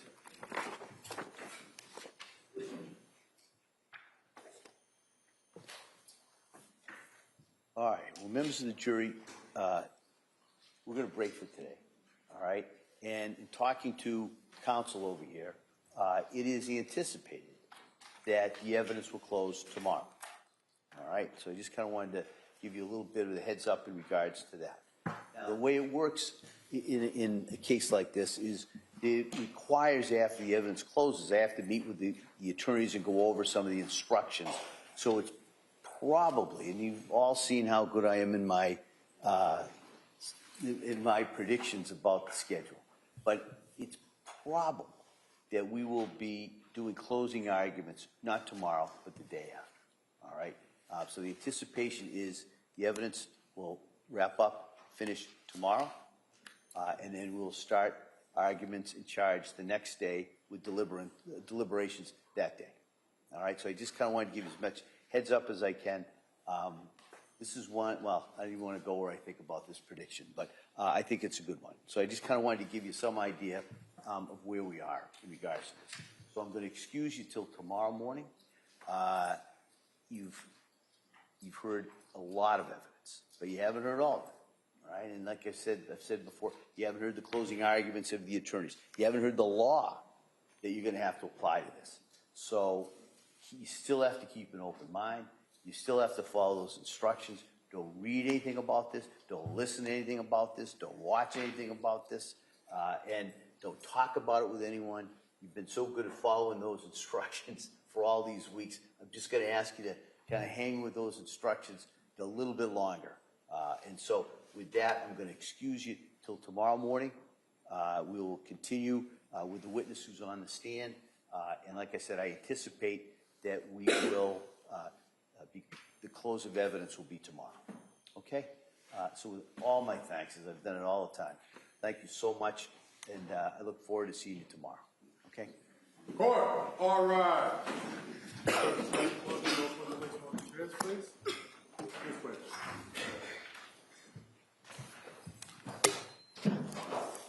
Get a flash drive for you. It's a flash drive of that video.